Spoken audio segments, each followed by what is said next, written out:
Let's get the show on the road. Let's get the show on the road. So first thing is first. It's 9:30. You're about to fill most of the gap that you created heading up here. So let's go ahead and look at this chart real quick. Yes. So you hit the middle point. You fell from the damn middle point. That was a beautiful entry at 4 a.m. 4 a.m.-ish. So I want to see if this market's going to potentially be able to run up here. So the first idea is, of course, an uptrend. But at the same time, you have a little bit of the gap that you had to finish to the bottom. But now you're going to have a gap to the top, which is the cool part. Usually, these types of trends are very annoying to deal with. But we'll take our time here. I'm sure it won't be that difficult.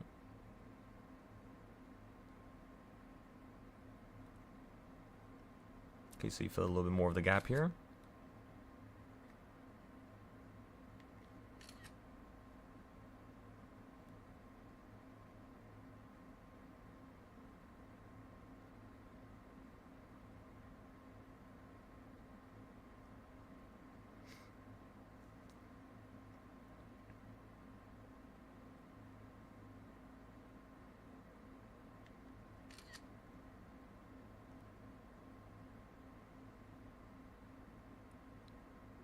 Okay.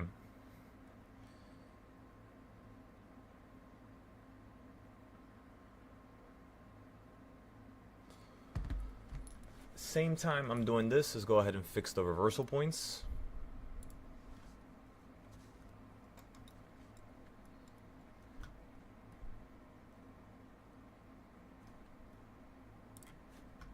Let's figure out where they are first.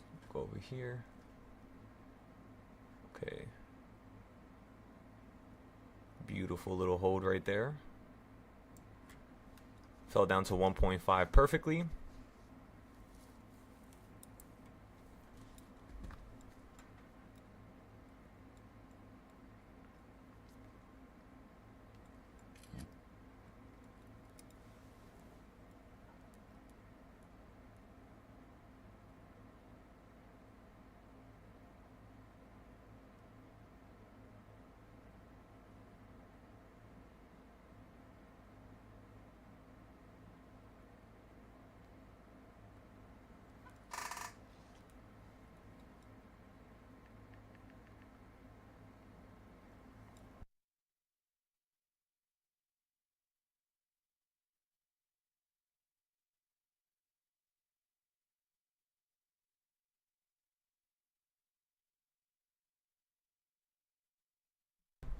Okay, everybody. So again, the first idea, we wanted to play calls. So what we did was we waited for the market to drop down first, and then we hunted down a I think it was 684. Let me see.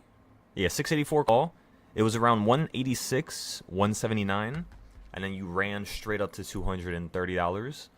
So we would have gotten 10 of them.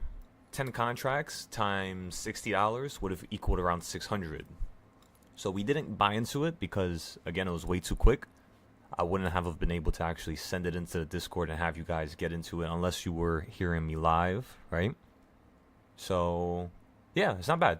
Pretty good so far. The next thing I want to see happen is I want to see us run up to number 1.5 to the top here. If the market just wants to fall, that's okay. That's perfect.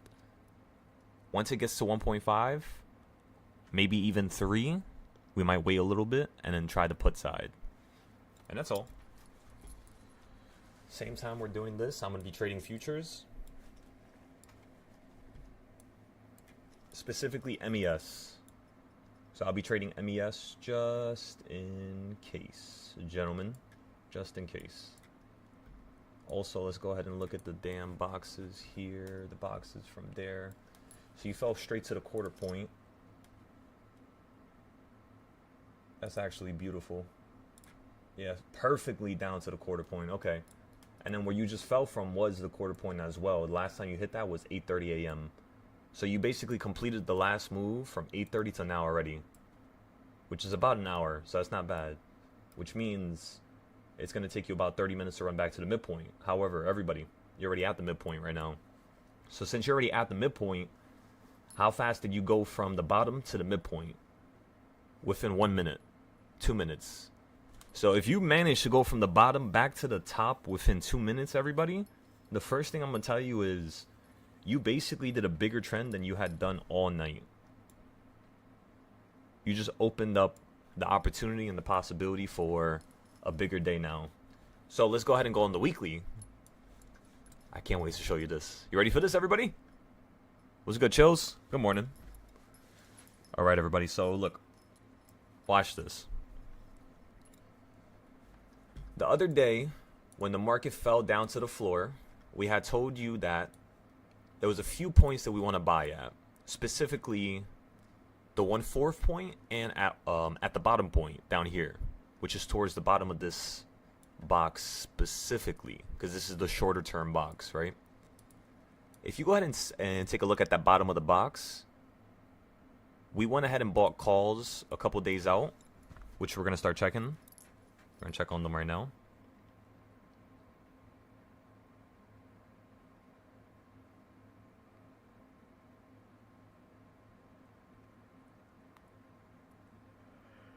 We'll see how these calls are doing, and then we'll go from there.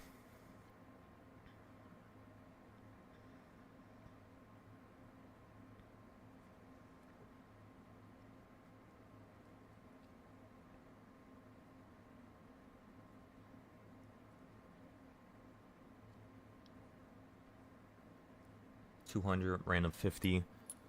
Our average cost is 430. So one of the options that we bought were 690s. Right now we're down about 40%. We haven't averaged down on nothing yet at all. So we're just going to give it maybe, because we have another couple days for these, you know what I mean? These little swing plays that we bought a couple days ago. We bought these, everybody, just so you can understand.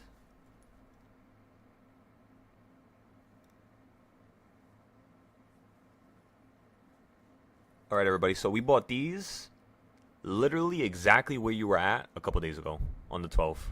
So you're exactly at the area that we bought from. You went below it. You hit the next module. You held. We didn't buy no more because we were focusing on 0 days. So, for example, yesterday we made 4,500, I believe. And then on Friday we had made 6,000. That's a combined total amount of 10,000. $10,000 minus how much we spent for these contracts, which was 6K, 6.5, and then 2.4. That's, of course, 8.5, 8.9. So, again, we spent 8.9K buying calls for SPY a couple days ago. And then in the past 2 days, we already made over 10,000. Or you could say like about 10,000. Crazy, right? So that's the beauty of swing plays and 0 day trades. Your 0 day trades are meant to pay for your swing plays, and your swing plays are meant to basically scale your account up, like very dramatically. Like let's just say you have 10,000, you put 4K into a swing play, it drops to 2K, so now you're down 2,000, right? But the whole entire time you were trading 0 days, you could literally make back that other amount within 3 days, 4 days. And your swing play probably has 20, 30 days to it. You know what I mean? Maybe even 60 days to it. A lot of my students, they end up buying contracts. They're 300, 200, 400. Specifically the students who don't really join up, like BG or Element. Those two are probably, I would say, top 5 on the Discord right now in terms of their ability. That's why they don't really show up no more. Because they swing play and they buy leaps. So they buy 6-month leaps, 4-month leaps, and almost every single time I've seen them sell those leaps, it's $400 to $600. Crazy. So every single time, $400 to $600, $400 to 600% is what I meant, not $400 to $600. That's usually how much they're using to buy into it. So if I've seen somebody buy for like $400 or $500 to $600. They're usually trying to sell it at around 900 all the way to like 3,000, 4,200. Specifically, you know, like the Mag 10, the top 10 stocks, Nvidia, Tesla. You get a lot of opportunities with those to be able to actually get a significant increase if you're swing trading, of course. Just like yesterday, right? We swing traded a couple of Tesla plays, and I haven't even looked at a Tesla chart in like probably a month, truthfully. But because of the levels that I know you're at, because they're already hardwired into my brain, it's just like we already know when to buy and when not to buy. All right, anyways, so now you get the idea. We planned these levels since August. I wanted to show you guys that it wasn't just a fluke. When I predicted markets in 2024 and in 2025, it wasn't just a one-off event. Here we are again, using a box from August, which of course is 2025, I guess, yeah. And as you could tell, every single time it hits the middle point, it falls. So if you get puts at the middle, are you profitable? The answer is yes. If you get puts at the top, are you profitable? The answer is yes. Let's see if this trend continues, right? Middle, puts, perfect. All right. Middle, puts, perfect. All right. Damn near the top and you're falling from it, but you didn't hit the top yet. Are you holding at the bottom though? Let's check. Let's go to the left first before we go to the right. So to the left, you hit the top, middle, top, almost the middle, and you go up higher. You hit the middle, you get above it, a little bit below it, equal reaction compared to what you just did up here. Then you swoop up to the top, perfectly back down to the bottom, perfectly back up to here, perfectly back down to the 1/4 point, which is that point right there, right? And then you run back up to the tippity top again. You break through it, of course, right before you were falling, and then you broke through it. You ran to the midpoint again, bottom, quarter point, straight down to this midpoint, straight back up to almost this midpoint, right there. Because you were falling before you hit the top, I told everybody the next time, because I saw this, the next time the market was going to run up, it was going to either hit this line and fall or get above it and fall on top of the line to then hold on it. That's exactly what happened here. So basically what I'm trying to explain to you guys is I'm using something on the horizontal time frame, right, left to right, and I'm mixing it in conjunction with the diagonal trends as well as my diagonal trading styles, and you get the perfect recipe. So that's the reason why I always know where the market's going. It's because I've developed something that always predicts the future perfectly. Sometimes it's a little different. It's not going to do exactly what it did last month now, of course, but if I could see what it did last week and 3 days ago and 4 days ago, I could tell you what's going to happen the next 4 days. It's the craziest part. So everybody, you're at the bottom. Whenever you're at bottoms like this, you tend to do something dramatic to the call side. So right now what we're going to do is we're going to be holding these calls that we bought on, whatchamacallit, a couple days ago on the other account, the little swing plays. We're not going to sell those yet. And then while we're holding the swing plays, which are already free, we already made the money back for it. The next thing I'm going to do here is look to buy some calls because I believe SPY is going to head up higher all day today. That's what I'm thinking right now. And the reason why is mainly due to the fact that give me 1 second, everybody. So, okay, so I bought into 685 calls. Right here, right now. A little bit late, of course, you're not at a bottom, right? Let's go ahead and go back to the reversal chart. You just hit 1.5 after hitting this 1.5, meaning you could fall down to the midpoint now, opening price, which is where you just ran from, because you did an equal reaction. I'm looking for it to expand to the top side because I know the market really wants to run up on the weekly, like I just showed you. It really wants to run up to here.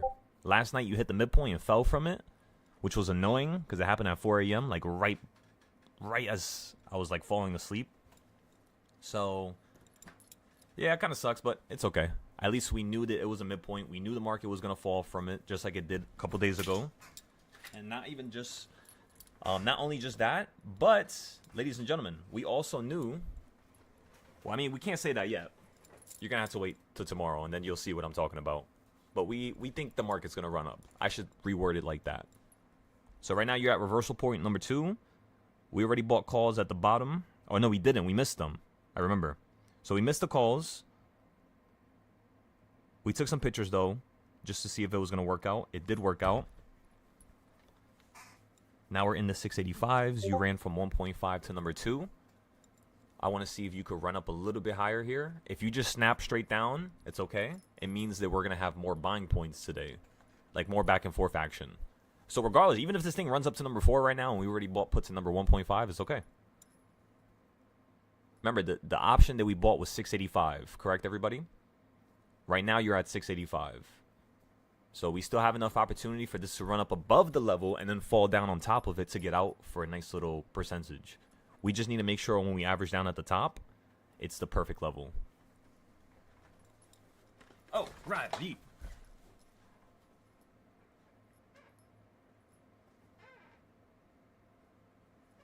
Again, this is more of an aggressive trade, everybody. But it's going to be a fun one.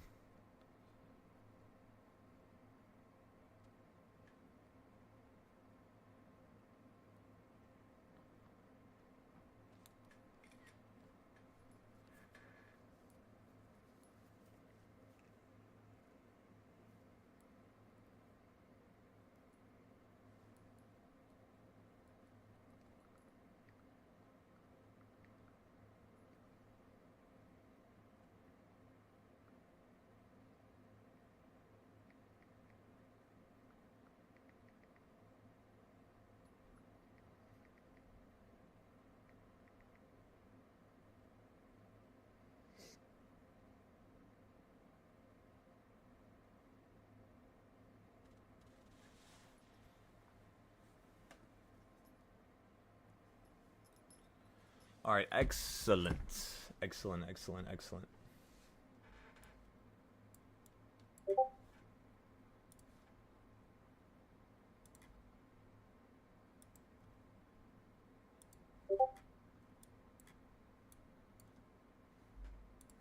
Is that the top? Wait, what time frame is this? That's 7 a.m. So from 7 a.m. to now, you managed to fall to a bottom. Now you're at this quarter point towards the top. Let's go ahead and check the other.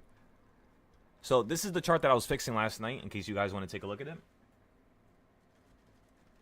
I'm just looking for number 4, everybody. Reversal point number 4.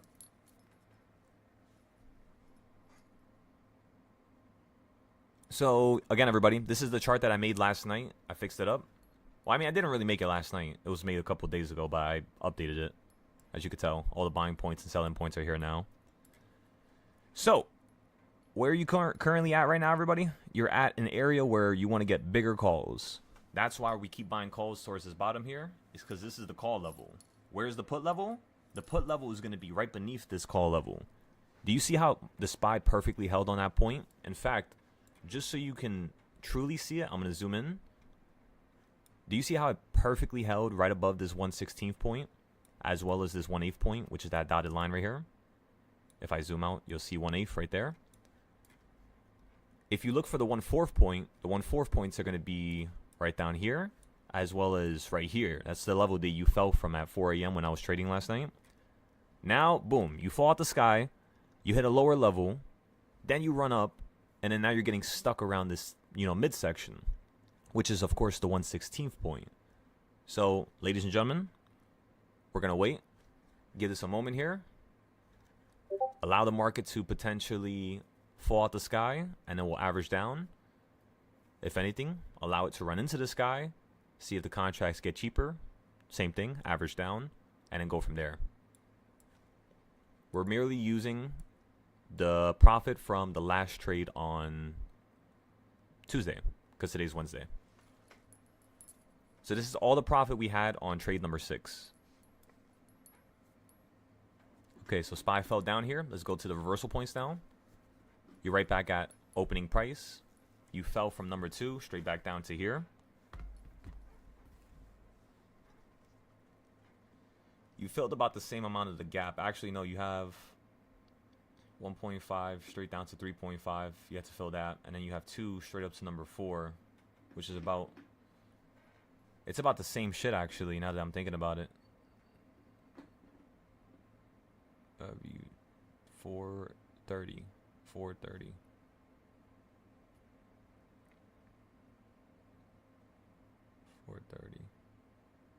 Oh no, that'd be 140. 140. Yeah, 154. Yeah, literally. So you perfectly filled the same amount of the gap that you did to the top as you did to the bottom now. Now everything is resetted. So the next move should be a little bit larger than this move here. And then once you hit number 4, whether it's the one to the top or the one to the bottom, that's where we're going to put in like 4K, 6K, you know what I mean? Since you're still at a poor setup, you're still only at the C setups. You touched the B setup though. Number 2 is a B setup. Number 3 is a B plus. Number 4 is an A setup. And then number 5 is an A plus setup. So that's the cool part, everybody.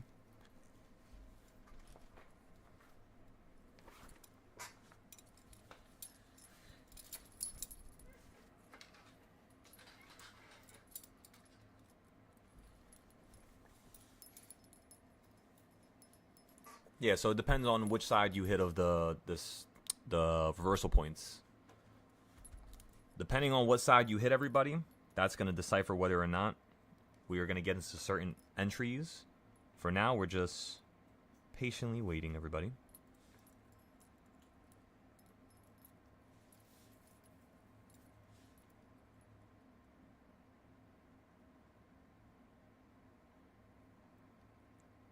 Contract value went from 130 all the way up to 190. On the VRVP, most of your volume is going to be at number 2 and 3, which is, again, where you just fell from towards the top. So if you hit number 2 to the bottom, same idea. This time we're going to be getting into the futures.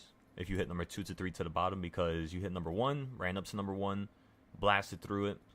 Actually, because you blasted through it and went to number 2, if you fall down to number 2, we're not going to buy nothing. We're actually going to let it fall down to number 3, if not 3.5, and then we're going to buy into something. We could buy off of number 2, though. It's not a terrible idea, because that's the equal reaction, of course. But again, we're thinking the market's more bullish than bearish because of the weekly. So let's go look for some cheap options as well. Let's see if we could predict the market running up a couple dollars here. Like, I love these options for 686 and 687, 690s, because they're so cheap. The problem is they're too far. I kid you not, if your option that you're buying is not at least 2 strikes or closer, there's a high chance that, very high chance, that you're actually going to be able to, my fault, the bunny was distracting me. What the fuck did I just say? Strike prices. So if you get a strike price that's 2 or closer, you're good. If it's 3 or further, you might have an issue. And that's the thing that sucks the most. Because for 2023, it still worked out. For 2024, it still worked out. For 2025, it was kind of not working out that well. Not as well as 2024. 2026, it basically said 2 middle fingers, and that's it. That's literally it. So with this market, the one thing everybody here should understand is when you know the market's going to do something on the weekly and you know it's a highly probable setup, are you usually looking for reversal point 1 and 2? So I trade I trade every single reversal point. But for each student, depending on who you are, how you buy, what you know, your knowledge level, it changes whether or not I let you buy at those levels. Me personally, I buy at every level. Number 1, number 1.5, number 2, number 3, number 4, number 5, number 6, 7, 8, 9, 10. It doesn't matter. I'll buy anywhere the second I feel a gut instinct that this is a good entry. Just like how I did at 1.5, felt like it was a gut entry. Even if the market falls down lower, it's okay. We'll average down, we'll wait. It's still early. We can get into another play while we wait for this one too. It's not the end of the world, you know. Once you start putting emotions to shit, that's when you start doing bad. Who cares, right? Who cares? At the end of the day,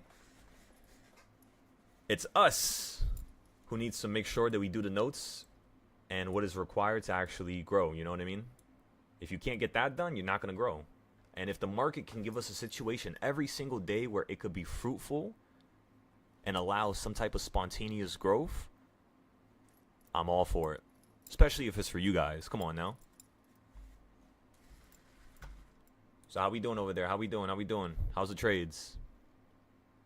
You guys are getting way too quiet. I'm just saying. We gotta have this community very, very loud. So turn up the volume all the way if you can, everybody. Send your trades into the chat. I'm not gonna need you to post them on Moomoo no more. I'll do all that. So again, I'm taking something off of your plate so that you don't have to do that no more. And from here on out, everybody, I'm gonna be asking for what you call it, your notes and your trades. The last time a person posted notes inside the Discord was on the 13th. Currently is the 18th. So let's see if we could shake and bake. If you got 100%, 0 to 100%, you guys could post it here. Or if you want, on the Discord, what you could do is you could post it where I posted my notes, which is in the future. But then again, that's kind of futures. Let me see something real quick. Let me see something. I mean, I still want you doing your notes, so let's go to the notes channel, right? We're live right now. Remember, 3 strikes and you're out. So if I catch you trading 3 days in a row and there's no notes, that's basically a sign for you to have to leave the Discord. Why? Because in order for me to teach you, you have to do one thing and one thing only. That one thing is try. That's it. As long as I can see you try and you can prove to me that you're trying, like John here, is this the way I want John to do notes? No. Have I told John in the past year to do notes differently, to do it a different way, and have I given him a layout? The answer is yes. Is he following it? The answer is no. So he's trying, but he's not trying as hard as he really could. You know what I mean? Not as hard as he did last year when he was doing notes on, I believe, Google Docs. That might have been a different individual, though, now that I think about it. Oh, yeah, that was a different individual. John, I don't think you were doing notes. Actually, you were, yeah. Because I had Miss Michelle, the teacher, to join in the summer. I had her copy your notes and how you were doing it. And then her notes just became beautiful. But then after that, it's like yours went downhill, John. So this needs to change, you know. This is not equivalent to you being a millionaire. This is not equivalent to you changing your life. This is not equivalent to you actually fruitfully believing in yourself. This tells me that nobody here believes in themselves. Truly. You see? It's only John. So I'm giving you guys another chance. You all hear me live. I'm giving you guys another chance. If there's no notes every single day that you trade, every single day that I see your name here, I'm taking a picture. As well as I'm going to the YouTube and I'm going to see who's on the YouTube. Everybody's going to be held accountable. Just like how I am as a leader, you are going to be held accountable as a student. Okay? There's no more games no more. So, again, that's one strike, everybody. Culinary, that's one strike. Ando, one strike. Exo, John, I'll let you pass for now. Isaiah, that's one strike. Cody, that's one strike. And Slug, that's one strike. Okay? 2 more strikes, you're out. This is how we're going to make this the best trading group in the world. I'm telling y'all. So everybody, is the market going up higher? Yes. Is the options we bought earlier profitable? Yes. So let's go ahead and take our notes. Let's take some pictures here. Up 20%. I'm going to go ahead and take profit. Remember, I just wanted you to run up to number 3. You fell all the way down to number 1.0. I was down. It was terrible. And then now we're up. So now we're going to sell. I'm telling you, things change and things happen so quickly that, you know, as long as you could just be in the mix of things, I mean, you're going to be just fine. You know what I mean? You're going to be just fine, everybody. Okay, so the 685 calls were sold for 20%. Don, you said, is Discord paid or free? So YouTube is free. Discord is paid because I put about 12 to 16 hours into this every single day for the last 6 years. So a lot of the classes that we have, a lot of the information that we have here, it will change your life completely. But don't just sign up just because I'm telling you that, right? I'm always going to talk good about myself and about what I create, with, of course, the exception of me holding myself accountable out loud. For example, in the past 6 months, we weren't doing what we could have been doing to go further. So now we're raising the prices. This is going to be the last day where prices are the same because I still haven't announced it yet. I've been dealing with too much other things in the background. And yeah, so if you guys want to sign up, this is the last day. After today, it's going to be $1,000 per month. Right now, it's $200 per month. Why? Because yesterday I made 4,500 live in front of you guys. Friday I made 6,000. That's $10,000 right there. $200 divided by 10,000 or whatever the hell you call it. What is $200 divided by 10,000? $200 divided by 10K. I guess you would do 10,000 divided by 200 now that I think about it. Okay, whatever. 10,000 divided by 200 equals times 50, everybody.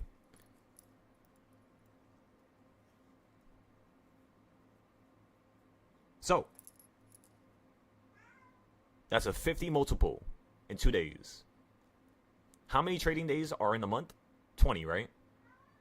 So if I could do that in 2 days, and that was just regular trading back and forth, only 5 trades both days. Imagine if I start doing 10 trades per day, plus imagine if we multiply that number times the rest of the month. Let's just say the month only has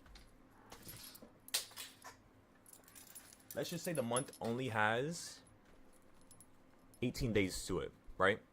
2 days, whatever it was. It was, like I said, $10,000. 18 days minus 2 days, that's 16. 16 divided by, let's just say, I mean, we could multiply it. Now that I think about it. You could just multiply 16, I guess, times. But then again, I kind of want to give you a safer number. Because, like, what if I do worse, right? What if I take a big loss one day? So let's try to factor all that in. I would say in the course of a month, right? If we can make 10,000 in 2 days, let's just say we can make 50,000 within 16 days, right?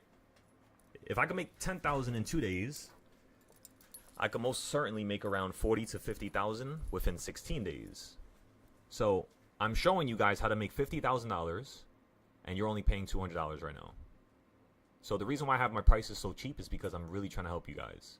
I don't really need the money. I could just go trade and make the money on my own. You guys know this. But I wanted to give you an opportunity. However, since I put so much time and so much work into this, I believe truly that this is not worth $200 no more. It's worth $1,000 per month, especially if I'm making 5K a day, you know? So when you guys make the money for it, consider joining. If you don't want to join, don't have to join. Do whatever you think is right. And make sure when you do join, you actually, like, you got some good energy to you. Make sure you got some motivation, at least in the beginning. I'll help you out with the motivation later on. I'll show you how to instill that in yourself. But for now, you got to have, like, a nice little entry. I'll roll out the red carpet for you. I need you to be loud. I need you to join up and post your notes and really, really, really want to learn and really want to change your life. Because if you're just here to earn a couple bucks, again, this is not going to be the group for you. This group is the best trading group in the world. Therefore, the amount of money one could make is infinite. There's no limit to it. There's no number. That's the level I want you guys to get to. Right now, we're still penny pinching and still thinking about $20 and $100 and turning it to $1,000 and 100% here, 200% there. It's too surface level right now. We got to get past this.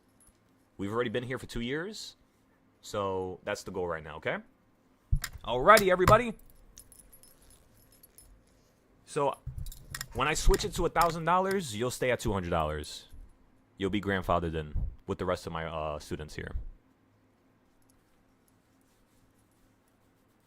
But again, only if you got to show me you made money. If you could show me you made money, Don, I'll allow you to join. If you can't show me you made money, I'm going to refund you and not allow you to join. Okay? Remember, I want this to be the best trading group in the world. That's the only thing I care about. You guys being the best. Anything else is none of my concern. Whether or not this shit makes me homeless, whether or not, you know what I mean? I get to that goal, I get to write the anime, I don't care about none of that. I just care mostly about you guys, mainly about you guys, because you guys are the reason why I'm still truly trying today, every day, and all days. So if you guys are the sole reason behind my motivation, I should be the sole reason behind your motivation. You know what I mean? It's two sides to every coin. So, ladies and gentlemen, did that trade work out? Yes. You're higher. The market ran up to a higher point. We knew it. We told you guys it was, bullish on the weekly. So let's go take a look at the weekly now. You're almost at the midpoint. You're actually above the midpoint, but I think you can go a little higher. So let's let this hit number 5 on the reversal points.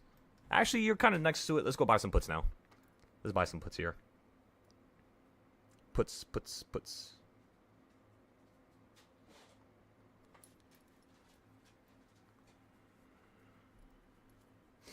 I'm getting 688 puts that are in the money right now.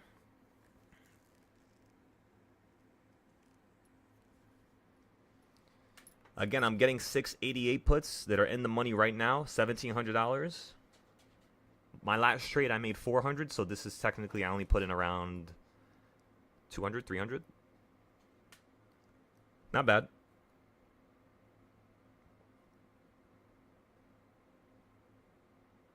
$688 puts, everybody. 688 puts. I'm posting this to Mumu. Give me 1 second. We should have enough time to post this because you're at number 5.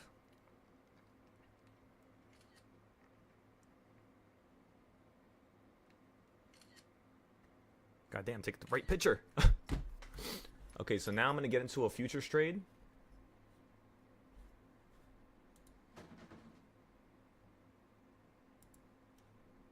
Order filled.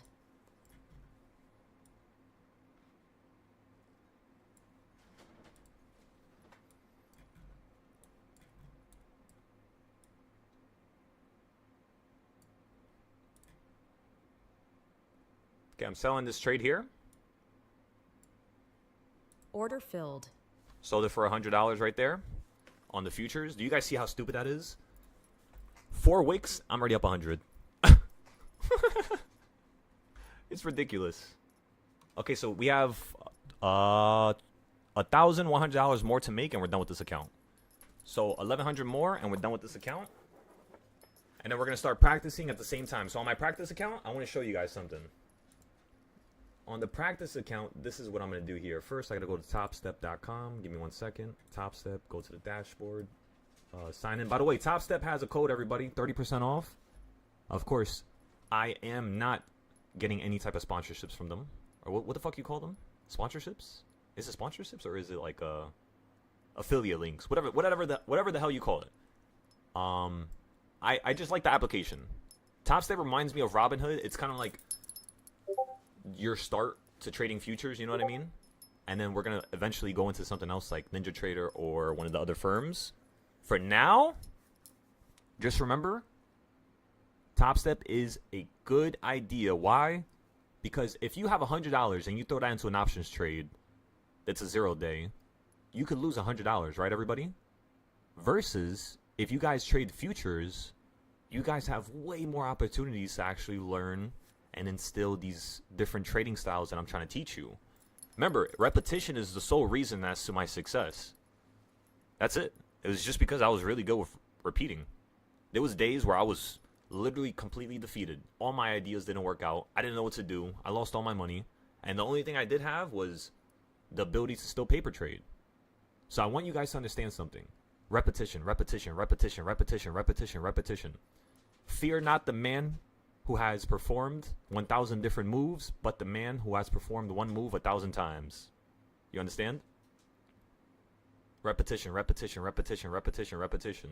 If you trade futures, you're going to get better with options. That's just how it works.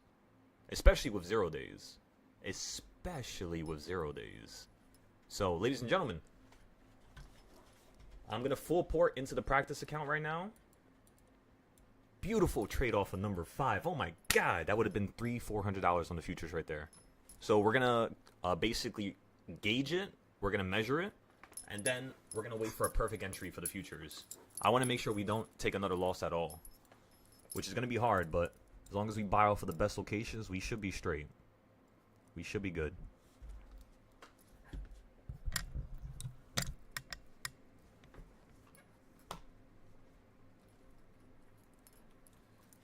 Yeah, Don. So we already bought the puts. The puts are 688 puts, right? The idea is basically to play down to number 4 or number 3. I was talking a lot right there, so I did not get to post them. So I apologize, everybody. I just really wanted to explain something to you so you can kind of fruitfully, grow a little bit better.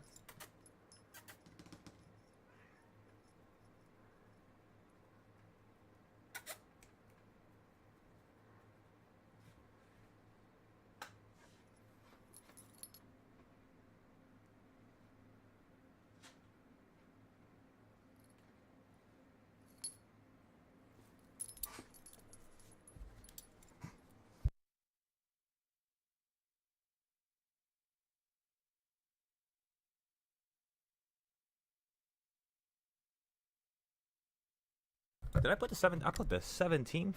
You dummy. It's the 18th. 0-day puts. Oh, it's because I copied that one. Wait, did I? I did. I didn't even fix it. That's hilarious. Okay, so boom, boom, boom, boom, boom, boom, boom, boom, boom. That's all posted here now. So now let's go ahead and copy this. And then let's go ahead and post it on Moomoo. The market's consolidating by number 5, ladies and gentlemen. If we go ahead and take a look at the weekly chart once again, number 5 is exactly right above the midpoint. So I want this to run up a little bit higher.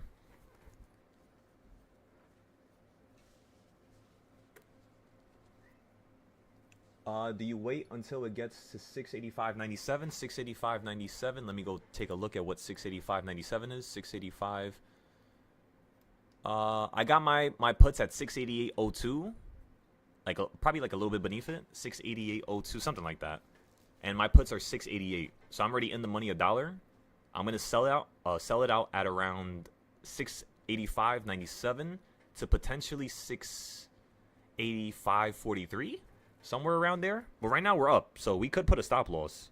You know what I mean? Just to play the safe game. We're up 10%. Let's hold it. Let's hold it. We might be down on this in the next 20, 30 minutes, but that's okay. We're going to hold it right now. We're looking for a bigger gain. I'm looking for 20 to like 50%. Maybe 100% here. Because you're at number 5. Remember, this is the only A+ setup that you have any day ever. Every other setup is worse than these setups here. So number 5 is your best setup. It's what the market usually does in a day before it reverses down to number 3 or 2. It's a consistent pattern. At least one that I've noticed over the course of, 6 years. It's kind of cool how it hasn't changed. Every single year I stare at it and I test it to make sure it still works. And it's like I'm kind of waiting for the year where it doesn't work. But so far, 6 years later, these trading styles are insanity. They're insane, The fact that I could put a damn box, copy it on top, and I know where the market's going to go, it's ridiculous. That doesn't make sense to me. You guys want me to be honest with you? After doing this for 6 years, that shit still doesn't make sense to me. It's like, how? But at the end of the day, it's all patterns. That's all. It's like Tetris. Bunch of blocks, they look the same, but kind of different.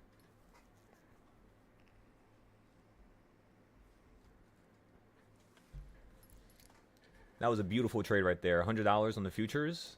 That was really, really nice. Let's go to the 1 minute to see where I bought. Ooh, that was beautiful, yeah. So we bought at the top of that second line, second wick. Let me show you guys real quick. So this is the futures. If you guys are brand new to trading, I would honestly say futures is the better thing to get into versus options. So this year we're going to be shifting from, remember, I've been trading options for 6 years straight. Once I create the reversal points and I post them, that's going to be the strongest trading style for futures that we will ever have. There's going to be 3 variations to it, however, unfortunately. There's going to be a variation made at 9:30 a.m., a variation made at 6 p.m. because the future market closes at 4 and opens back up at 6 again. 2 hours of maintenance every single day. And then you have 22 more hours of, trading ability. So it's 5 days a week, 22 hours a day. That's how you trade futures. versus stocks. Stocks is only 6.5 hours a day, 5 days a week. That's literally like 1/3. You know what I mean? So you have way more free time to trade futures. You could be on Sunday night in a club trading futures, which is what I do. You could be in a bar. You could be in a restaurant. It doesn't matter where you're at. You could trade the futures, and that's why I love it. I absolutely love it. You know what I mean? It makes me not need to just stay at behind the screen all day. I could be outside trading. I could be still helping you guys, and it could be after hours. And guess what? A lot of you have jobs, and a lot of you have 2 jobs.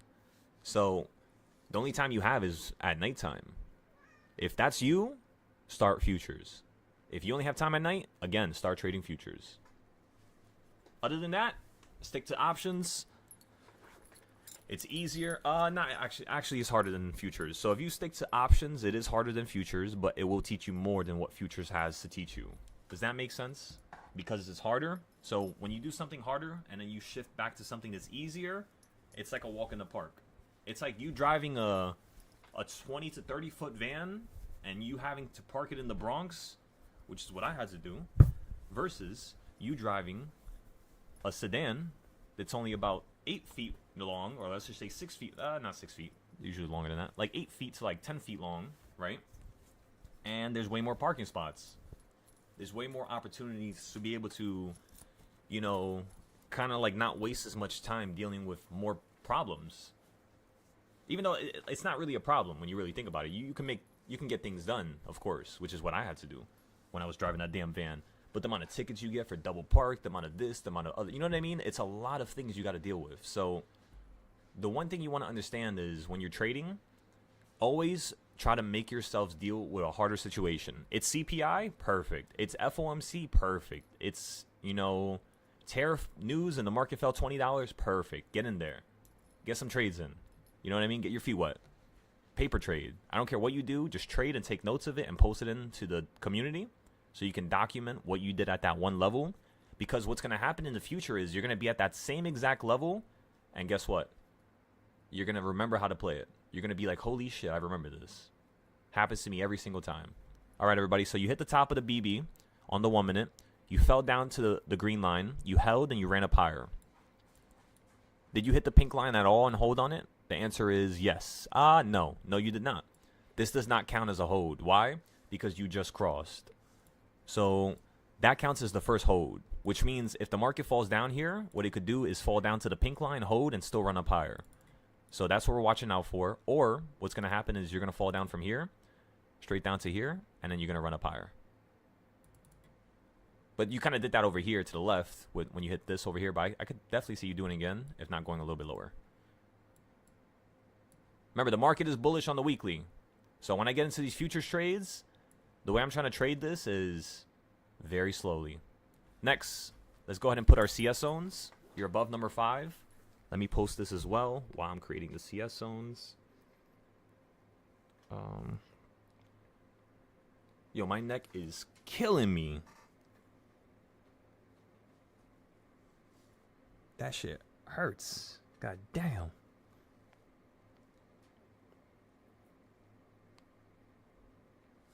See, I gotta fix this. Oh, yeah, no. That counts technically as number 1. Yeah. Okay, never mind. Okay, so now go here. Give me 1 second, everybody. I gotta use the restroom. I'm gonna be posting this on Moomoo in the meantime. Besides that, just don't do nothing until I come back. Give me a second.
Alright, everybody, I'm back.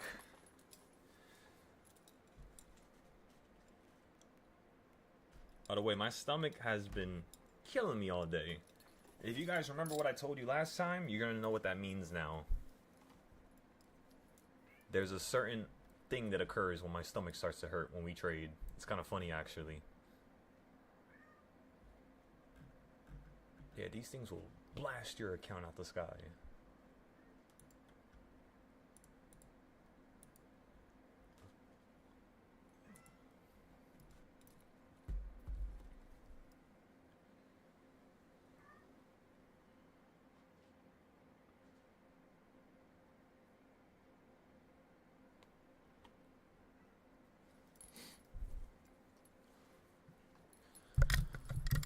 Alrighty, ladies and gentlemen. Give me a moment here. Let me go check this out real quick.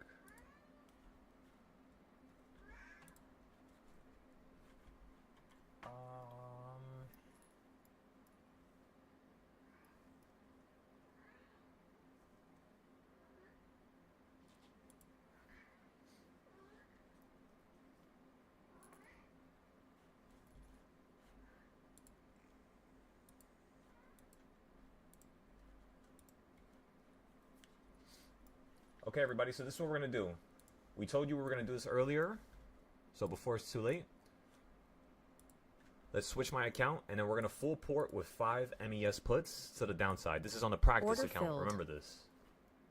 Oh, shit, this is now on the practice account. It did not switch my account. Alright, let's just go ahead and put a stop loss. I swear I just clicked the button for it to switch. You all saw that. Alright, let's go to 1 minute here. We gotta make sure we don't lose too much capital here. Let's see if we can end off with some profit. Order filled. Perfect. That's all I need. I'm happy with that. Okay, can you please switch now? Switch. There you go. Okay, now we're gonna just full port right here. Order filled. This is normally what I would do on my main account, but since the main account does not have too much capital right now, let me switch back to it. I have only a $2,000 buffer right now. And you guys just saw that. Real quick, I could be down 400. So, I don't like to trade ES during the day because this shit is way too much money you could lose. One move and your account is done. So what I prefer to do is trade the smaller one and just trade one contract at a time for the smaller one. Meaning right here, we could go ahead and short it because I do think the market's going to fall right now. But just because I think something is going to happen doesn't mean it will happen. I need to see more things occur right now. I need more price action, and then I'll make a decision. For now, we saw something, we reacted to it, and now we wait. Once we see something newer or something change, we then, get into the mix of things. We go from the passenger seat back to the driver's seat, and we really start, dodging traffic, pretty much. You got to get it out the way. There's going to be moments where it's a clear road where you could just chill back on your seat. You could relax. You don't got to do nothing. Just wait.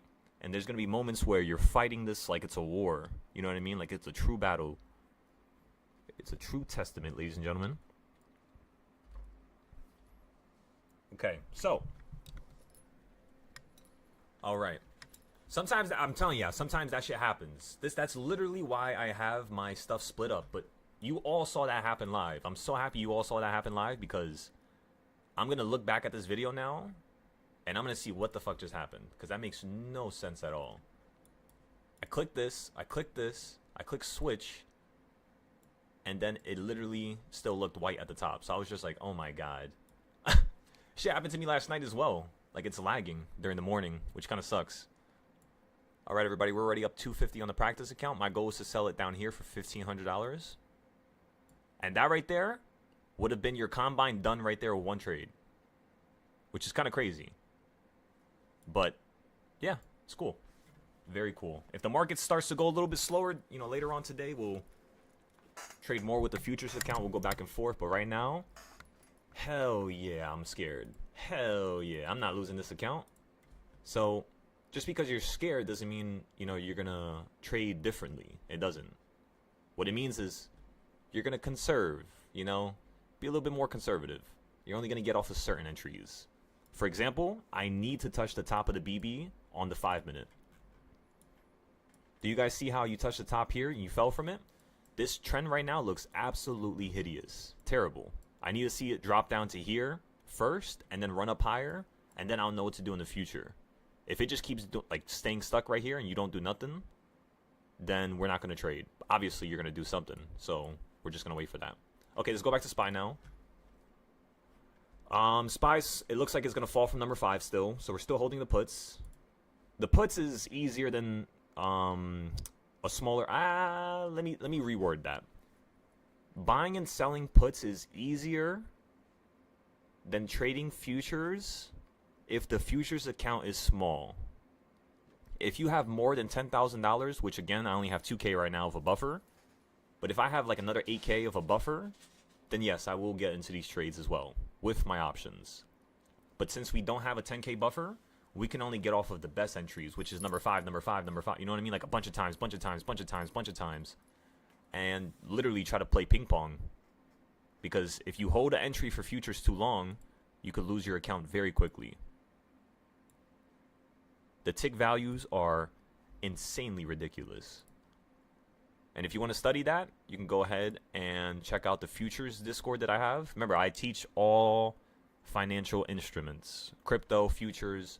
These trading styles that I'm showing you guys, they work for everything. And of course, I only know that because I actually tested it. So, yeah. Whichever server you guys want to be a part of, whichever server you guys want to check out, we have everything at your disposal. And yeah, that's pretty much all. So the CS zones, they look really good right now. You hit the top of it, you're at the midpoint. It looks like you're going to fall to number 4 again. Easy.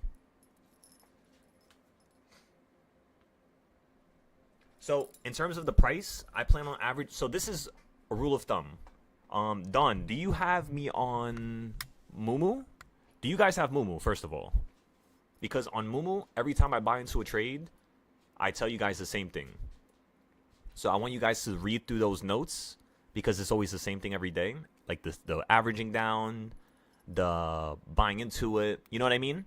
So you'll be able to have like a lot more information, which is really what I want. I want you guys to have everything you can at your disposal without kind of like skipping over certain things. Because sometimes it happens. You know, we're all human. But what we had to learn is how to factually correct ourselves. You know what I mean? Even me, sometimes I make a mistake live, and that's okay. That's okay. Do I look stupid? That's okay. Who cares? Are we learning and getting better? Hell yeah.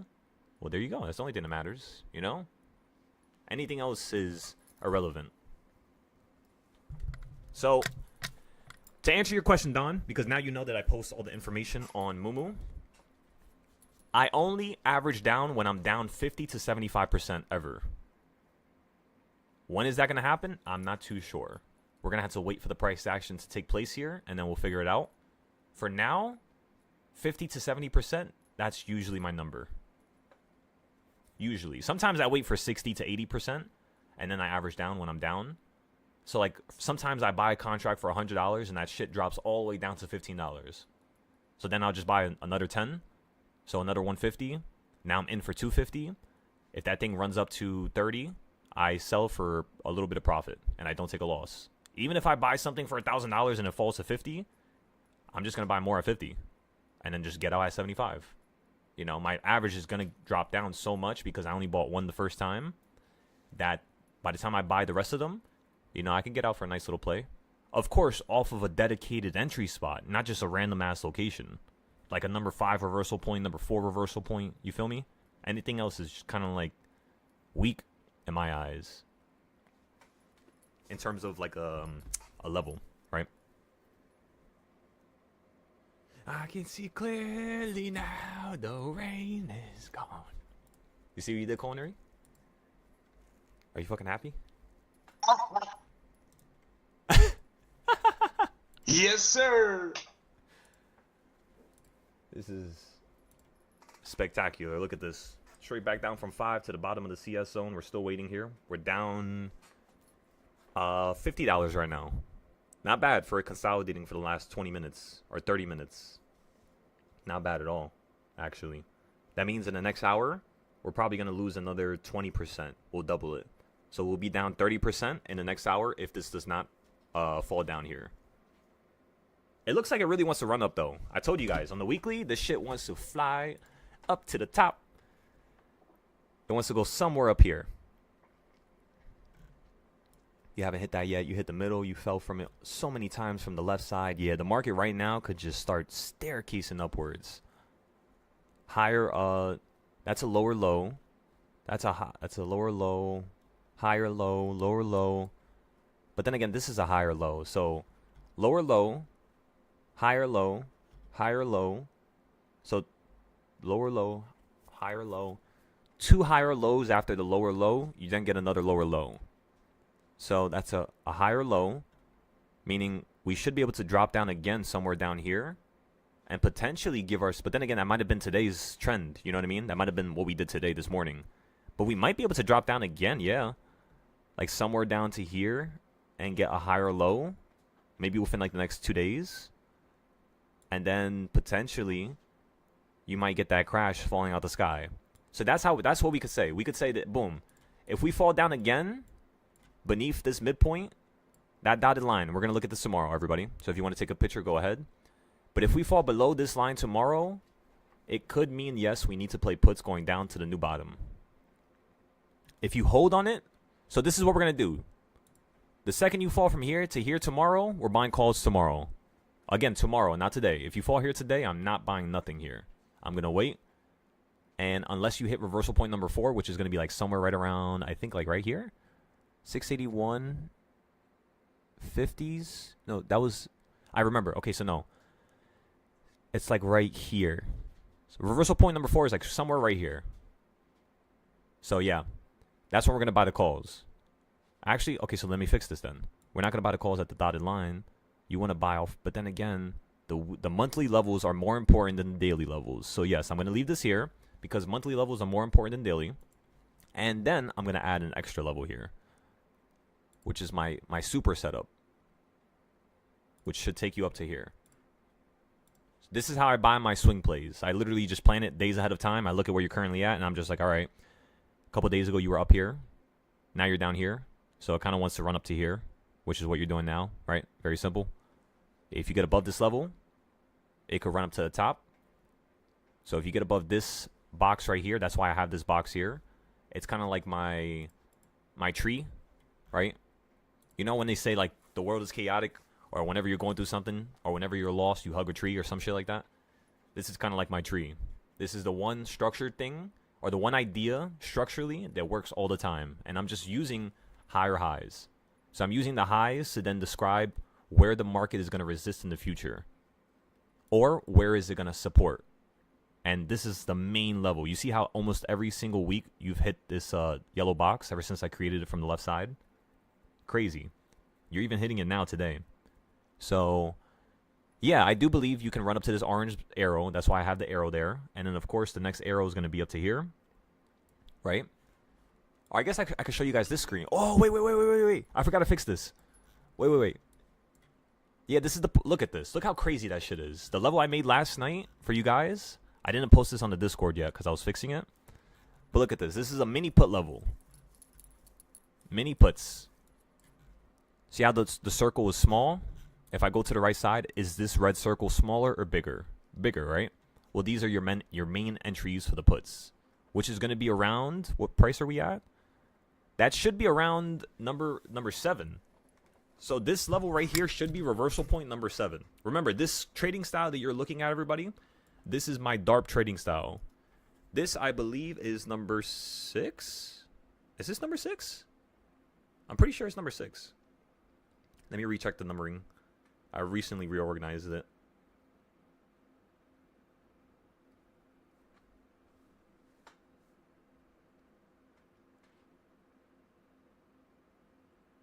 Yeah, number 6. So this trading style was number 6. It's the 6th trading style I ever created in 2024. Or I ever created in general, I should say. And it's my favorite trading style. That's why I gave it to everybody for free. It's because this is one of the strongest trading styles. So, because I was thinking about it. I was just like, all right, if I teach people for free, but then I only charge people for the classes, for calling me one-on-ones anytime, for my phone number, so that they're never, basically lacking support or help. They always have like a way to just contact somebody and get themselves out of a little situation. That's what I want you guys to use me for, right? If I do that and I allow you guys to have a bunch of classes there and I'm teaching people for free, what's the purpose of one trying to sign up to the Discord, right? Well, that's none of my concern. I could care less. I want this to feel like a situation where people are here for a reason. Like you really want me to teach you. You really want me to show you how I created this stuff so that you can create your own stuff. I'm not concerned about none of that other stuff. If you do a good job, you get rewarded. That's it. So if I do a good job for you guys, God's going to reward me, and that's it. That's the only thing we should be concerned of. So, brings me to my next point. What I want you guys to do here is recognize that the Discord has 100 trading styles. The Discord has the classes. It has pretty much the lives, which are not delayed because of YouTube, right? I don't know why YouTube's delayed, but for some reason it just happens that way. And, I mean, yeah, it's pretty much it. Classes, lives. Am I missing anything? Am I missing anything, anybody? Sometimes I miss stuff. Like if I tell a person why would they want to sign up, right? When I'm giving them all this stuff for free, they're gonna be confused. They're gonna be like, that doesn't feel right. Nobody would do that. But that's the thing, is we're trying to do things that nobody would do because that's what's gonna make us different. That's what's gonna make this the best trading group in the world. Anything else is gonna be lackluster. It's gonna be insignificant, and it's not gonna have any true meaning to my life. This is chaotic and fun, let me tell ya. So, again, trading style number 6. Then you have trading style number 12, which is my other favorite one. That's the CS zones. Then you have trading style number 64, which is King's Point. CS zones is private. I'm not giving that out to the public. I'm sorry. You guys could get DARP. DARP is better than CS zones, if I'm being honest. CS zones is more for short-term price action, meaning for the people that like to gamble, which is why I don't like teaching that to the YouTube. I rather you guys instill proper morals and values by trading correctly. And then once you have a safety net, you can kind of go a little bit crazy with the more aggressive trades. But not right now, of course. And then for indicators, I have EMAs, moving averages, I have VRVP, VWAP, Bollinger Bands, and that's pretty much my main set. And that's really all, everybody. You have one of these trading styles, or you have 4 or 5 of my trading styles, plus you have a few indicators, and you're golden. You're going to be consistently profitable. So what I want you guys to do on YouTube is I want you guys to watch my videos, because imagine, if I've given you something that's free, imagine everything else. And that's all I'm going to say. That's all I'm going to say. So use what's free, test it, see if it works, and then tell me how you feel about it, okay? You might be like, where is these videos? What are you talking about? If you guys are looking for my videos, remember, always go to my lives, and the first thing you're going to see is public class. Where is it? Where is it? Public class, public class, public class. There you go. So public class number 1, I did this on Gold, but you guys could do this on Spy. I did this on Gold. I did this on Silver right here. And then I did this on Copper and Platinum, but I didn't do the short video for this one. I had to do that next. So I did Copper, Platinum, I did Gold, I did Silver, and I showed you guys how to use my trading styles. I showed you guys how to add the trading styles, which to use in conjunction with one another. And that's pretty much all. That's really it. I know the videos are kind of long, but I can't really make them smaller. It's kind of hard. It's not that long if you really think about it. It's like an hour and a half. And then the most recent one, because I started to get really fast with it. I haven't done this in probably at least 2 months. So the first video, as you can see, was 147. It was kind of long. The next video, which was Silver, was only an hour and 30. And then look at the third video, 50 minutes. Which means the fourth video, which is what we're going to do on the NASDAQ and SPY, those videos should be around 30 minutes to like 20 minutes long, if I'm correct. Sometimes you just forget stuff and it just takes longer, but that's okay. Anyways, let's go back. Let's check this here. This chart specifically. You're still stuck at that damn level. Okay, so now let's go to the reversal points. Weekly, you're still stuck there. Looks like you're falling right now. You're still above number 5. Nothing really massive has changed. So yeah, we're pretty much still stuck at the same location from when we first bought. Nothing has changed yet. How much is your puts down? My puts are down. Let's go take a look together, everybody. My puts are down 30%. So right now, we still have a lot of time to average down. It still hasn't hit number 7 or 8, which is the point that we're waiting to average down on. So yeah, we're just going to wait here a little bit. Like another 30 minutes to an hour, maybe 2 hours.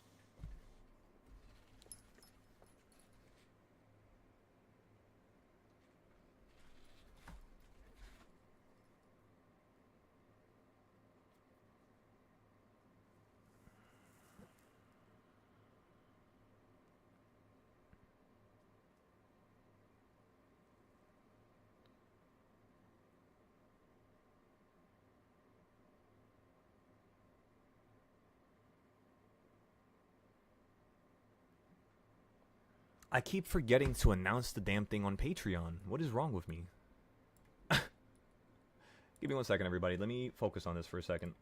We already posted a trade. We got that done. I didn't post it on Twitter, though, so I'll have to do that next.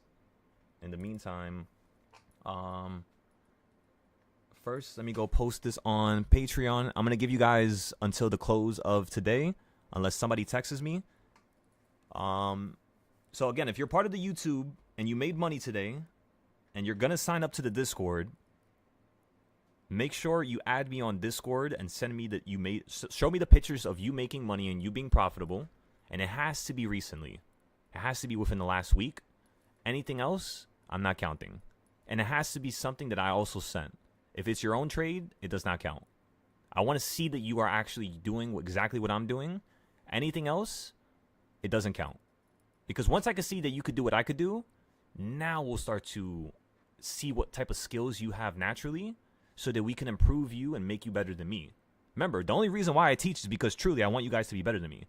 That's the reason why I give you DARP and I give you all these trading styles. I'm not going to give you everything because, you know, that's just not the way the world works.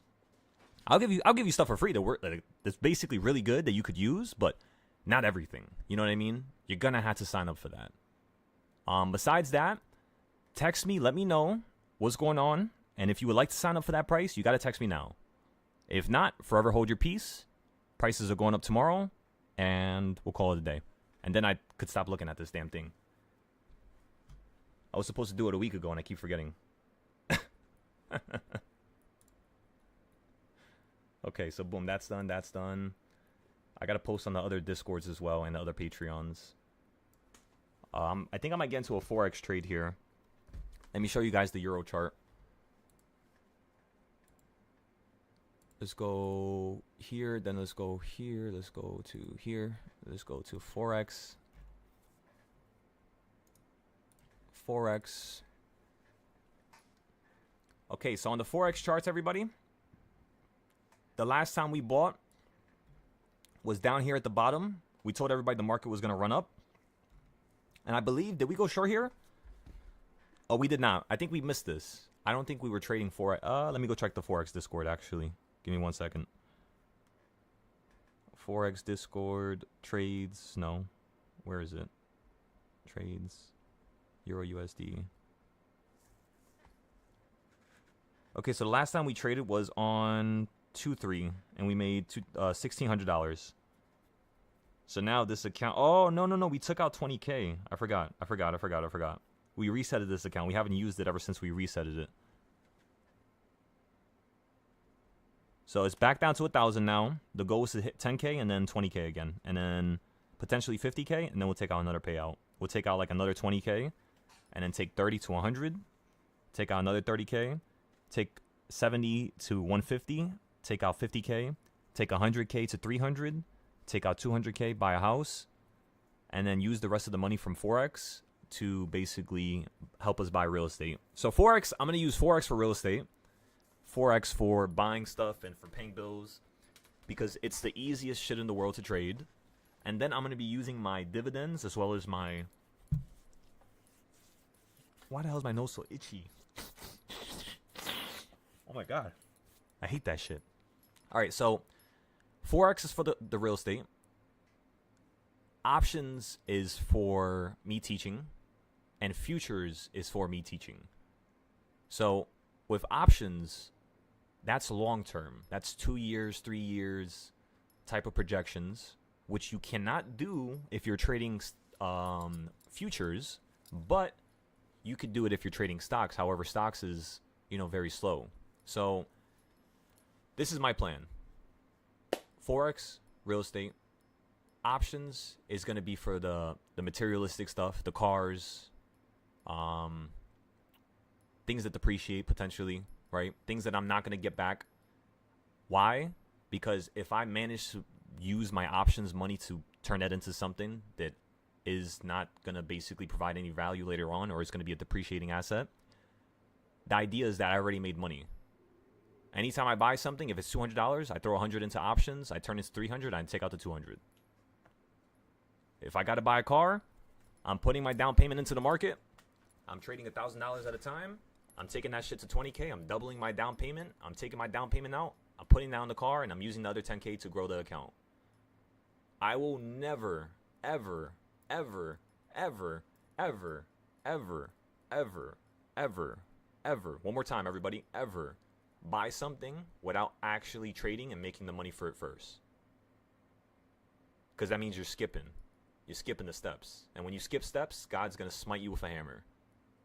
So no, there's no shortcuts here. There's no shortcuts. It's the long route. And that's it, everybody. That's what we have to deal with right now. So futures is going to be used to teach. Right? Options is being used to teach right now.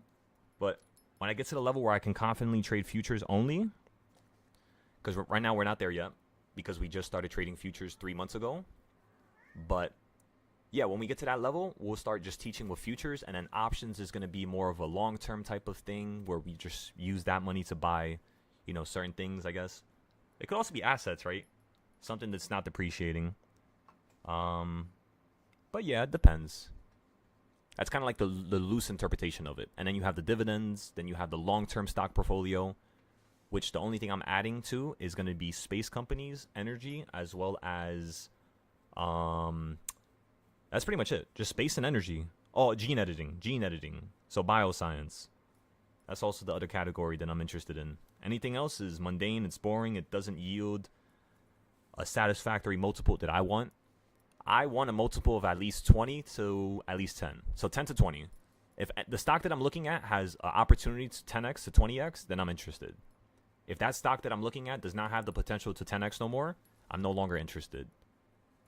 So like Apple, not interested. Microsoft, it depends what they do with the supercomputer discovery that they just made. Remember, Microsoft made a new state of matter. And in that creation, what that's going to do is basically allow supercomputers to exist. So I don't know if you guys understand what supercomputers are. This is a basic interpretation of it, like a quantum computer. It's basically doing everything at the same time. So it's like, imagine if you have a maze and a computer system goes to that maze. So maze with regular PC versus quantum PC. Okay, so look, classical computers, it's one thing at a time. So it'll be like, all right, boom, left, right, down, right here, done. Then it waits for the next little, you could say, electrical signal. It waits for the next signal. That next signal, goes through. Now it goes this way. Boom, boom, boom, boom, boom, boom, boom. And it ends up here. But then there's no way to go. There's nowhere else to go. So at that point, it stops. Then it does it again. It knows this way is not good. It knows this way is not good. So it goes this way now, right? If it finds out it's not good, then it goes another way. You see how it's starting to go down to here now? If it went down to here, down to here, down to here, it would have lost. Or you would have not basically did anything. You wouldn't have went nowhere. So then it would have did it again, and you would have went here now. Again, that's not the solution. So it would have done it again, and then go down to here, right? And eventually, this computer will solve it.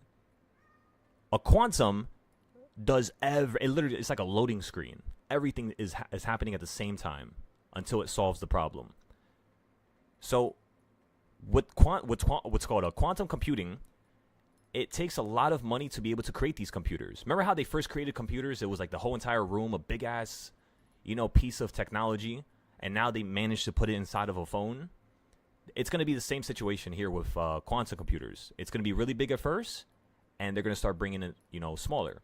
So in the process of kind of miniaturizing it, the one thing that they had to worry about was the fact that you can't move these computers. They had to be in a stable environment, no dust, stable temperature, no movement, any movement, and you destroy I forgot what they called them, but there's like certain particles. I forgot what it's called, but you destroy those things if it moves. If it drops, count that supercomputer dead, right? If the power shuts off, dead. Now, with what Microsoft just solved, that new state of matter, that's no longer the problem. Now they can put a supercomputer inside of a laptop. So I'm thinking it's going to take them at least 5 to 10 years to do it, because they're going to have to solve probably a lot of different little, variations or variables. But with this new level of AI, it's not a supercomputer yet. AI is not supercomputing. AI is like a regular computer that's a search engine. It's just a really good detailed search engine, right? That's all AI is right now. But that is actually helping people. It helps people write. It helps people think. It helps people come to a conclusion. It helps people theorize, hypothesize. Whatever you want to say, it helps. It does help. It helps. However, it is not the AI that they're saying that it is. They're lying. And they're trying to hold up this gimmick up until the point where the supercomputers actually come out, so that these companies are actually AI companies. Right now, they're not really AI companies per se. They're just kind of going through a shit ton of testing, a shit ton of what do you call them? Like situational events. So like they'll have a robot do the same thing over and over again so it can actually learn, right? That type of learning factor that Tesla has with their robots, or Nvidia, or Boston Dynamics, or in China. They just do something a lot of times to be able to make it learn. And that's good. It works. It's like a start to the AI sector. But this is not AI. You guys have not seen AI yet. When supercomputers come out, we're all fucked, pretty much. Because now, unless you have a supercomputer or the ability to buy a supercomputer, you're going to be at a disadvantage compared to the people who have it. Just like how the first computers were made. It's going to happen again for a little bit. But then again, who knows, right?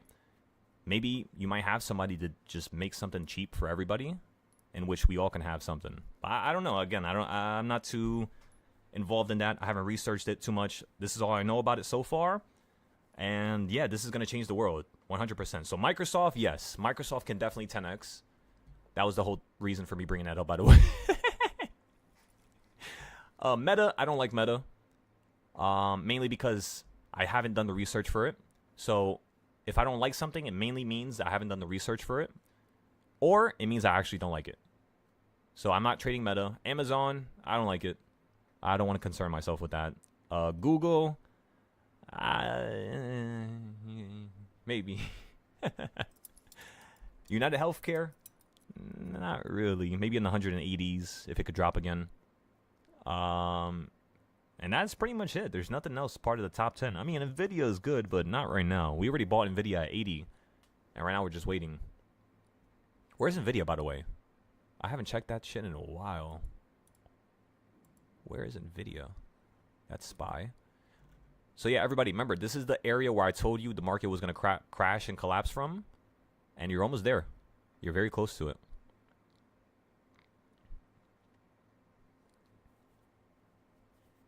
I love how you fell from this red circle when you were below it and when you went above it. Both perfect entries. And then you went a little bit higher. You hit that green entry. I don't know why this green box is messed up here. I don't know why there's two of them messed up. Why is there two things messed up right there? Let me see. Don't tell me I had to organize this shit again. If I had to fix that, that's literally going to take me like 20 minutes to fix. Just that one little problem. This is the most complicated trading style I've ever created, by the way. It's crashing my computer right now. Oh, God. This is not going to work. All right. We're just going to go off of that. We'll look at it later. That's the reason why I don't like looking at it. It just lags all the time. SPY is at the level. Look at that. Look at that, everybody. Beautiful.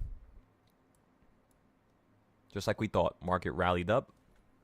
Remember, we still have swing trades that we're still holding for 690. Right now, you're at 688. So I'm almost 1,000% sure that if I check this other play, it's going to be up a ridiculous amount. And remember, we didn't average down because, honestly, I'm not really trying to put more money into this market. At least not right now.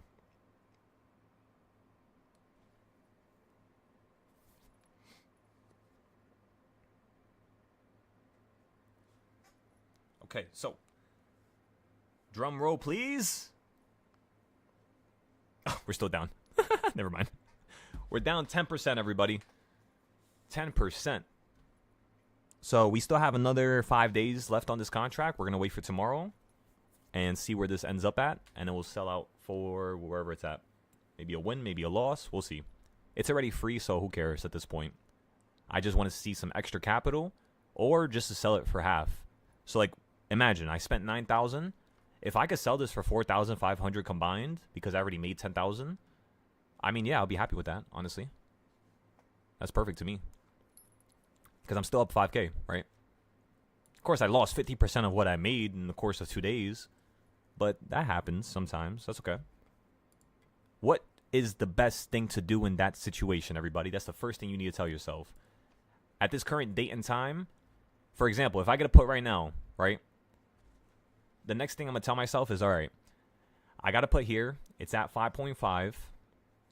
You just came from hitting number 4. So you ran up to number 5.5.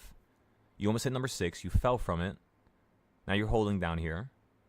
Before you fell down to number 1, let's call it 1.5, and you managed to hold down here. So because you fell to 1.5 and you held, and you ran all the way to the top, that's a $7 move, I believe. No, $5. $5? $6. Sorry. So that's a $6 move up, which means you're going to do $3 down. You guys got that? So if you did 6 up, you're going to do 3 down. So that's what we're looking for right now. 6 up, 3 down. 6 up, 3 down. You said how much is your 688 contract for puts for today?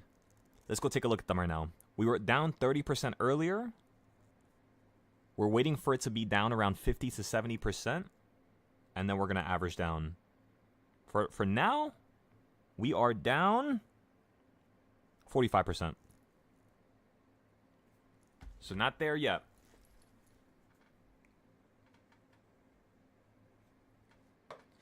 Yeah, for these, I'm most likely going to average down at minus 70%. I'm not going to average down at 50%. You're basically still at the same level. That's why. So I believe that the momentum in terms of the value for this contract, I believe that this is the proper value for it. In fact, it might get cheaper. So if this was the proper value for this contract, as compared to when we first bought into it earlier, around the 170s. Was it 170s? What price did I pay for this? Yeah, 170. So you fell from 170 back down to $100, basically. And this strike price is how far out? It's currently... basically, we're in the money right now. We're about to be in the money, I should say. So the second you drop below number 5 on the reversal points, we're going to be profitable again, is what I'm thinking. Maybe even, actually, no, you need to drop down to number 4.5. If we drop down to 4 point, no. 3.5, sorry. 3.5, we would be profitable again, which is now down to here, which is still proper. That's still about where I want to play to. Like usually I play puts to like number 3 or number 2. Like, for example, yesterday, when you fell down to the bottom here, so this was reversal point number 4. Right here. This is like a little bit of, kind of like above it. Or not, yeah, like a little bit above it. This was right next to reversal point number 5 yesterday. So I played calls down here. I told everybody buy in. We all bought in as a team at number 5. And then you ran literally perfectly straight right back up to here where we sold it right here, which was right at reversal point number 1. And then when you ran up to here, you almost hit number 4. You stopped at like 3.7, almost number 4. But like 3.7, 3.6. Then you fell out the sky, and when you fell down to number 1, which was right around here, I sold my puts in the morning. So I sold them the second you fell from up here to down here. I then waited for you to fall down to here where we bought calls, played to here, sold out a little bit earlier, most likely if not this candle, somewhere over here. And then we played one of the last plays, which was down here. This is my favorite play from yesterday. And then we played puts from up here because you were stuck at number 5 again. Or stuck at number 4 for the first time. And because when you fell down to number 4, I want to show you guys something. Do you guys see how when you fell down to number 4, you ran up right here? When you hit number 4 to the top for the first time, you did the same exact move. Let me show you. You can't see it because I took the reversal points and put it for today. But I'm going to copy it and show you guys. I just need to see the starting price. You guys ready for this? Look at how wild this is. You're going to love it.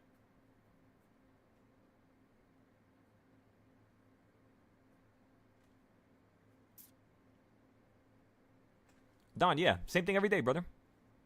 Same procedure as the last 2 years. The second I average down, I'll let you guys know. I'll post it onto Mumu. And yeah. Just take your time. Remember, don't be anxious.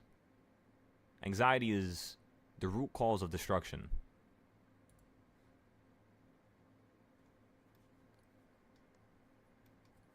Sorry, give me a second. I'm trying to put this damn thing into a group. Okay, there you go.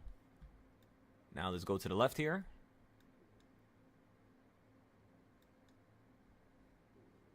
Okay, so I'm going to put this at the opening price now. This is literally what I do every day, by the way. So when you guys join the Discord and you guys learn the reversal points, this is how your chart should look every morning. So you see how you hit number 4? When you ran up, you hit number 2, and we sold it. I wanted to wait to number 1. So when you hit number 4 again, I bought into the trade again, and then you ran up to number 1 perfectly. Watch this. You fell down to here. We bought calls again at number 5. Perfectly launched up. Hit number 4. Because that was the perfect hit. This right here is not perfect. That's not number 4. That's beneath it. This is perfect. Because that was perfect, I told everybody we're going to play puts here. And then when it falls down to number 2, we're going to sell out. Because that's what it did down here. You see it when you hit number 4, you ran straight to number 2, and then you fell back down to number 4. So I knew it was going to potentially run back up to number 4 again. I just wasn't certain because you can never be certain. You could see what the market is doing, and you could see what it's going to do next. But that doesn't mean it's going to do it. You know what I mean? It means it can do it. Doesn't mean it will do it. So, how do we navigate this? What we do is we play puts from number 4 back down to number 2, and the second you hit number 2, I sold out. It did go down lower, but I don't care about that. I just care about equal reaction. You did it down here, so I did it up here. That's literally how I trade every day. And then you ran back up to number 4. We bought puts again. And you fell straight down to here, which was opening price, of course. Why would it fall down to there? Because like I told you guys today, when you do a big move, you always go down to the halfway point. So where's the halfway point yesterday? Boom, right there. It held. Boom, you go up higher. So now let's take this same recipe from yesterday that led us to be so successful. Let's realize that the market is not listening to the reversal points as it was yesterday. So this is very aggressive to the bullish side, which makes sense. Why? Because on the weekly, if I show you guys this chart again, it looks like you're running straight into the sky right now. So you might do something very aggressive on the call side, which is what I told you guys in the morning. And so far, so good. It looks like we're correct about that. But yeah.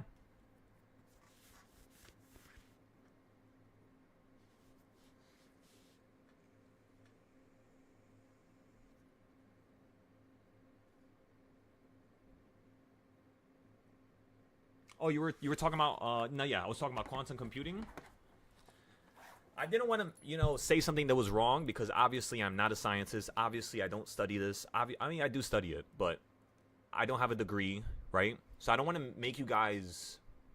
I hate teaching people when I don't know if that thing is true, like truly 100%. If it's not 100%, I can't teach. I can't teach it. Why the fuck am I going to teach something to a group of people that's not at 100%? You think God's going to accept that? Hell no. He knows I can give you 100%. He knows I can make sure it's perfect. So I'm going to make it perfect. Anything else is, like I said, irrelevant. We got to get this done, everybody. So, yeah. I try to not say things that are wrong. I try to speak from what I know and not speak from something I heard or something I seen. I make sure it's something I read, make sure it's something I read a couple times, make sure I read the good about it, make sure I read the bad about it. And once I read both sides of the pendulum, both perspectives, I usually land somewhere in the middle. So that's how I basically research. So like for Tesla, the reason why I know so much about Tesla is because I used to literally sit inside of Twitter for hours going through all the people who would just shit talk Tesla.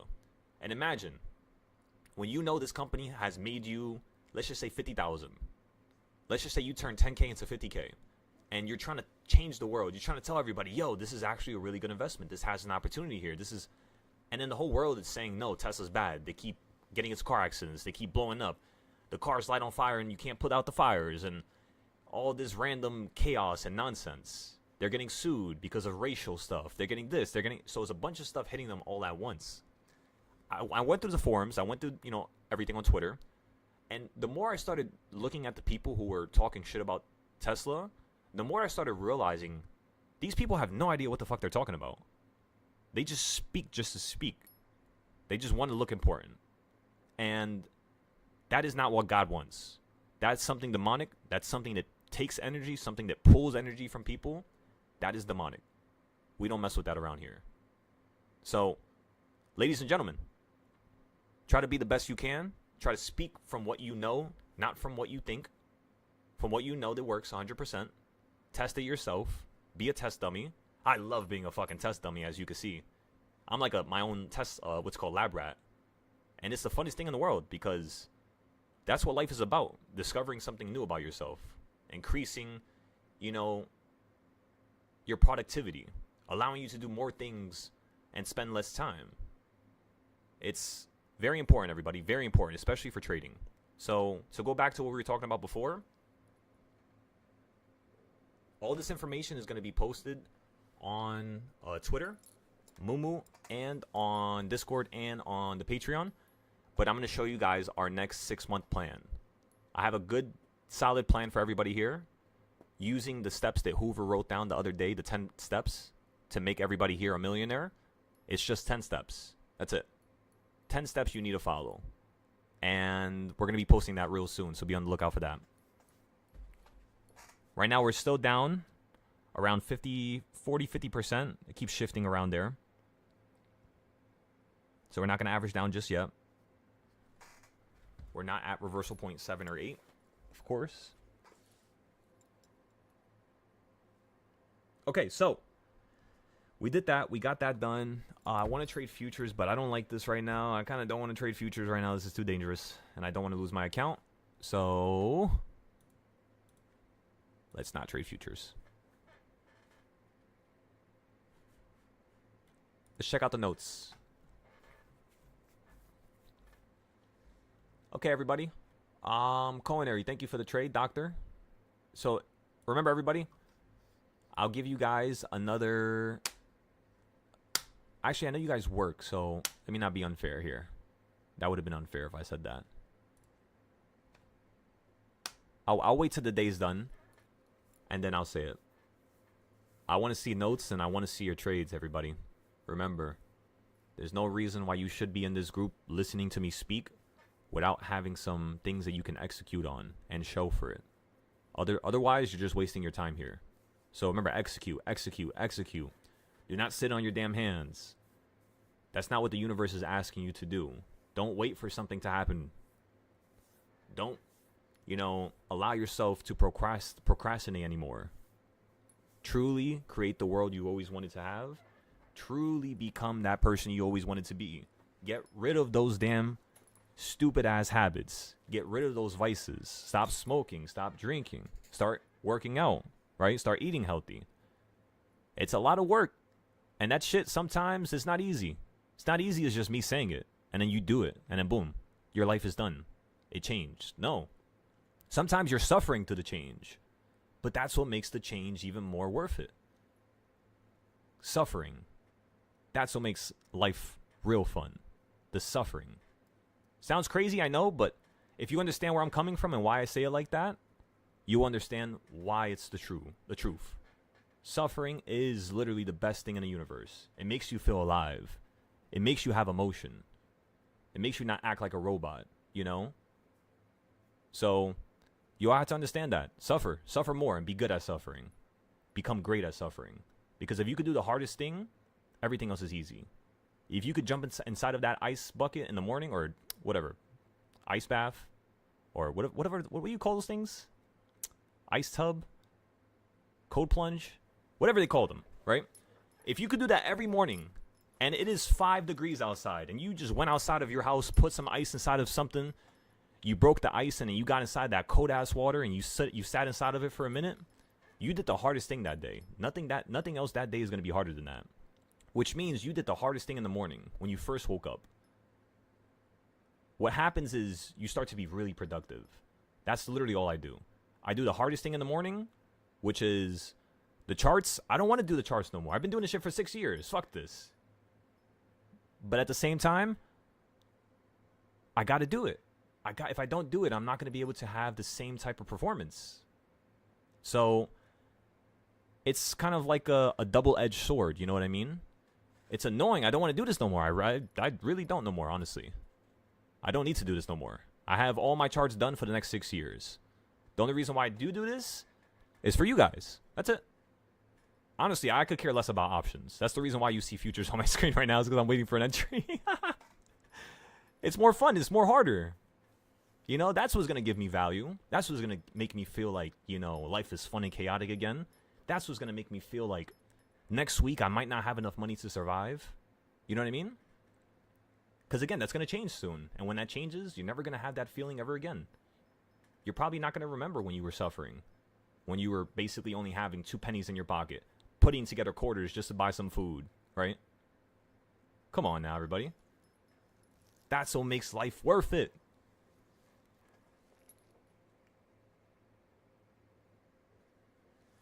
$111%. Absolutely excellent. I'm assuming you held those calls because of what I had stated earlier with the market being bullish. Is that correct? Drum roll, please. I don't think I've ever seen you in the YouTube chat, by the way. Fairy? Is that your name? Fernie, sorry. I can't see. So, Fernie, welcome to the YouTube chat. 110%, 111% your first day here? Come on now, you're doing better than some of the students. Or are the students being lazy? What's going on with the students? Let me see. What type of trade did Culinary post? So Culinary posted 22%, 57%, 31%. So far, somebody on the YouTube has a higher percentage than everybody on my Discord. That's amazing. That's competition. That should get all you guys fired up. That's what's up. I love that. So let me see if Fernie bought at the bottom, and let me see what Fernie's idea was before I say that it was just because of us here. And yeah, we'll go from there. Whether it was me, whether it was you, it doesn't matter. I'm just trying to establish an understanding of what happened to allow you to be up 110%, 111%, so that we could do it again tomorrow for you. That's the only thing I care about. How do we actually get it done? How do we execute? How the hell did we get 100%? How do we end up profitable? Most people skip that part of the situation and that part of the equation, but that's the most important part. When you are profitable, the only time that you're going to have a setback is when you recognize that your profit usually causes one to not do the research, not do the notes, and not try to improve your charts. So, ladies and gentlemen, profit won't actually really help you grow unless you literally put the idea in your mind. So put the idea in your mind. Allow this to grow. Why am I thinking of Black Ops 3 right now? I'm thinking of for some reason, I keep thinking of Black Ops 3 and this fucking video I recorded on YouTube when I was like 15. Let me show you guys. Black Ops 3. It keeps popping up in my head, so I'm just gonna look at this. Black Ops 340. Also, don't look at my old YouTube channel. You're gonna hear my young ass, immature voice. Silo Trades. Is this why the fuck? Silo Trades? It's not Silo Trades. It's Silo. I think Gaming. Silo Gaming. Some shit like that. No. What the fuck was my old YouTube? Silo TV. No. Let me see. Silo TV. Let's go over here, and we're gonna put some music on in a second. Let's go over here. Go to me. Go to you. Go to view channel. Wait, isn't view? No. Go over here. Switch account. It's called just. It's literally called just Silo. Okay, so just search up Silo. Right here. Oh no, that's not the damn thing. It's this one. This is my old YouTube channel, by the way, everybody. Where is it? Right here. I keep thinking of this map for some reason.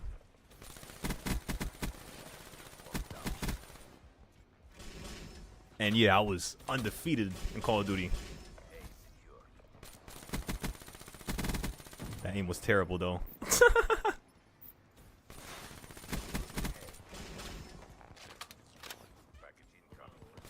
So basically I got a nuclear, which means I killed 25 people.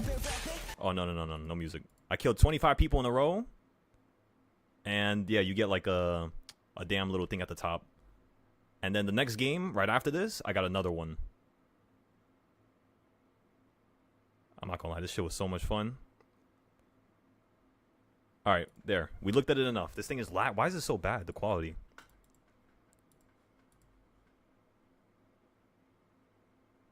I had a terrible PC, so that's probably what it was. Oh yeah, see, you got it. You saw it right there? Boom! Alright, anyways, let's go back to what we were doing. I don't know why I felt like I needed to look that up.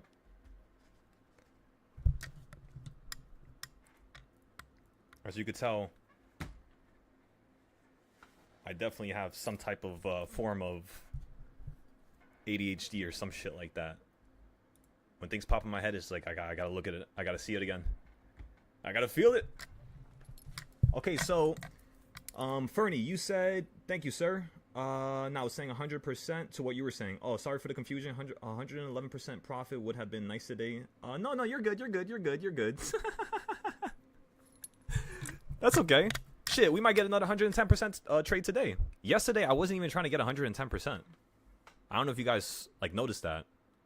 On the last trade, I wasn't even trying to, again, get 100%. I was just trying to get 50 to 60, and that thing ended up falling down to here. So you had a beautiful 100% trade at the end of the day from number 5, which is what we're trying to trade today, right? It's kind of like you're doing the same shit as number 5 yesterday, but you're kind of doing it like right now, early. Like up here. You get like a little bit above it, you almost hit number 6, and then you fall down below it. It's kind of like what we're looking at right here. If it gets above number 6, cool, perfect. That's what I want anyways. I want to average down at number 7 or 8. Anywhere else, I'm going to have to wait until I'm down 75%. And we bought in at 10 o'clock. So that means we're going to potentially sell out at around 12 to 1 o'clock.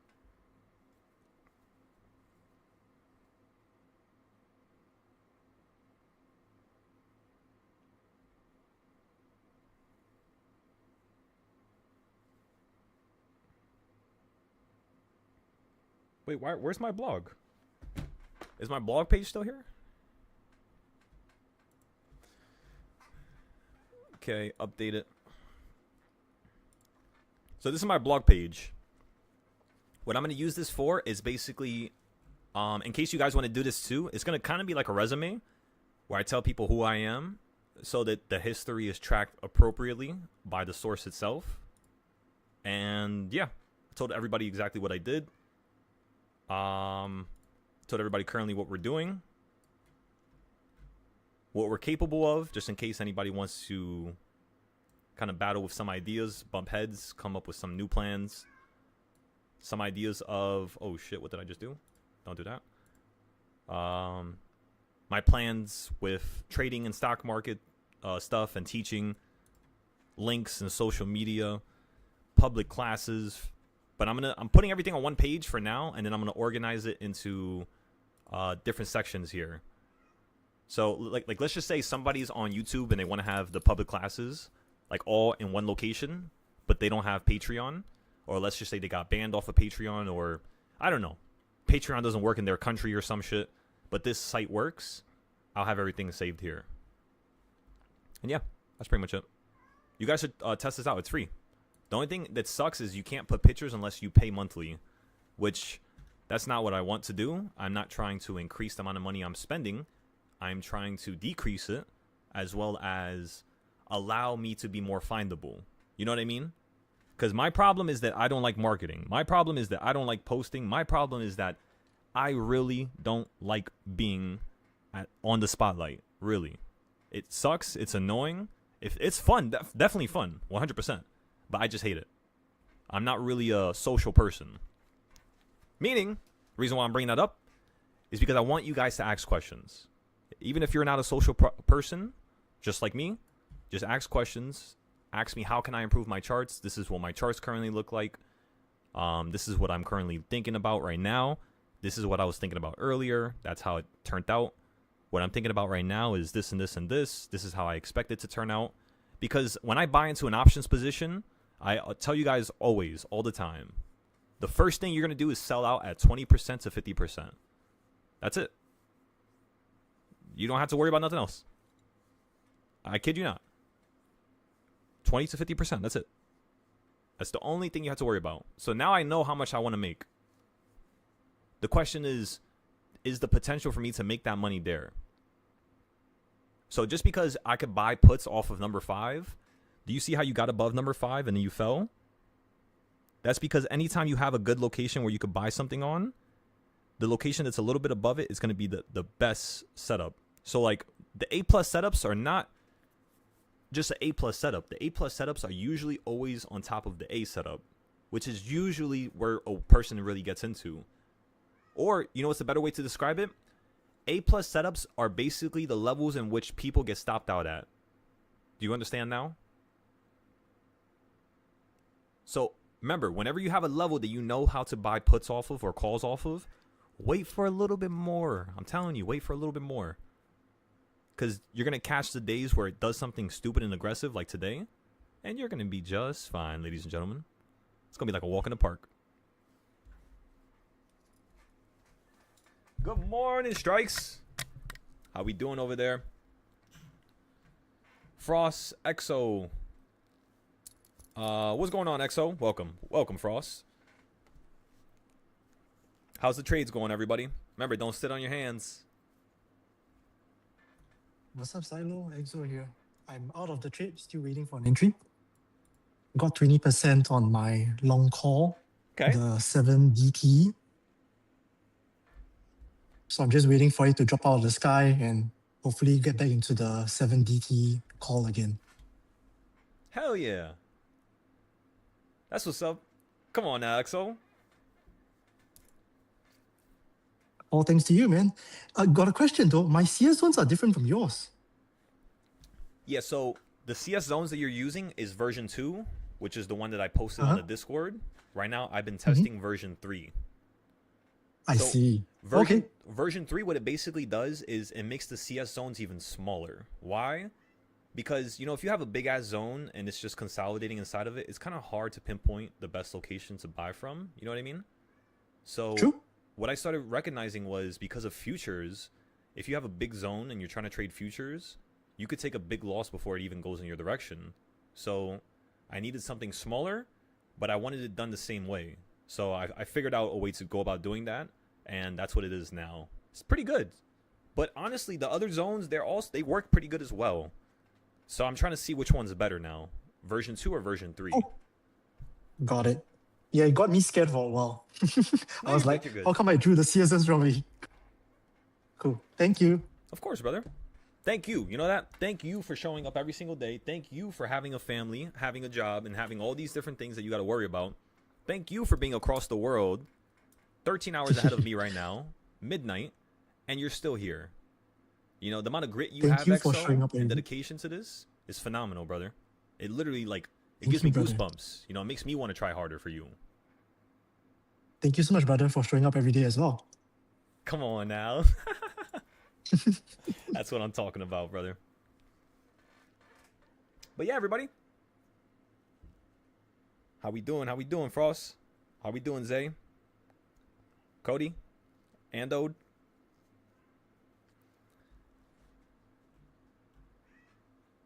What else? What else can we look at? Is there anything I need to do here? I don't think there's anything I need to do here. Besides post this real quick. Silo trades futures. I gotta post something on the Patreon for the futures one next. They said they're gonna disconnect my account because I'm not active on it. So I gotta schedule something to be posted like every couple days. Fluffy, can you please stop crying? You've been fucking crying all night. My goodness. Let me let the cat go upstairs. Everybody give me 1 second.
I can't wait for summer. Let me tell y'all.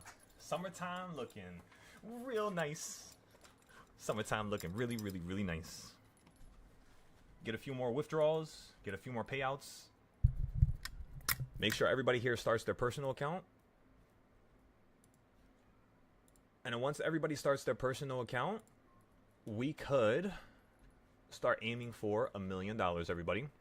So again, step one. We need everybody here to have at least $400.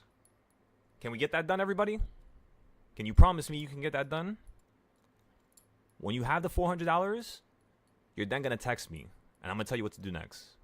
Of course, I'm gonna tell you right now out loud, but later on, it's gonna be more specific depending on who you are as a person and how much capital you have. Everything is dedicated to you as a person. That's how I teach. It's not all the same for everybody. So I gotta make a specific program for you, and the only way I could do that, of course, is by understanding you and your ideas, right? So yeah, let's shake and bake, let's shake and bake, let's shake and bake.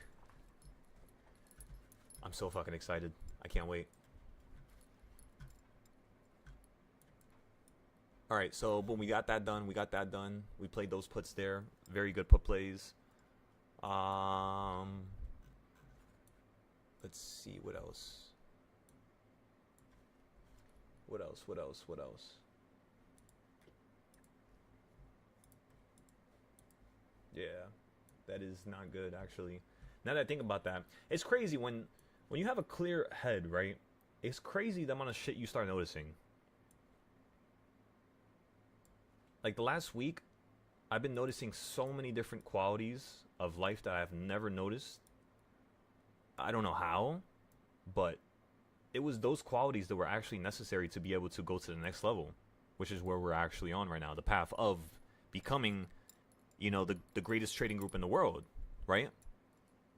This is the story as to how we became the greatest. And in that story, we're pretty much at the beginning portion still. We haven't even left step number one, honestly, because step number one is first establishing consistency. And right now, I don't see consistency. I don't see consistent posts every day. I don't see consistent profit every day. I don't see consistent withdrawals every day.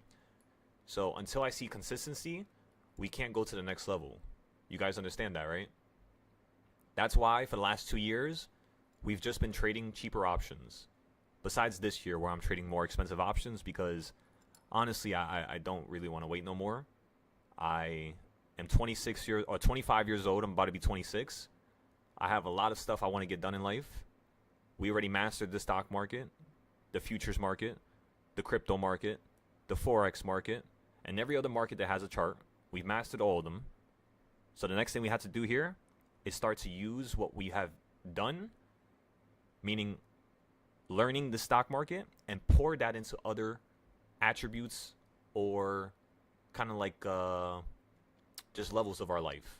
Meaning, use some of the money to get a gym membership. Use some of the money to buy healthier food. Use some of the money to do yourself good and improve yourself in another fashion. That way you're compounding your growth. Just because you grew in one way and you have money, that's not the end.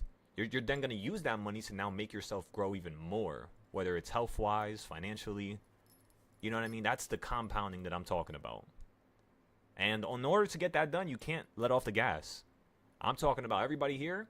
Your foot needs to be pressing that gas pedal so hard that your foot is going through the floorboard of the car, right? Your foot is almost touching the street.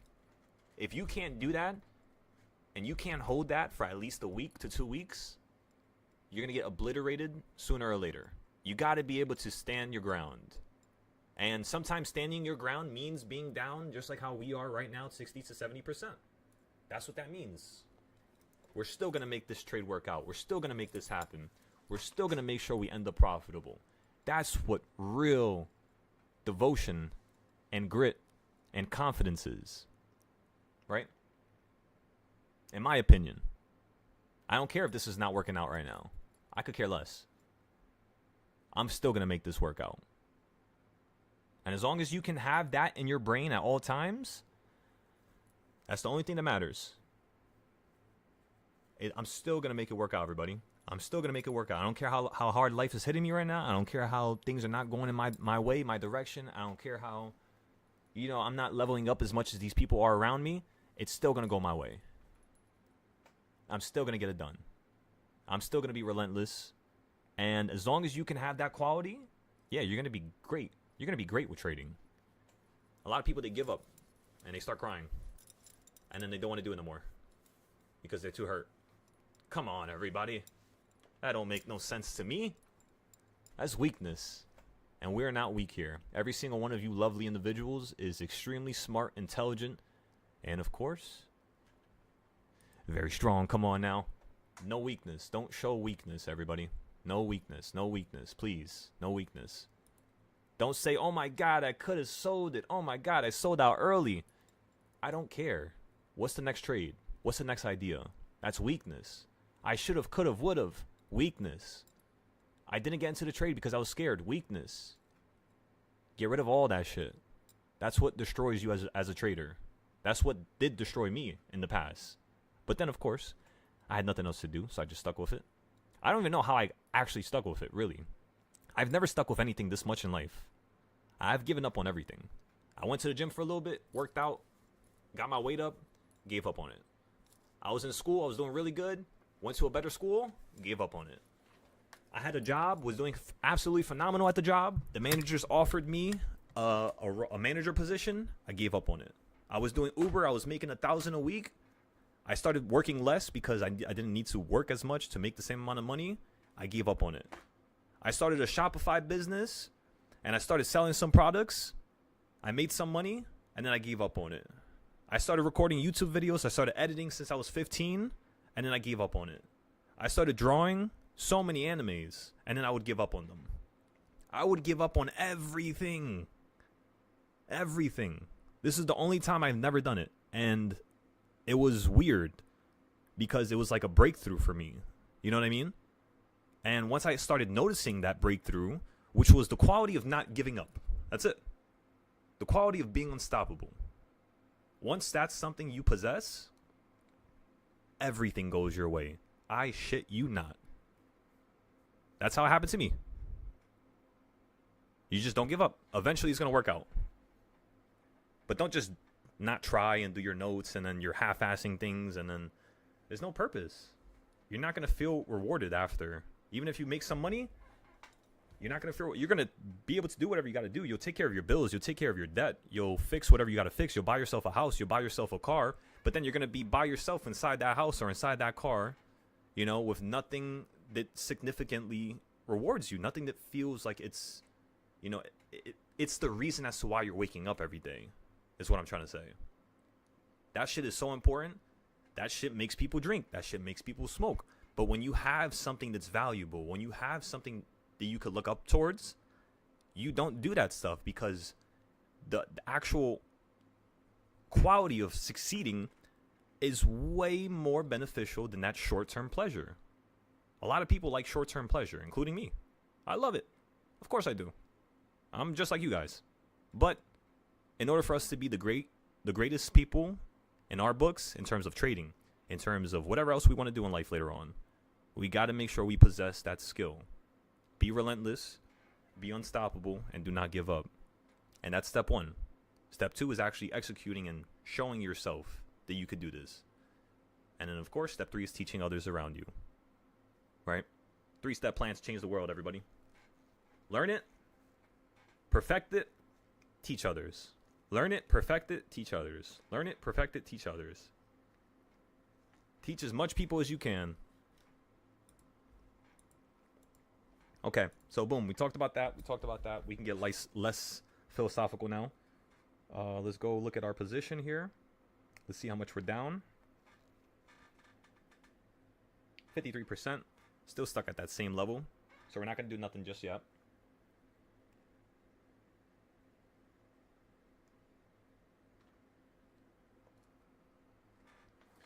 Okay, so we got that done. I don't want to trade futures right now. This is a terrible ass trend. So we're just going to wait here. We're not going to rush it. And then what else could we do?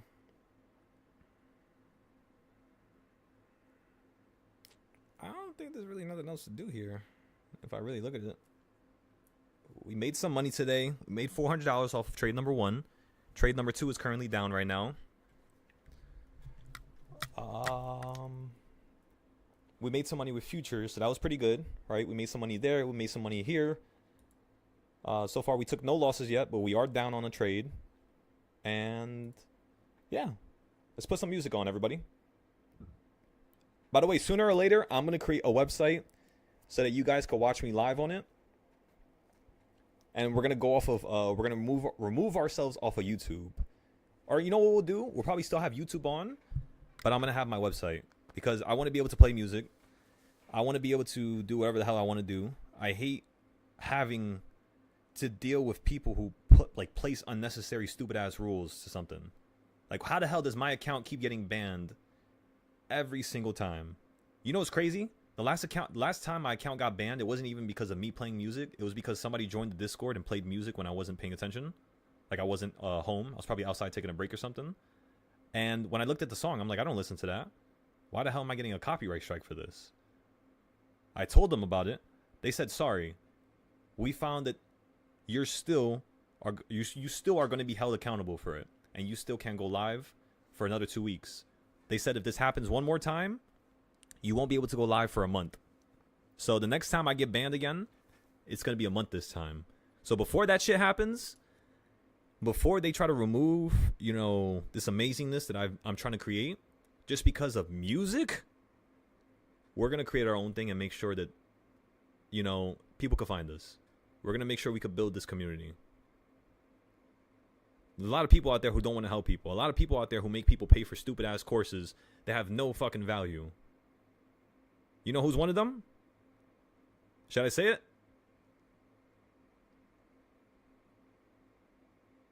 Should I say it? Let me know. I'll say it right now.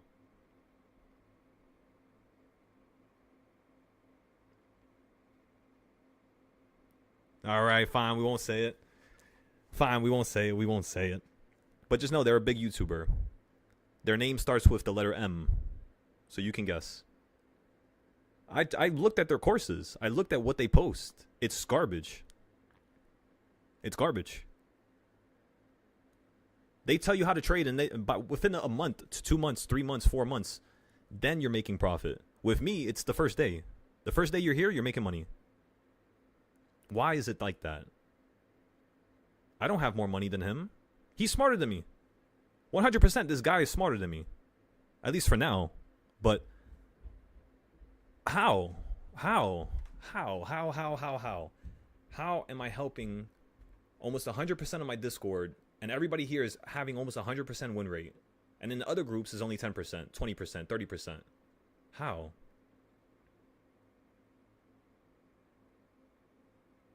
You know? It's something I ponder upon a lot.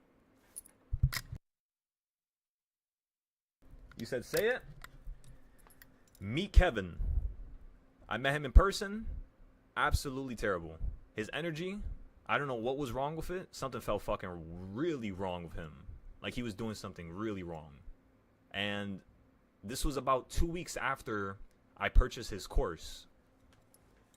$700, one-time fee, lifetime. I looked through it. I read through it. I didn't know what the fuck this guy was talking about. I know how to trade options. I've been trading options for 2 years prior to that. I turned a $3,000 account into $100K. You guys know about all of this. So how the fuck am I paying $700 for something? And what year is this? 2020. 4 years later, I still have his thing. 4 years later, I haven't made a single dollar off of him. Yet, he talks so much about helping the community. You're not here to help people.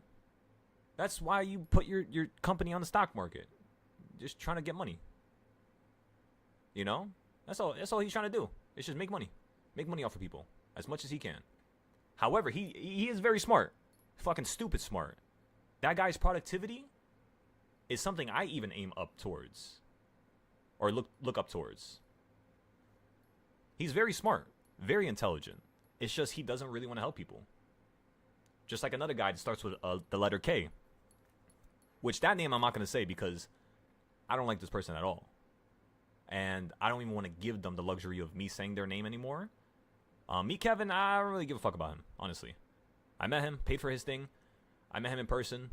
And, you know, like, it's whatever at the end of the day.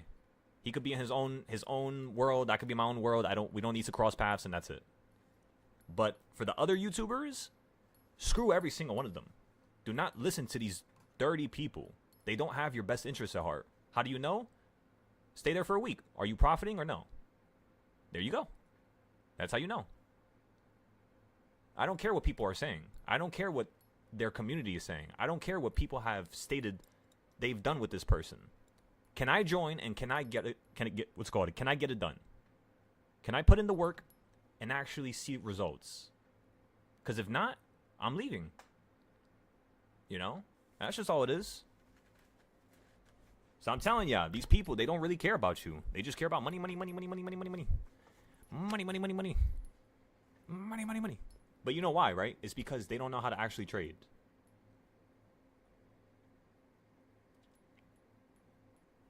That's it. They actually do not know how to trade. That's the main reason. They know a couple patterns, but that's not knowing how to trade. You understand? For example, Trump drops tariff news right now and the market crashes $20, meaning SPY drops from 688 right now and you go straight down to 666. Do you think they're going to be able to actually help you? Do you think they have all these levels done? No. Maybe they have levels from the past when they were there from before, but I have levels for the future. I prepared you guys for the next 50 years for most of these companies. That's something that they will never do, and I know they won't, but that's what makes us different. That's why there's no competition with me and these people.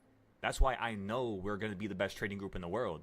I know, because our grit, our devotion, and our execution is literally top notch. It's golden. It's like Midas touch. And yeah, that's why I don't worry. That's why I'm so honest about my financial situation with you guys, because I really don't care. You know? We could do a lot. We could really get things done. It's just I'm not going to be a one-man band. I need you guys beside me. Because if I have you guys beside me while I'm achieving greatness, shit, I'm happy.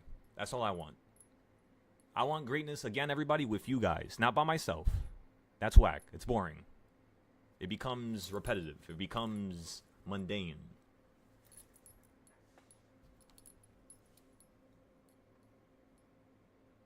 You're out? Peace, brother.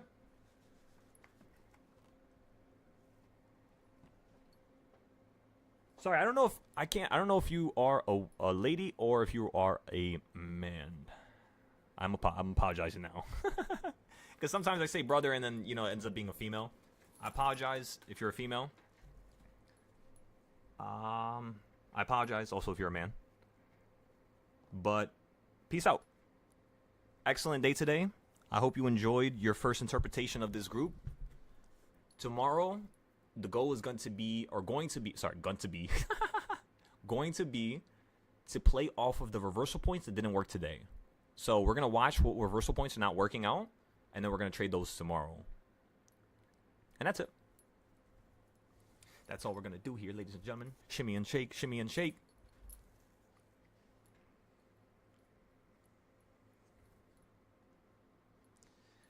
Okay, so we discussed these people. We discussed the Discord. We discussed the Patreon. What else do we need to discuss here? I think that's it. Is that it? Oh, I forgot to check the practice account, everybody.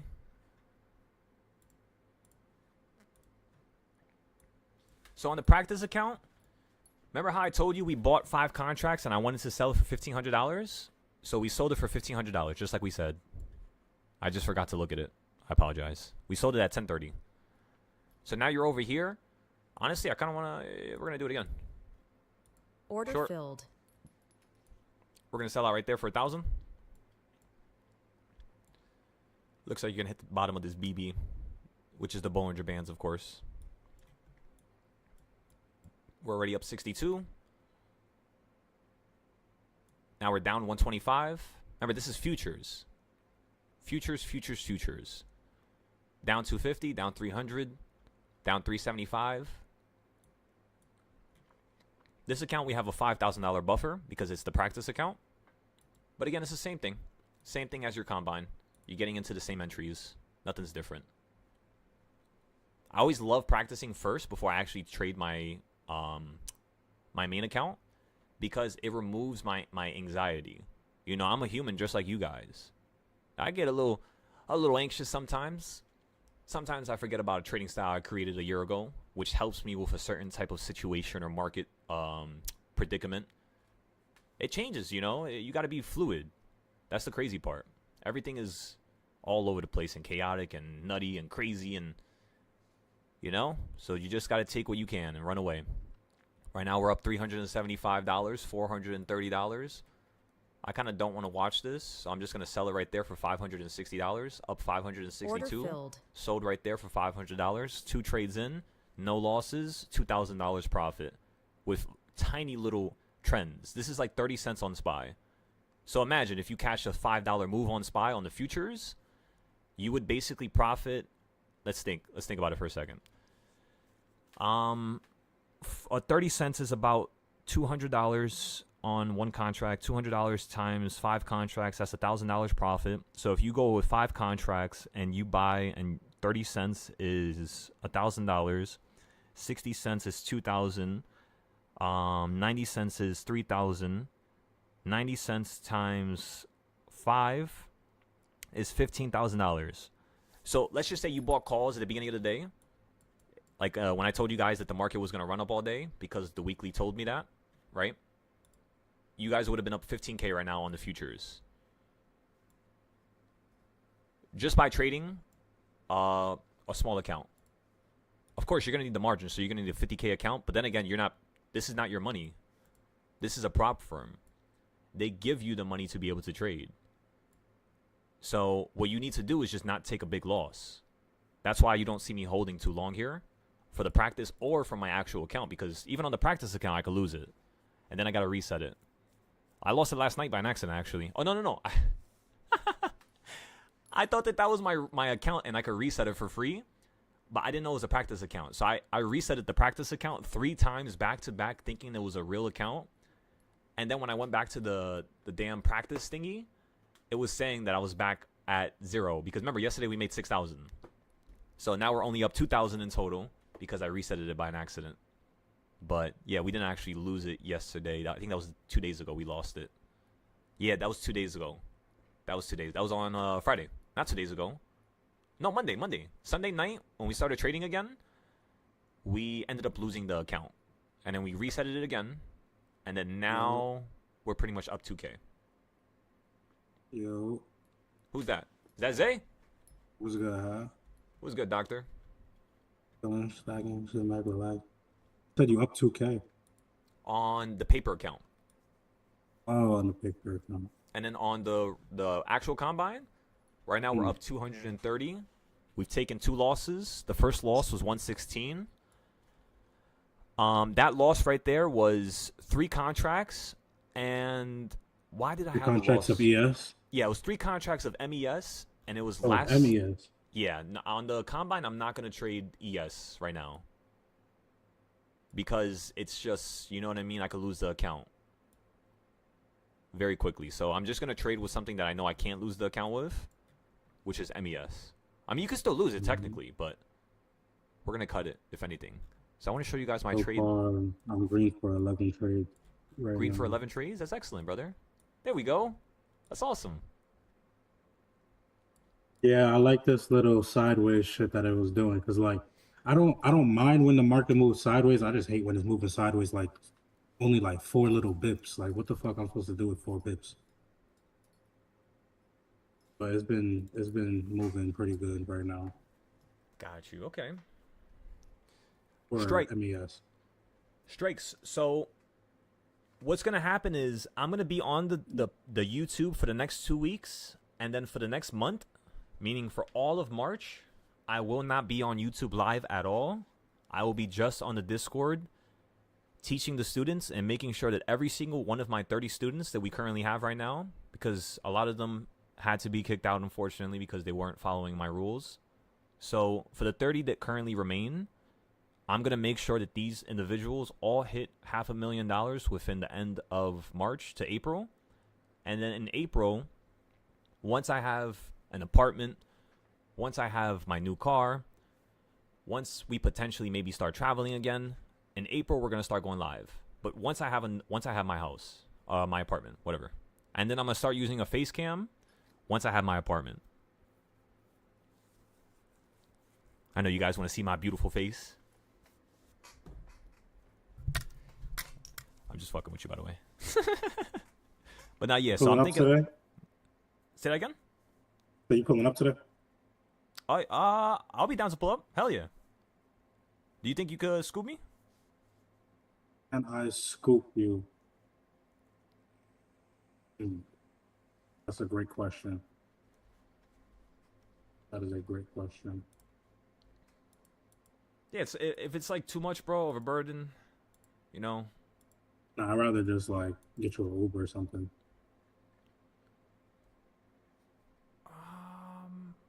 I mean, if anything, call me. Call me in a little bit. We'll talk about it, bro. And then towards like 6 p.m., that's when we're gonna start trading. So, if anything, we'll probably think about something around that time.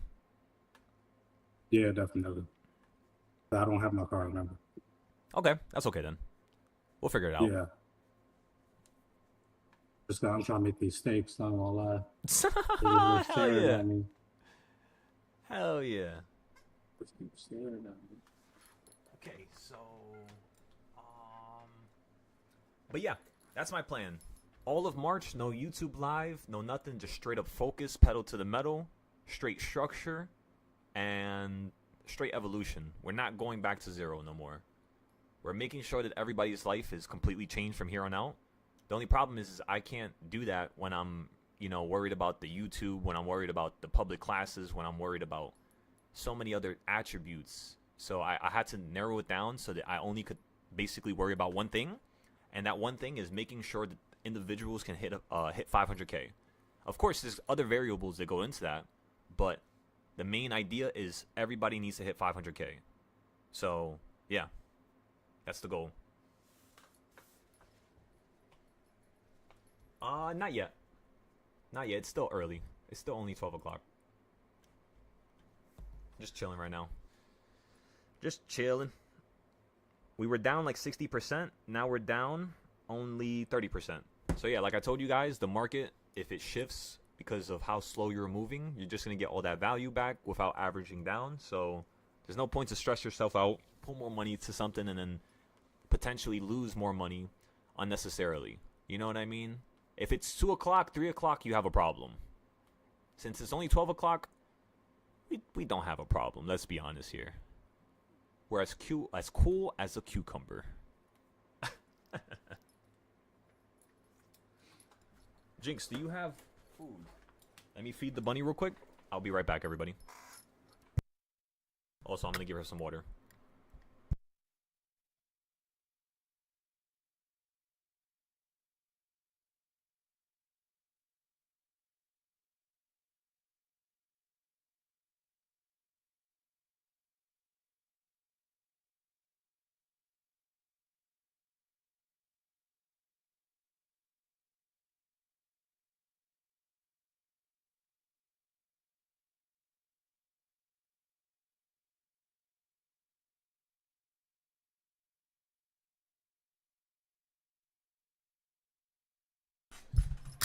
$30, 30%, 30%.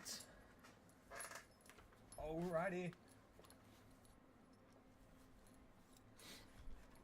Okay, so we looked at that. We looked at this. I can sign out of Verizon now. So Craddy's on Wisdom. Alright, we're going to take a break here for a second. We're going to go to the Patreon. And I want to show all you guys something.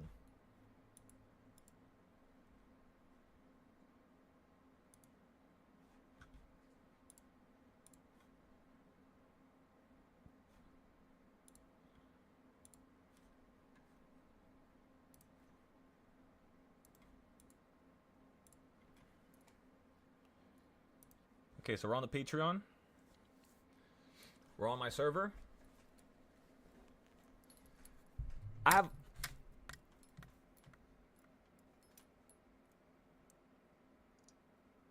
You know what? Let's incentivize something. Let's incentivize something. If I can have...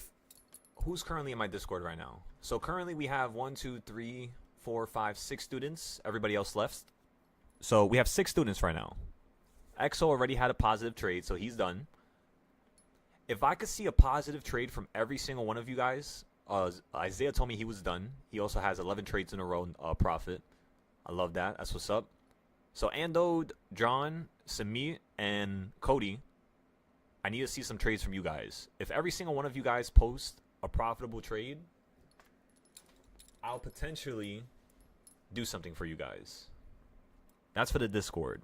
For the YouTube, if you on YouTube could show me that you are profitable, if you could send me your trades on Moomoo or on Twitter, and you could tag me, I'll give you one opportunity, 1 week, to be in my smaller server, the cheaper server, which is this server here.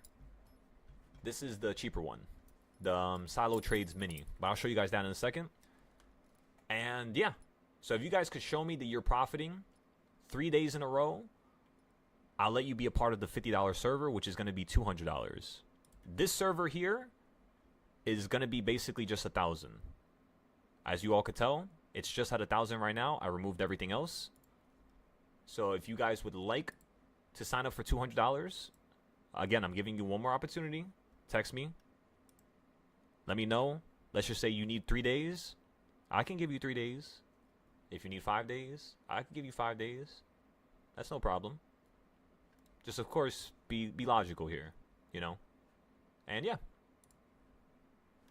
So, first thing I want to do here is I want to go to my Silo Trades Patreon.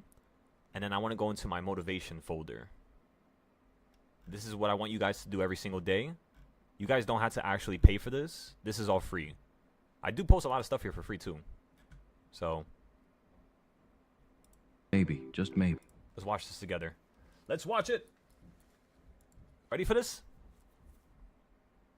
The life you want is hiding behind the habit you refuse to change, the one you justify, the one you minimize, the one you tell yourself isn't that big of a deal. The truth is, you won't fail from a lack of potential. You'll fail from your loyalty to the patterns weighing you down. What you won't want to hear is that your dream life isn't far. It's fenced off, and the fence is built out of the one habit you keep defending. The simple fact is that every habit you repeat is a vote for the life you keep getting. You can't pray for a different life while you practice the same routines. And the tragic part is that you know that thing you keep doing that's keeping you exactly where you are. But knowing and changing are two different wars, and as long as you continue to ignore that fact, your habits will either be building your future or defending your past. The good news is that if you're honest with yourself, you'll know which one you're doing right now. You don't need to monumentally upend your life. You just need to start with changing one bad habit at a time. Not all of them, just one. Starting with the one that's costing you the most. That's all it takes to unlock the door you've been standing in front of for years. Because the version of you that has everything you want, they don't have the habit you're holding on to. They let it go.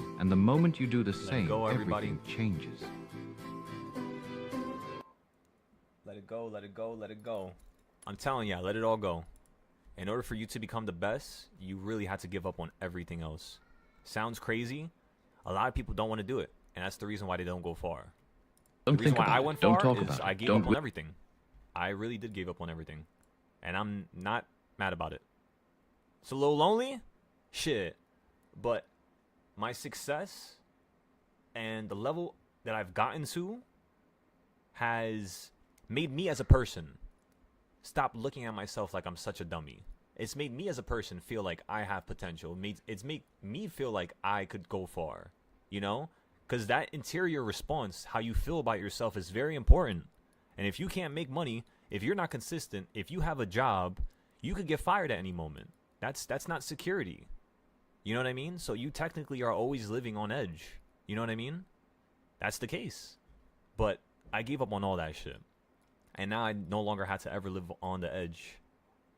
Even though I force it. Don't think about it. Don't talk about it. Don't wish for it. Go for it. Dive, move, start, act. It's the only way to get there. We already have too many people getting ready to be great, researching, planning, waiting for the stars to align and fears to vanish. When in reality, the bridge between who you are and who you want to be is built of bricks you haven't laid yet. And the truth is, those at the top don't wait for clarity. They create it through motion. Life doesn't reward the best plan. It rewards the first move. So start terribly, but start. Because the abyss between I want and I have is only crossed by those brave enough to jump without seeing the other side. The only thing waiting for you at the end of eventually is regret. Hesitation is just fear in a suit. So dive, even if the water's cold, even if you can't see the bottom. You don't build a bridge by staring at the river. You lay the first brick, then the next, and the next. And before you know it, you're on the other side, looking back at the person who almost stayed stuck because they were too busy planning. So clear your mind and choose momentum over certainty. Your future self will thank you.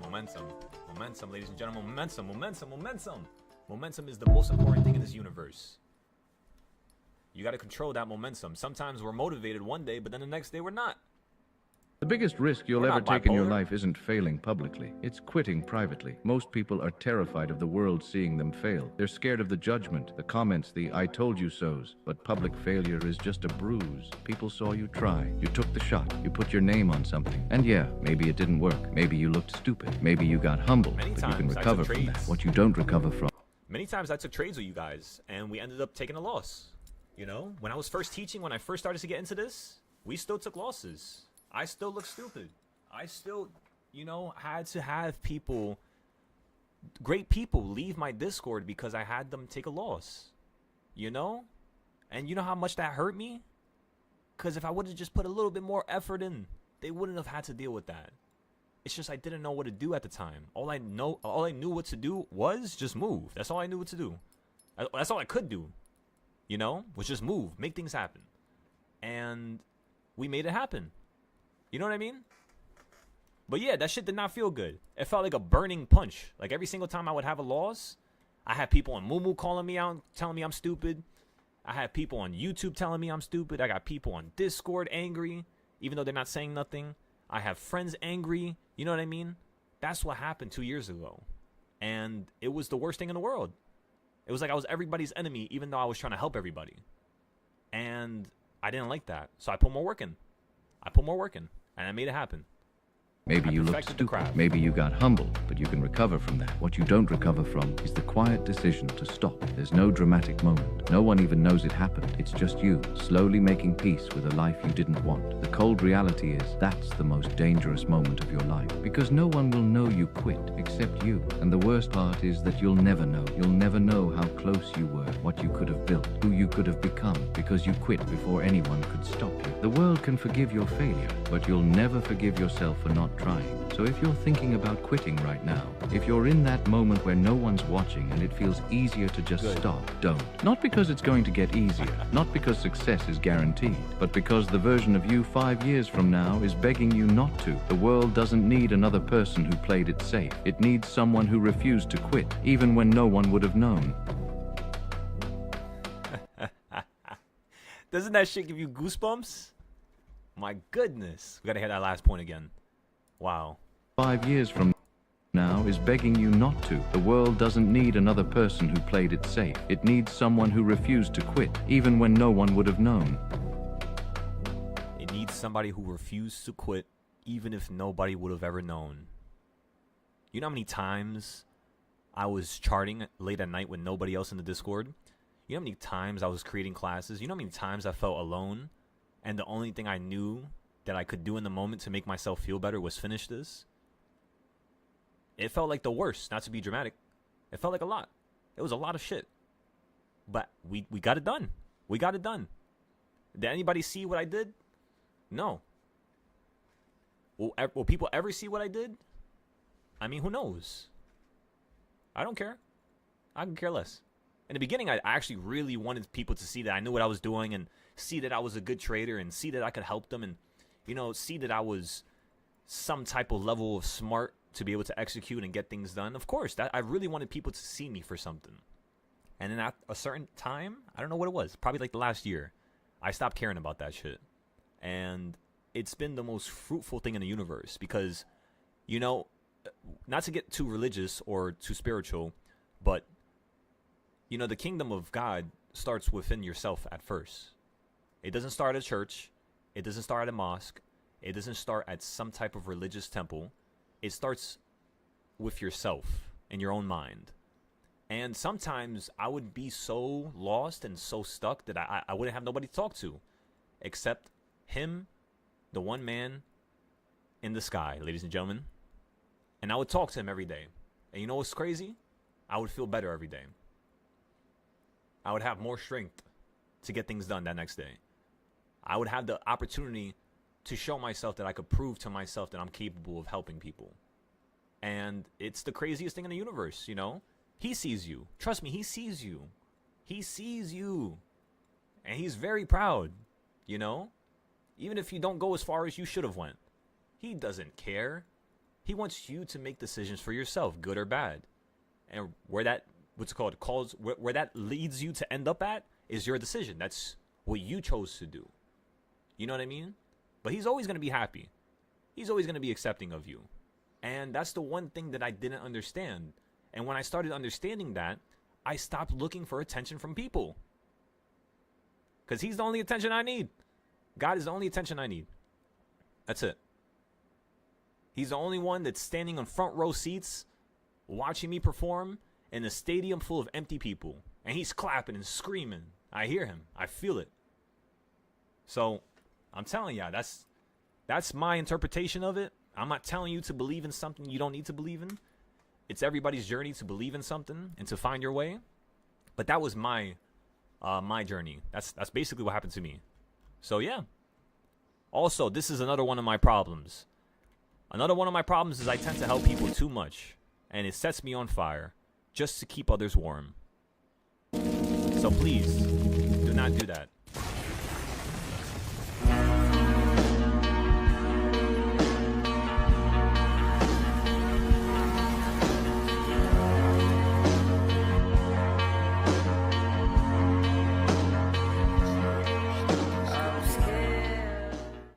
Telling you guys, so important.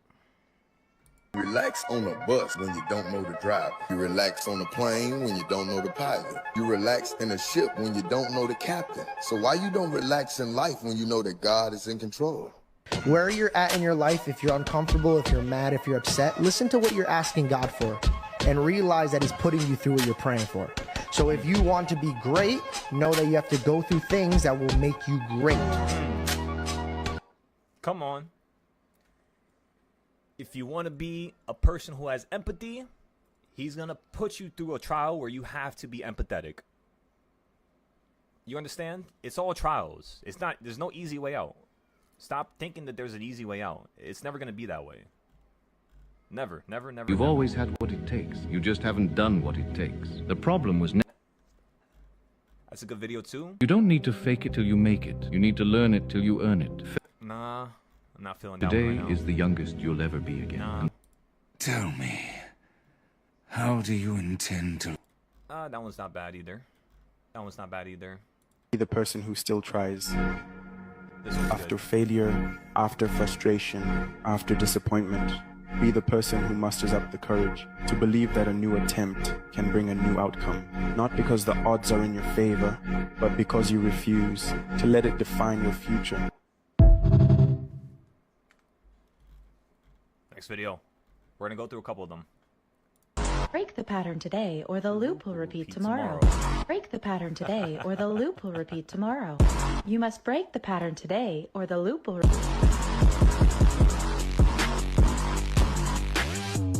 And I know it's cars, women, it's jewelry. I know it's money. I know materialistic shit. I get it, but you know, it's just part of the process.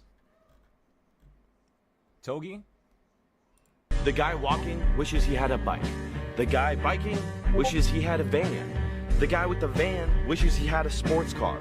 The guy with the sports car wishes that he had a supercar. The guy with the supercar, 40 years old, looks at the 16-year-old that's walking and thinks, damn, I wish I had more time. If you look around enough, everybody will have something that you don't have that you want. And if you're too busy looking around at what you want, you're never gonna appreciate what you have, and then you never live. The grass is always green on the other side, as they say. Or is it? Is the grass greener on the other side?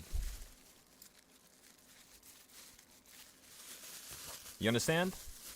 It was never greener on the other side. The grass was never even green. The grass, the wall that separates you from side to side, all that was only in your imagination, ladies and gentlemen. Every single aspect of that. Every single aspect of it. So recognize that you're always going to compare yourself. So be fine with that quality and that aspect of yourself. You're always going to be envious. You're always going to be a certain type of you're always going to have a certain type of emotional response to something that normally you would never do. Even if you're not an envious person, there's going to be a situation where you become envious. Even if you're not an angry person, there's going to be a situation where you become angry. Even if you're not a happy person, there's going to be a situation where you become happy. It's all a state of being. And if you can acknowledge that as a person, the first thing you're going to start to acknowledge is how quickly change can occur. The grass was never green on the other side. Change that perspective. That's not right. That was never correct in the first place. The grass was simply an embodiment of your imagination. That's all it ever was. You got that? The grass was simply an embodiment of your imagination. The wall that separates you from success, the wall that separates you from the version of you that you always wanted to become, was only in your imagination. It's not real. Literally, just take a step out that cage. Just open the door. Open the door for yourself. Stop staying stuck at that same level. It's not going to breed nothing but hatred, destruction, and chaos. So, get away from that stuff. Telling ya, try as hard as you can, because then everything in life will feel fucking amazing. Let me tell ya. If you will change, everything will change for you. Huh. You don't have to change what's outside. All you've got to change is what's inside. To have more, you simply have to become more. And then he said, don't wish it was easier, wish you were better. Don't wish for less problems, wish for more skills. Start working on yourself, making these personal changes, and he said it'll all change for you. And I think we'll end it off with that one here for a second. Take like a 5-10 minute break here, and then we'll go back into Spy. You hit number 6, so we'll probably have to average down here within the next 30 minutes to an hour, and then we'll go from there. But yeah, I'm telling you, ladies and gentlemen, check out the motivation sector on the Patreon. Check out some of these videos. Embody that version of you that you want to become and perfect it. Show me you guys could become better than me. Show me you guys have what it takes to be the best trader in the world. Show me it.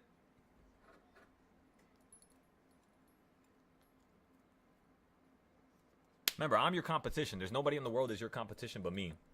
Remember that. Until we have a couple more students in here that are, you know, able to execute at a high degree, at a high level, I am your only competition as it stands. So, yeah, battle with me. Let's have some fun. By the way, I don't know if you guys know this, but that was also one of the reasons why I started teaching. I started recognizing that there was nobody in the world who actually puts effort into stock trading. It's all gambling and random, and nobody really cares to structure things.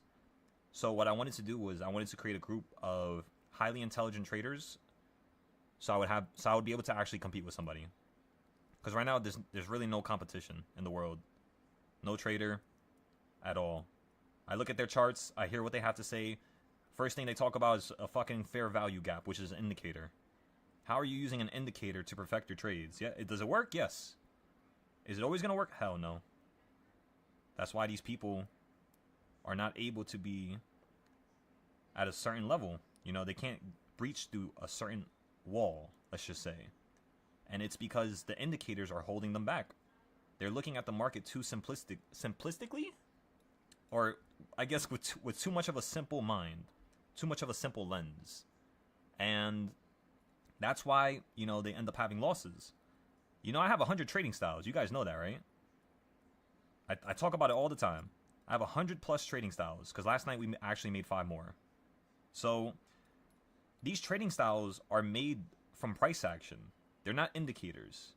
They're all live, they're all real time, and they all work right now, today, here, 99 to 90% of the time. Sometimes, of course, depending on the momentum that day, it changes the probability of it working out. But my probabilities of my trading styles are all 90% to 100%. Indicators are mostly 50% to like 30%. Like RSI is fucking terrible. It's like 30%. VWAP is a little bit more, I would say, like, it works out a little bit more in terms of the probability. But RSI and VWAP and MACD, they're all kind of trash. My favorite indicators really are EMAs because they're short term, so it deals with the most recent price action. And then I like having the moving averages, which is the bigger price action. And then I like having the Bollinger Bands, which is the overall momentum. Mix that with volume, and you got yourself a recipe for success. Mix that with all 100 trading styles I have, and the market can never ever do something that I will never understand. Never. Never. Because one of my trading styles is going to explain why the market's doing that, and then all we have to do is just use that trading style. Whichever one is making sense in the moment, that's the one we use.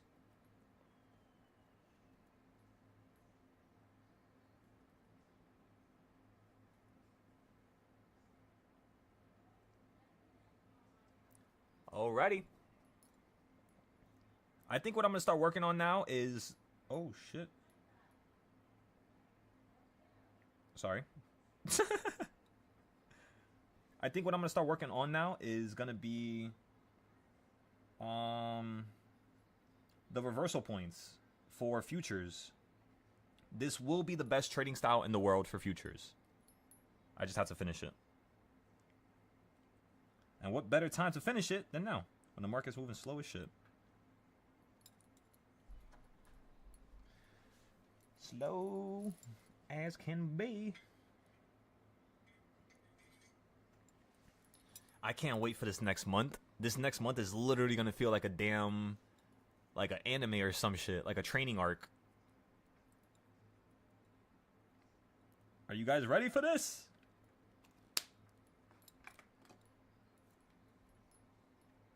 Remember, the goal of this next month is going to be to hit $500,000 by the time we start going live again. For every single student that's currently here.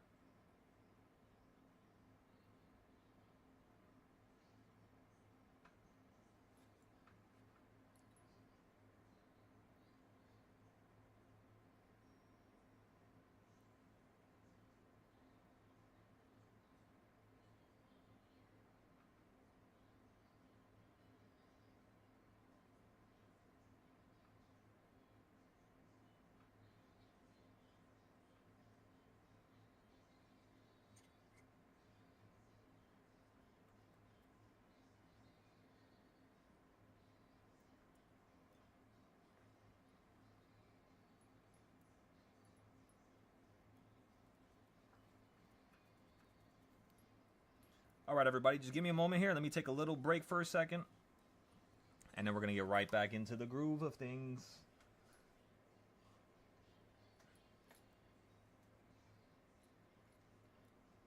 If you guys want to ask any questions now before I skedaddle for a few minutes, ask now or forever hold your peace.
Alright, gentlemen.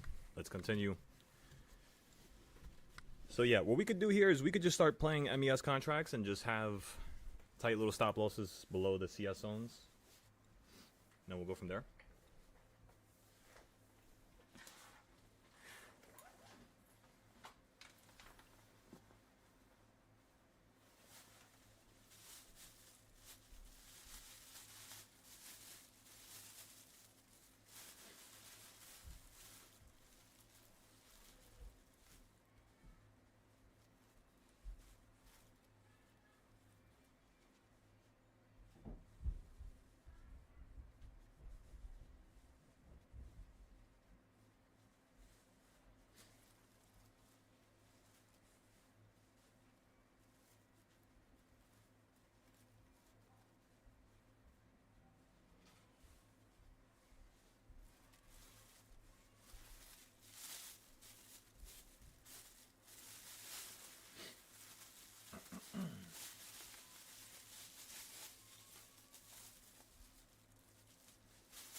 Does glass normally shatter when it's hot?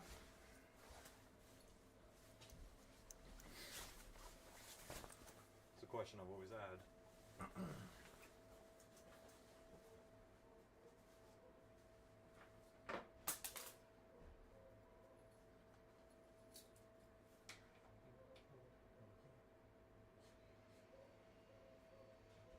Come on. Oh yeah, everybody. You know what time it is. Wait, that's done, that's not done. Let me put this back here. Alright, boom.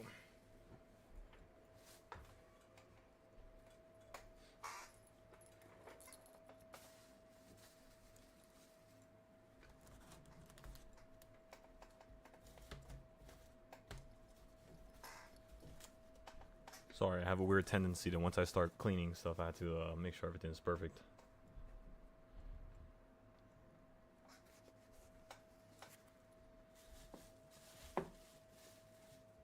Oh, I can't turn my fucking neck. I forgot to tell you guys about that. Did I tell you guys about that? Oh my god. Give me a second. I tried to throw something.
I just made the whole monitor collapse.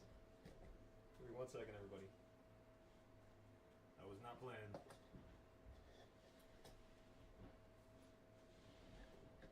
I'm trying to like... Alright, listen, you guys are gonna call me crazy when I tell you this. Give me 1 second, let me fix this first. And then I want to put this like right about there. That's good enough. Okay. Alright, so I have a damn drawing tablet, right? By the way, Don, we're still in the puts. We're just waiting right now. Looks like it might be like an end of the day move.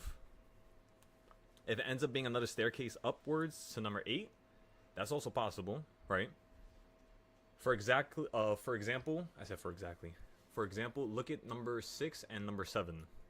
Or number 5, sorry. Do you see how it falls from number 6 down to number 5? And then I have a little arrow pointing upwards all the way to number 8. So that's what you want to pay attention to. That's your main priority to, you know, witness, you could say. Because then the second you get above and you hit number 7, that's a put play, you know? Quick little put play. Sell it for like 20%, 50%. Get one strike out. If not, get in the money one strike. That's what I'm going to do when it hits number 8. And then I'm just going to make back whatever I lost from this first trade, which was only 1,700, right? It's still a lot of money. Still a lot. The first trade we made today was 460. So that's going to be 1,700 minus 460. That's 1,300. Like 12, like I guess 1,240. Like 1,240, 1,250 do we have to make back? So that's what we're going to do for the next trade. If it goes up to number 8. So I'm kind of playing the defense right now. I'm not playing the offense. We can't do it if you guys want to see that. Like literally in the middle of things just switch to the offense. I'm still going to be defense though for my bigger accounts. Like for my futures accounts, I can't fuck around because I ain't going to find out. Let me tell you that. I am not planning on finding out. Because you get one quick move at the end of the day, $2, boom, account's blown. Like that's all it takes. Because remember, 30 cents is equivalent to $1,000. 30 cents. So if you have, let's just say a $2, $3 move, like yeah, you're around like $9,000 to $15,000, $12,000. You know what I mean? It's insane. And SPY's been doing like $5, $6 moves, you know, here and there, with like the exception of $10, $12 moves like a couple days ago, right? So it's like that little pattern that we're witnessing like day in, day and night. And if we continue to see that same pattern, we can then say, yes, if SPY runs up to 694, 690, whatever the hell the high was, I forgot. But if it could run up to those highs, we have the opportunity to go up higher. Just like that. Meaning, if you get above 690 right now, everybody, what this tells me is all this bullshit that the government was talking about, all this chaos and whatever the hell was going on. I don't even know what's going on. I'll tell you that straight up. I have no clue what's going on. I don't pay attention to news. My charts usually point out areas where the market's going to make a big move. So I prepare myself before it hits the area. And then above the area, I average down. But because I have enough time, usually if I get below the area and it hits the precise point, I'm going to be down on my contracts, of course. But then I'm going to buy new contracts for even further. So by the time the market actually continues to fall down, because remember, the levels that we're buying puts at are not just any level. I know the market's running up right now, but didn't I tell you guys many times the market was going to crash from 680? Well, many of you are new, so you guys are going to have to go to the previous videos in like November. Go to those videos in November and October. Try to find any live videos where I'm trading options and like in the morning. I wasn't trading futures back then, so if you go to September, yeah, go to like September and August, find some videos, randomly watch them, and then see what I was talking about. If I'm not talking, just skip through it. I think I was talking a lot during that time though. August, like especially August, like August, September, that was like a really pivotal point in terms of the Discord, right? And teaching. So yeah, go to that area, August, September. I'm sure you'll find me talking about the market. And yeah. So the next level, drum roll please. I'm sorry to keep mouthing your ears off. But the answer is 740. Which means, what did I just tell you? aren't I buying things before you hit the level, right? So I'm going to be buying puts at 720, 730s. I'm going to be averaging down 740s. I'm going to be adding more and then buying a new set of contracts for even further, as well as a new set of contracts for a closer period, which the expiration, of course, is closer, as well as the strike price, which means we have the opportunity for a higher multiple. Because that's all I look for. The options is just a multiple game. That's all options ever is, you know? And a lot of the times, just like in those videos we were watching a little bit earlier, just like how the video said, you know what I mean?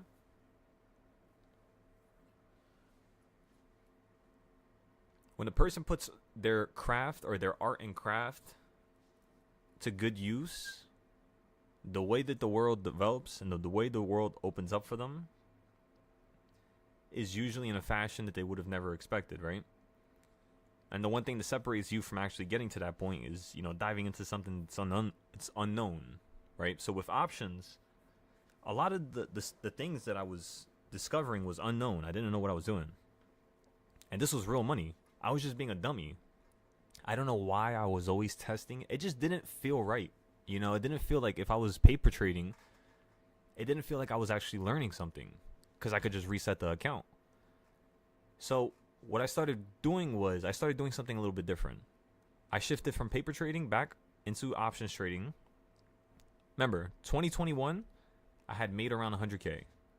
This is in 26 days, 22 days, somewhere around there. It was around 3 weeks, 3 to 4 weeks.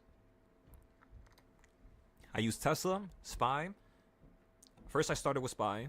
Once I got to around 9,000, I then switched over to Tesla, which got me to 15K, then 17K within a few trades, like 2-3 trades, because I was using like 3-4K. At that point, I did a dummy move. And I want everybody to understand this. I always talk about this. Instead of me taking out 1,000, 2,000, 3,000, I took out probably like 200. I got into a trade with Tesla. I put 6,000 straight into it. Right? Well, give me 1 second, everybody.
Alright, what the hell was I talking about?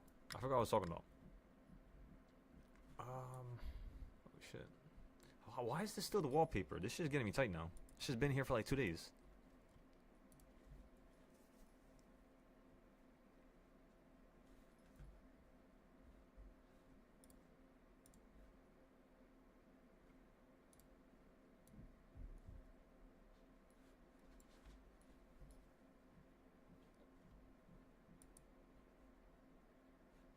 Oh wait, what the hell did I just do?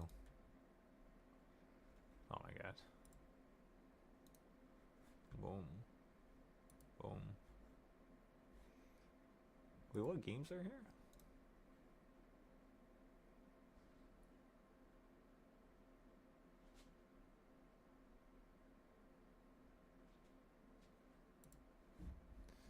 I don't remember playing any of those.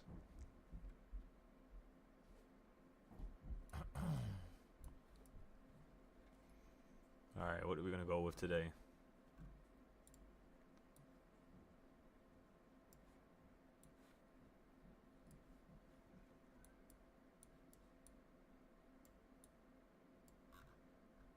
Alright, let's see.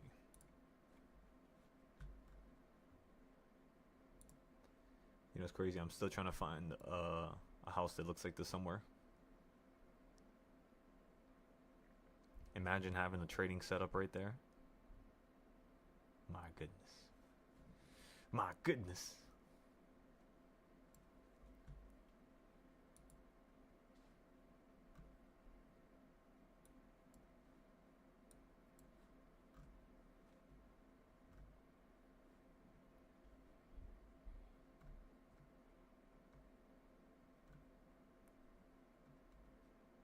I haven't used this in a couple months. Oh my god, my neck. Ah! Shit. I forgot. I can't lean like that. I'm leaning the wrong... Oh, fuck my neck. I feel like a fucking gorilla just punched me in the throat. My goodness.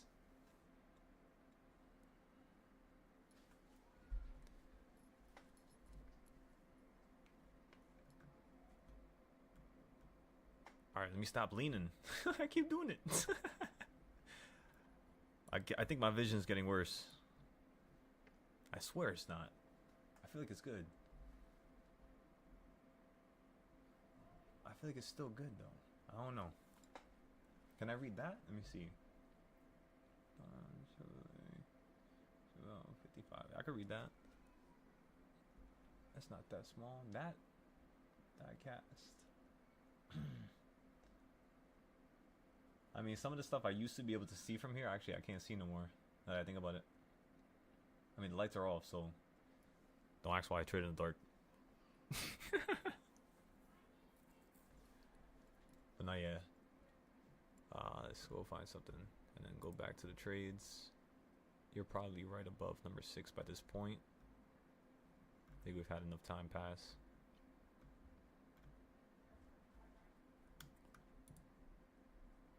Yo, there was this one ocean.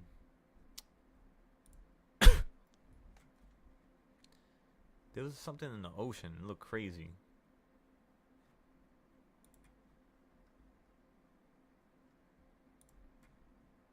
Alright, we're going with this one. The original.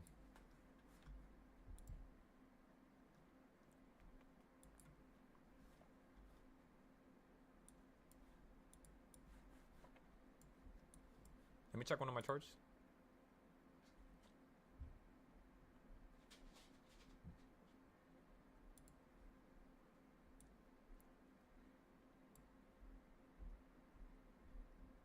Spot is gonna run up to 689.73. That's probably where it's gonna stop at. 689.73. That's the structure point. 687. Let me see something real quick. 687. 687. Okay, so 687 was the level that you were supposed to crash at. You were supposed to have a little drop there, and you ended up having basically scalp trades, which are still trades nonetheless, right? But it didn't yield anything that was, I would say, satisfactory to what that level could result in normally in terms of a reaction right back downwards, right? We know today was going to be bullish, but there's a difference between being bullish and then being overly bullish. The difference is very simple. The more bullish you are, the quicker you're running up, the more extreme the trend is, the harder you're going to fall. So it's not really something you want to see. What you want to see is the market equalizing, meaning it snapped up pre-market, so you gapped up already. Yes, you did feel some of it. But now you're at a way new high, just like we thought. You're at number 10 from yesterday. I'm thinking you're going to run up to yesterday's number 12 and today's number 8, which is going to be 690... 690, 70, 95? 690, 95. So at 690, 95, we're going to be looking for more puts with a new strike price. Very soon, we're going to average down on the one we bought at number 5, but I want to see if you're going to run up to number 7 here. And that's pretty much all. That is all, ladies and gentlemen. That is all. Give me a second.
ready. Let us continue, ladies and gentlemen. First things first. What has SPY been doing last 20 minutes, 30 minutes, and then the last 1 to 2 hours? Let's take a look.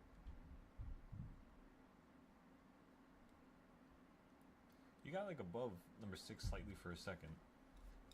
And before you had fell, before you had hit the circle on number 6, which is like slightly, basically on number 6. You hit somewhere slightly below it. I mean, on that candlestick, you could say, I mean, you kind of got in between, right? Which is like the perfect area. It's basically there. So, I mean, yeah, kind of hit that circle, and you got above the circle, so it didn't fall from below the circle. Besides that point right there, after it already had hit the circle, of course. And then afterwards, once you went below it, you hit the middle of the CS zone, ran up again. You hit number 6 on the reversal points, fell down to 5, and now you're climbing right back up to 6 here, where you hit it again, fell in between 5 and 6, and it looks like you're holding. So it does look like you're about to head up higher here. Maybe we play a continuation play. Let's see.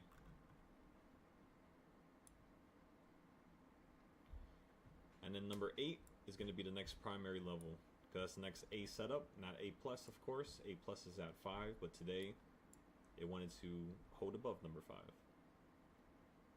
In terms of when this happens, you could say in the last, how do I say it?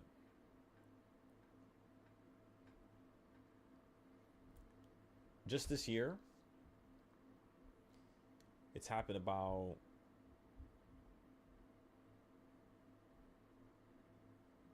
where you had no reaction on, I mean, today you can't really say you had no reaction on number 5 though.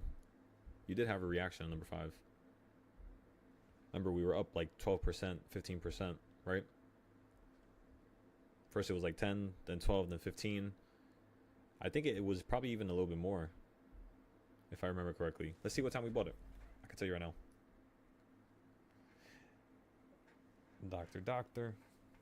Let's go ahead and see. So 10:05. And then let me check the prices.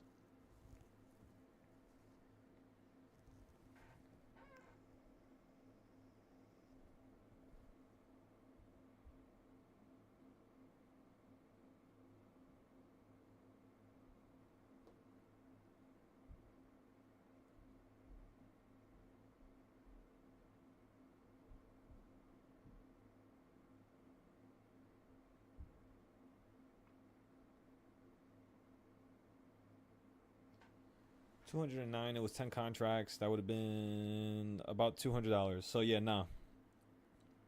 It was up 200. So it's a 10% trade. Normally it's a 20% trade, if not a 50% trade, especially because we got in the money. The only problem was we got 10.05. So let's go check it out and put a circle at it. Let's circle exactly where we bought.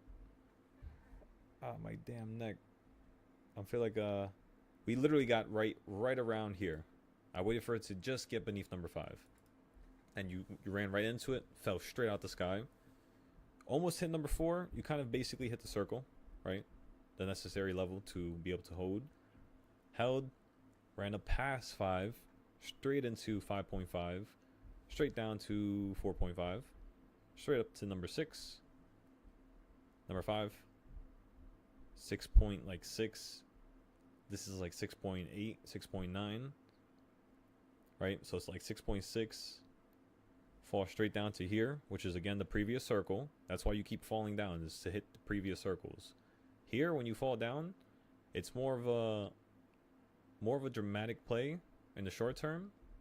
But this is something I would have missed, because I would have waited for this to fall down to number 4 again. I don't usually like to buy.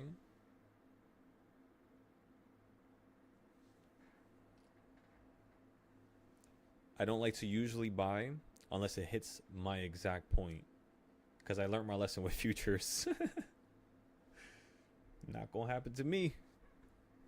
Wait, aren't we in a trade on the futures too? Oh no, we're not. Thank goodness.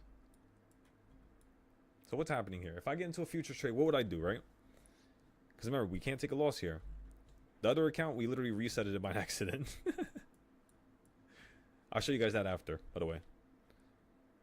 Because I'm going to have to take some pictures and show you guys anyways. Because it's going to be a different account balance, so. It's good, though. It holds you accountable. You know, that's the one thing I started loving about teaching, was that it holds you accountable. You know that, right? You don't just get into stupid trades for no reason. Like, if I'm telling you guys that I'm getting into a trade, I know that the likelihood of this working out is at least 80% to 100%. Somewhere in that range. Because sometimes it's 70%, 60%, 50%, and it's just like, I kind of don't want to do it. And then those trends end up being the damn fucking biggest trends, you know? The ones with the least likelihood of working out are usually the most craziest trends. But it sucks because those are not the ones that you would want to play as a trader, unless you have a safety net. So like what I've learned to do is trade in a safe manner, and then while you're trading in a safe manner, you're also at the same time trading aggressively with a smaller amount. Meaning, if I have 10,000 and I'm using 2,000 at a time, when I'm trading daily, so with the 10,000, I would use it to trade 10-day, 15-day contracts, right? With the rest of my money, with the 1,000, let's just say, I would use that to trade 0 days. I would put in $200 to $300 at a time, and I would literally just try to make $100 to $120, maybe $60 some days, $50. Shit, I'll take $20, as long as it's green. As long as I see a green on my P&L, I'm happy, because then it means that I did something right, regardless of what anybody wants to say. Because everybody's gonna say something, but me to myself. And when I say everybody's going to say something, I'm not talking about people outside. I'm talking about your interior thoughts. You're always going to be your biggest hater. You're always going to get into a trade and be like, oh my God, you shouldn't have done that. You're going to call yourself this. You're going to say that you did this terribly. When at the end of the day, it was probably 1 or 2 things that you didn't notice. But the rest of what you did was correct. It's the craziest part. Especially with options. Remember that. Never, ever, ever forget that. With options, you have the most difficult market in the world. That's the reason why when we trade futures, we understand how to trade long term, which is what the futures are following. We understand how to even predict the futures because of options. So they go hand in hand with each other. It's like yin and yang. Once you get good with options, switch to futures and see how much money you can make. Once you get good with futures, if you do that first, switch to options later on, see how much safer it is than futures. You're going to be baffled. Because if I buy a 6-month option, those things only cost like 400, 500. You know? That's as much as I'm going to lose if I'm just trading 0 days and I'm not making money and I'm losing everything. You know, putting $200 every week. 3 weeks, you already lost 600. So you might as well bunch that money up, throw it into something long term, because that's going to be the only way you start growing your money appropriately. I didn't even notice that at first until I did it, and then my account started blowing up like crazy. Remember when I told you guys I took 3K to 100K? Remember that Tesla trade I was talking about? So at the same time, I had an Nvidia trade, had around like 1,500. That means the $1,600 that I had left, of course, it's not going to be at 14. I put in 5K, so I dropped straight down to 9,000. I pay for high-ass contracts, expensive, very expensive. I'm talking about these contracts were $1,200 to $1,600 I was paying for them. What was I thinking? I have no idea. Not a clue in the world. But I bought into it. It fell out the sky. I look at it later on that day. It's worth $500 each. I'm like, oh my God. Shit. So I buy a couple. Spend like another $2,000. Buy like 4 or 5. Drops down even further. Contracts are at 170. I'm like, oh my God. I just turned $5,000 within 1 day straight into like 2,000, not even 2,000. That was when I added some more money. It was like $600, $700. Contracts were at like $40, $50. The crazy part was I put a limit order for $50 and for a couple for 70 because I didn't know if it was going to hit 50. It was at 100 at the time when I last saw it. I put a couple orders for 50, for 70. Everything got filled. The next day I look at it. everything's at $600, $700, and my average went down from the 1200s straight down to the 400s because of how many I bought at 70 and 50. I basically put the rest of the account. And then the next day when I woke up and I saw it at 300, I bought more. So I even put more of the account the next day. And it ended up working out. I ended up selling that. My account went from 16K in total, right? Straight to 24K. That little Nvidia entry that I had was around like 15. Like I told you, I entered for like 14, 15. Straight to 4,000, 4,200. It was before the split when they were still worth... how much were they worth at the time? I think they were worth around like 300 if I remember correctly. Spies crashing. Ho ho.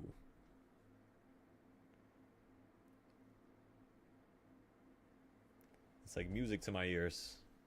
Come on. Keep it going. Don't just stop. Make it drop. Straight below number 5. Yeah, this is very unstable. This is so ridiculous. It's like trying to open up the trends again. You're trying to open up both sides. Of course, it's more bullish than bearish. But right now, you're opening up the downside, which of course means that there could be more downside. Which means we're not in the clear yet. We need to get above number 5. So the fact that you're below number 5 tells me that right now you could be running up to smack number 5 and fall again. So we got to be careful here. I'm still in the puts. I'm still waiting. I've been waiting very patiently like a sitting duck. But guess what? When the predators come, shit, I'm diving in that water. They ain't gonna find me. I was trying to think of an analogy. I don't even know if ducks... Did I say duck? I think I said duck, right? Sitting duck? Not yet. Alrighty, ES. You look beautiful. This looks like a point where we can get into a trade on the futures now. So what I'm thinking here is, what time is it? It's 1:30. Let's get into a quick little trade on MES with 2 contracts. Order filled.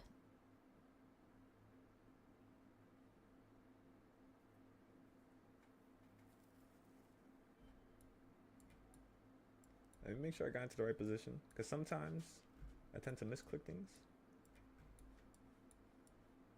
There we go. Yeah, we got into the right position. Alright, so we're up 20 now. I'm going to sell it here for 30. Order filled. I sold it right there for 30. Now I'm going to give this a second on the 1 minute. The 5 minute candle has another 27 seconds. So I want to see how aggressive this next candlestick is going to be. I want to see it end up a little bit above.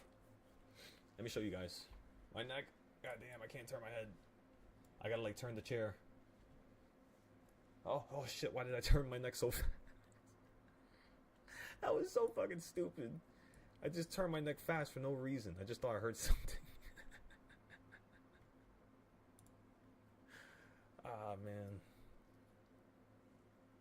Okay, so, like I said, I want to see this next candle open up here. And then I want to see it collapse lower. If it just runs up, that means you're just going to get above number 5 here. If not, hit the bottom of it and then resist, which is around the lines. So if it hits the lines, I'm going to get 1 contract because it's in the middle. I got 2 down here just in case it was heading down lower. So I played it safe. Instead of getting ES, right? I didn't get the big one. I got the tiny one. So I got MES. I bought 2 of them. 2 of them equals like a quarter of, not even, like probably 1/10 of what SPY is, if I'm correct. Let me check again, everybody. Death Note publishing date. Whoops. Let me go to the futures Discord and show you. Also, I have to take a picture. Say cheese, everybody.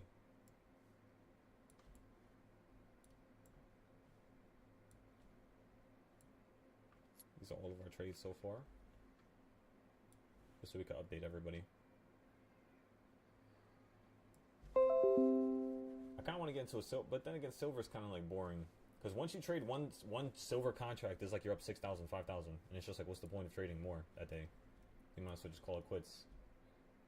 So it kind of gets boring because there's nothing else to do once you trade gold and silver. That's why trading ES is kind of fun, because it's kind of like a battle, you know what I mean? It's not as easy as it just happening right then and there. What's going on here? That's NVIDIA. Chart number 1. First weekly chart. No, I don't really want to look at that one. Okay, let's look at this one here. So you almost hit number 5, then you fell out the sky, everybody. As you could tell, that's like a double point of confirmation. Not really with number 5, even though you kind of hit it. You know what I mean? You kind of hit the circle if you look to the left. And look where it wicked into. Kind of perfectly hit it.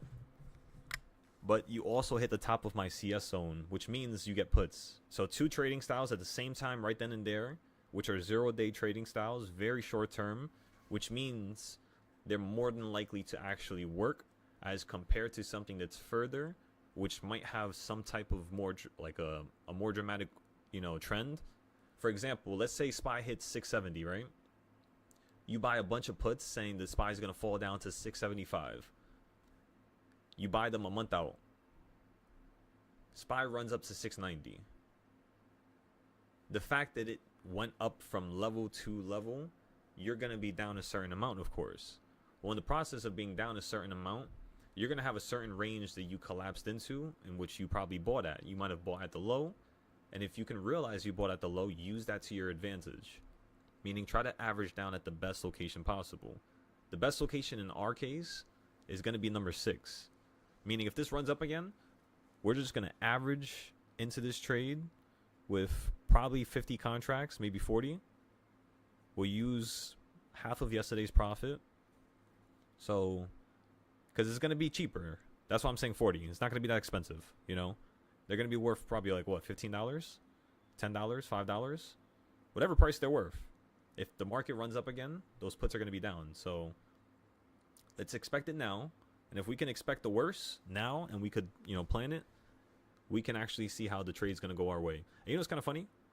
In me saying that, every single time I actually plan the opposite side when I'm into a trade, I always end up doing perfect. Like, it always ends up being actually better than expected. It's kind of like a universal sign, you know what I mean?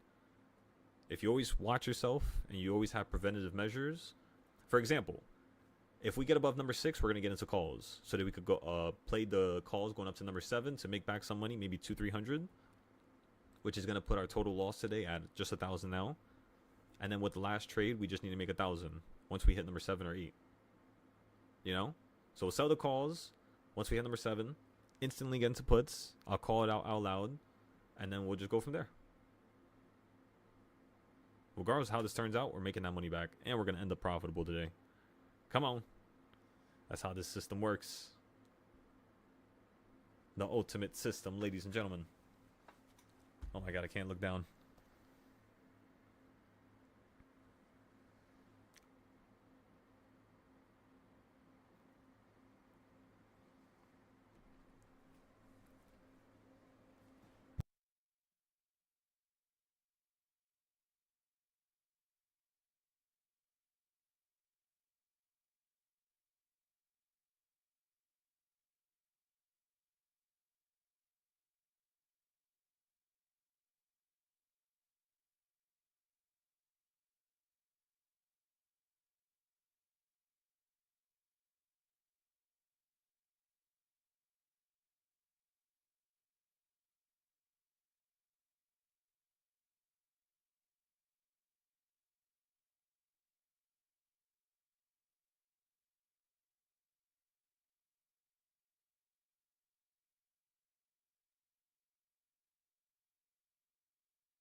My goodness.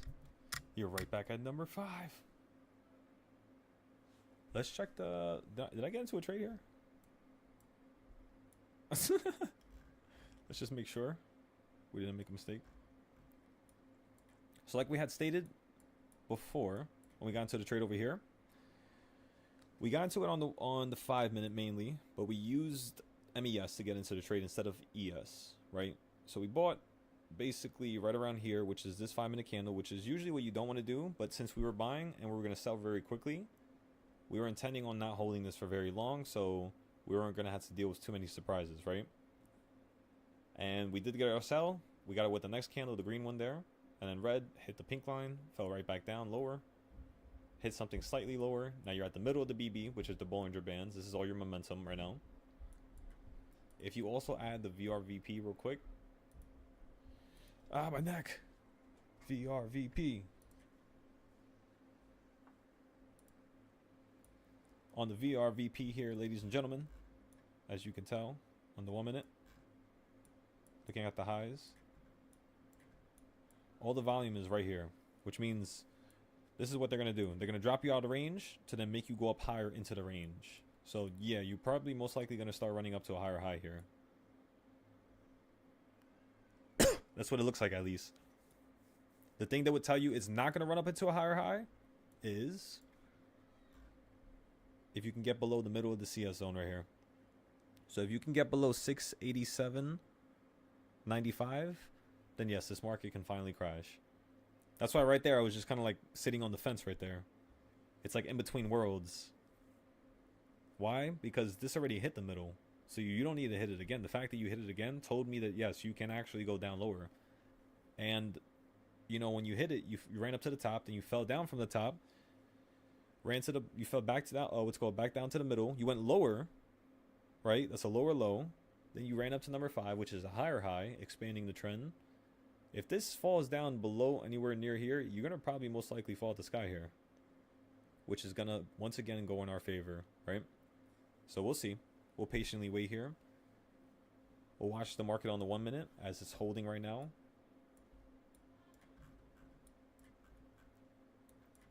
I just want to see if it's going to get above that middle of the BB on the 1 minute. Because if it does, it could mean we're going to run up to the top of the BB on the 1 minute. Which is probably going to be like a 60-cent move or something like that. A 60-cent move from here would put you... 688.30, 688.40. So right out where all the volume is on SPY, as you can all tell. That's where the VRVP on this ticker is. Remember, this is SPY, not futures. I showed you the futures a couple seconds ago. So for SPY, the volume is actually higher, I believe. Let me see. Let me correct myself to make sure.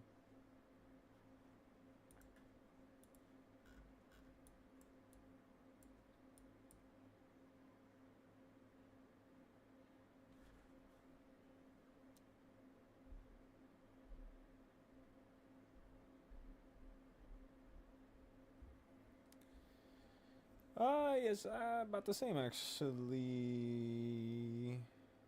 Oh wait, this is the 1 minute. What am I doing? What's the 5 minute? I'm on the 1 minute because it's kind of like boring on the 5 minute. It's like so slow right now.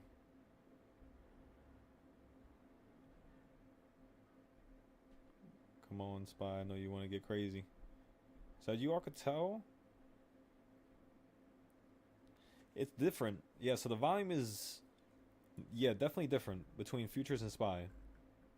Which means that the difference in that little equation is our answer as to how we're going to profit today. Which is most likely going to be probably a larger pull down than necessary. That's what I'm thinking.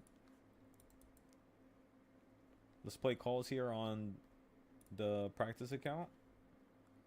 5 contracts order filled of MES. Can I buy 5 contracts of ES? Order filled. Yes, I can. Can I buy another 5? Order filled. Yes, I can. Can I buy 4 more? Order filled. Yes, I can. You might be like, what in the world is he doing? It's the practice account. I want to see something.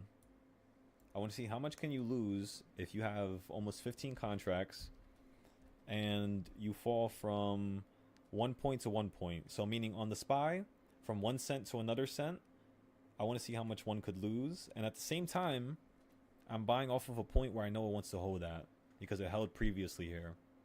At the same time, this is the practice account. At the same time, I have options that are puts that we're currently waiting for.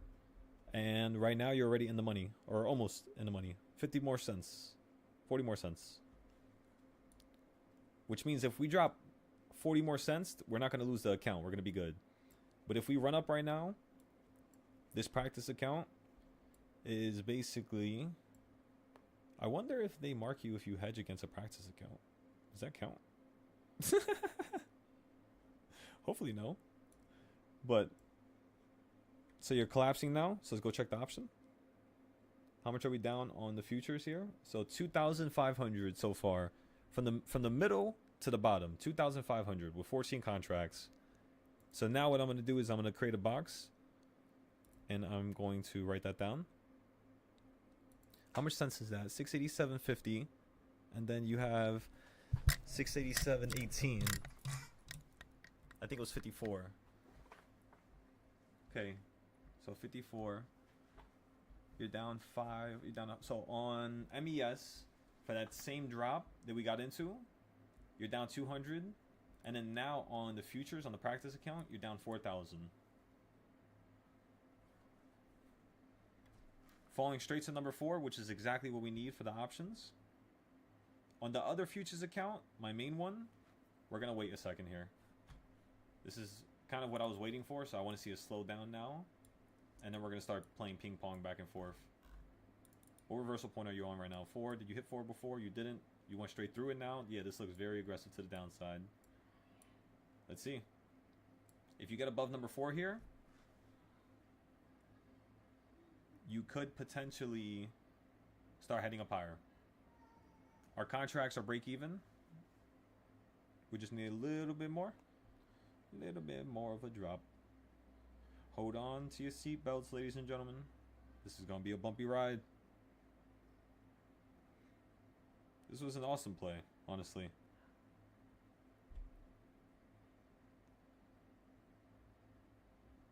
At least it's not being too unforgiving. Usually SPY is very unforgiving. I'll be honest with you, especially this year. It's been insanely unforgiving. Back to number 4. Watch what happens here, everybody. It's either gonna head up higher now or continue to head down lower. Meaning you're gonna snap here in a couple seconds.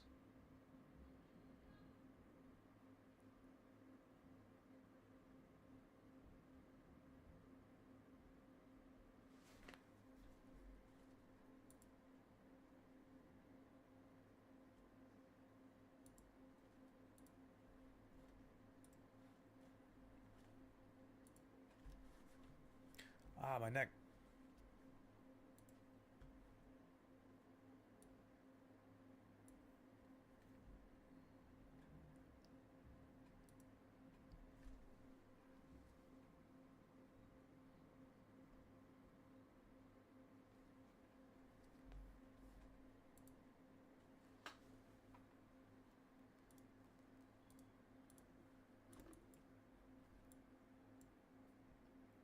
Okay, looks like you're holding on number 4 here.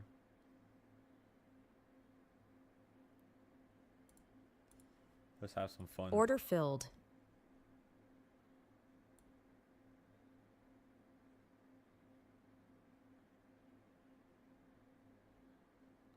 Where are we at now? At the bottom? You're up 400. No, how much is that? I can't see. Confirm. 500. Order filled. No, 300. Okay. So just from the bottom of this wick, which is right below or right above number 4, right around here, straight to the bottom, yielded $312. Now we have that recorded, right? So before this goes down lower and we don't have the same low, we're going to create a box here. And I'm just going to collect the data after the market's done. I can't reach the keyboard right now. I'm a little disabled.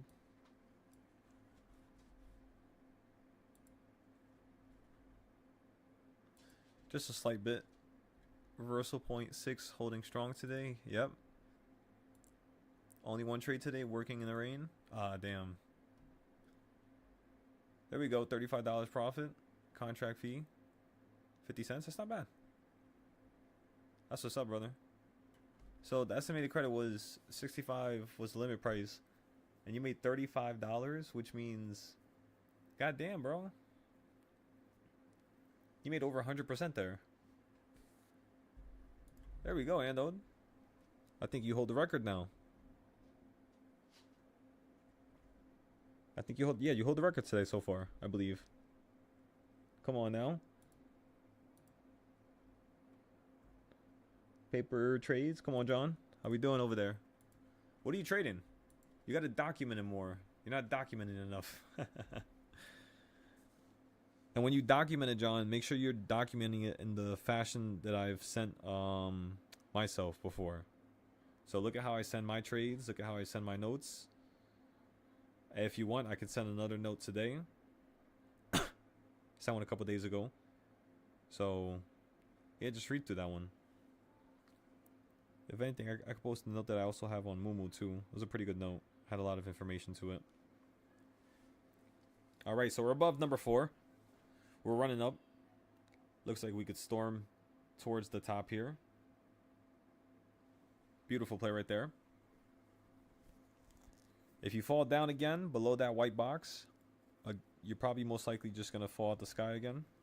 Straight down to number 3 or 2.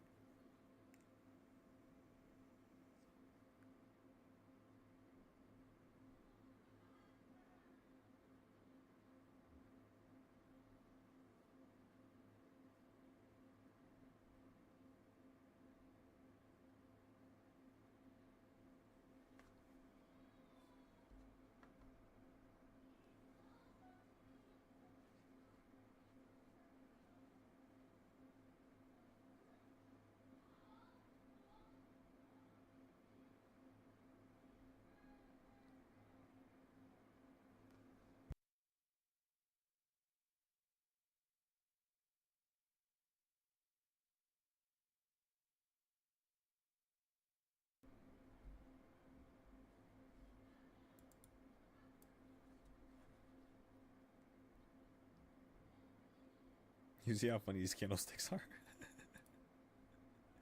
It's just moving ridiculous. Yeah, I am not getting into my actual account right now. Too much. Unless it hits number 1 or number 2, I'll go in for a scalp trade. Or, you know what? At this point right now, let me see where we're at. We can go for those something.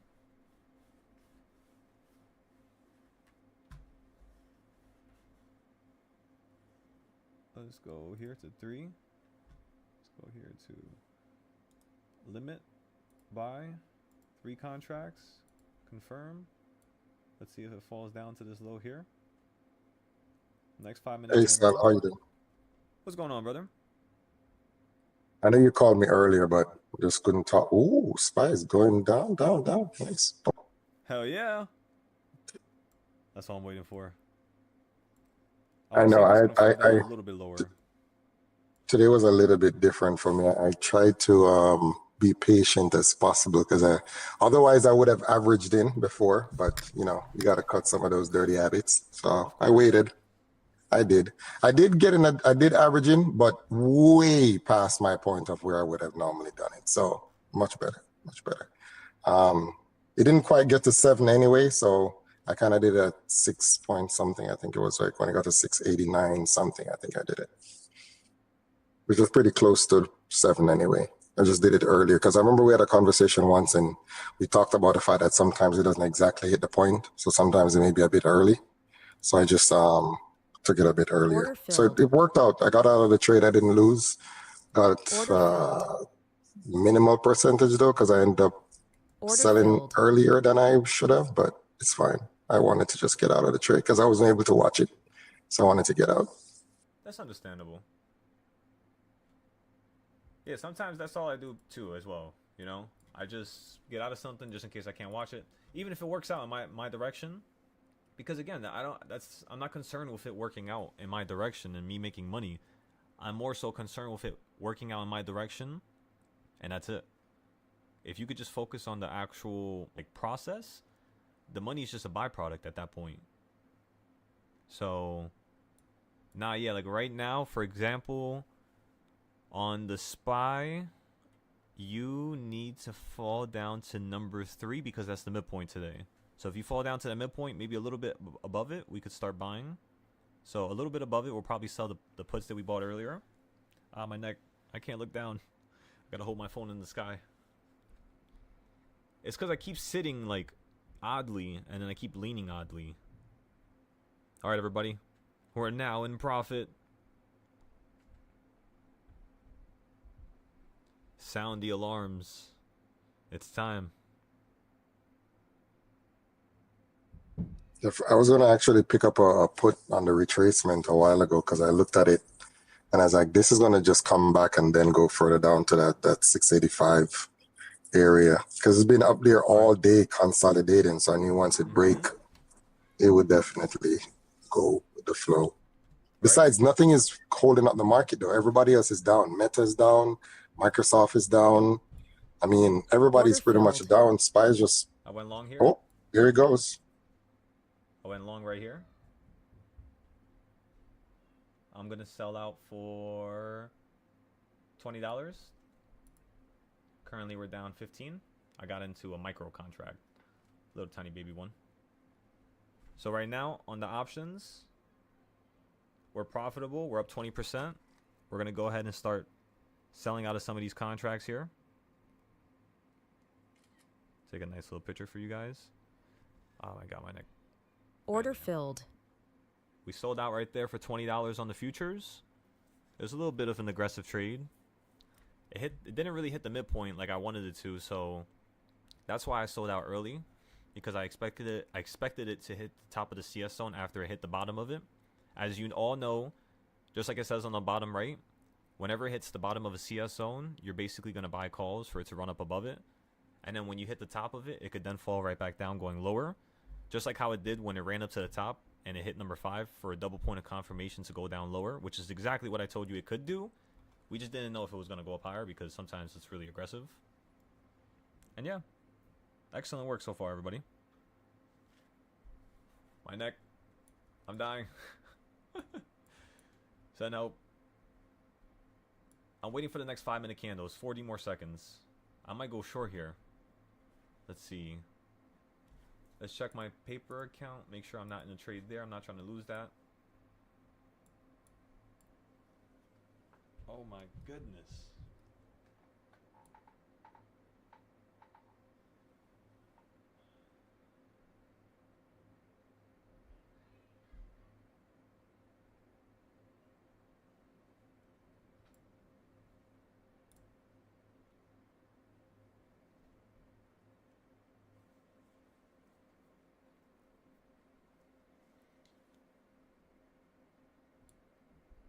Okay, so you got the next 5-minute candle.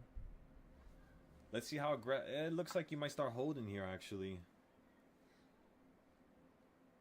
You might actually start continuing to go back up again. But let's see. This is my one test. This is how I know. Zoom in. Ladies and gentlemen, grab yourself the parallel. Oh, wait. Not that much. Grab yourself the parallel channel. Go straight to the top. Find a second point towards the top. Grab the bottom of that top, that second top that you just grabbed, which the bottom is right here. And right now you're barely holding in that trend. Before you went below it, now you went lower than it. That's not good, you know. So you might hit the midpoint or the quarter point right here. We'll sell out the futures. We're up 500. And then we'll go from there. How's everybody doing? How's everybody doing? Nice little long play right there. It keeps bouncing up. You know, these little scalps, they really add up. 200, 200, 500, 100, 100, 100. You know what I mean? $20 here, $20 there. Like, for example, when it first hits a level, I like buying something really cheap. because usually it's going to hit that primary level a couple of times before it decides to go up into my direction. It always happens to me. And I actually lost a couple of accounts because I would buy at the perfect point. However, the stupid market would want to consolidate. You know what I mean? And it'll go down lower. And the damn thing, when I come back to it, is gone. Non-existent. So we want to avoid those types of moments for all students, right? Especially when we get the school going. And we have to recognize that there needs to be a certain type of safety level, like a certain type of risk management system that is kicked in regardless of what we have thought of before and planned before. Meaning, if we planned that we were going to take $1,000 loss and all of a sudden we're up 2,000, you know, we're going to have a certain amount of risk mitigation so that we have some type of stop loss at 1,000 to 1,500 so we don't lose everything, all the profit. But at the same time, we're still looking for another 4,000 or 5,000 of profit. Not because we're being greedy, but because we know the potential is there. After all, you're being aggressive in the first place. So that's usually something that defines, you know, like some type of steady growth, you could say. Let's go to the 15 minute for a second. Yeah.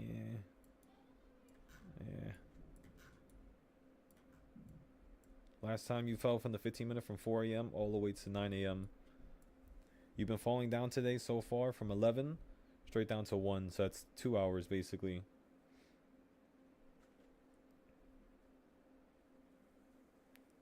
Spy, let's see what you got. You're going to drop? I need you to hit my midpoint, doctor. And then once you hit my midpoint, I could buy some calls. And we can go long on the bigger account. Come on.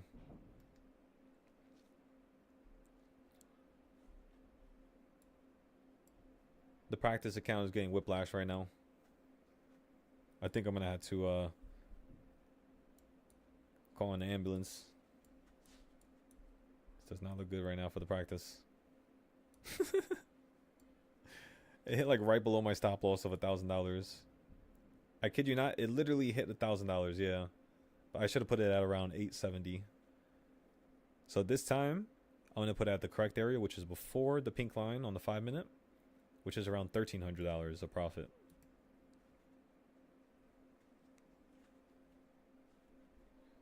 Very casually, everybody. Let's make a nice little $1,300. Let's go over here, switch this back to the 1 minute. Okay, so ES is following. Where's the zones from this morning? Did I not make them? Oh, I don't think I made them. I just made them for SPY. Why are we still in the 1 minute? Let's go back to the 5 minute. Yeah, I don't like this. I don't like this at all. You almost hit the midpoint perfectly, and that's what I'm looking for. You can hold here, of course, and go up higher, right? But we're waiting for it to get above the CS zone before we start playing calls, so that we could play to the midpoint, if not the top, which is right around number 5 again. So this time, instead of playing calls above number 6, now because you went down lower, it opens up the opportunity for us to actually play calls to go up higher. We just got to watch ourselves, because that last candle a couple minutes ago, you were right at the midpoint. You might want to curve to the midpoint again and hit it again, and then fall at the sky. So once it hits the midpoint, we're probably going to put our stop loss just in case. I'm getting into this trade on my actual account here. Limit buy 3 contracts. I'm putting it at a lower point, so lower than the last low basically. Let's go look at this again on the 5 minute. So you hit that low, you managed to fall straight down to here, which is basically near the midpoint. Let me check the futures. Where's the futures midpoint? Because the futures midpoint is very important actually, because sometimes SPY is different from futures. My goodness, you hit it on the futures. No wonder. Yeah, you literally, yeah. Alright. So we'll start having the futures charts ready too, just in case, to be prepared. On the other account, at least we're in on one account right now. We're right back up to $600, ladies and gentlemen. Let's go ahead and take the time to put a stop loss here. Waiting for it to get above 600. Now you're break even. On my back.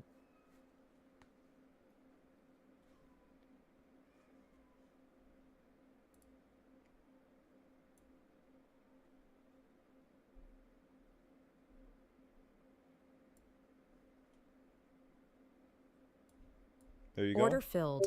We sold it for 1,300 on the practice. So boom, $1,300 on trade number 3. No losses. You hit the pink line as well, which is exactly what I wanted.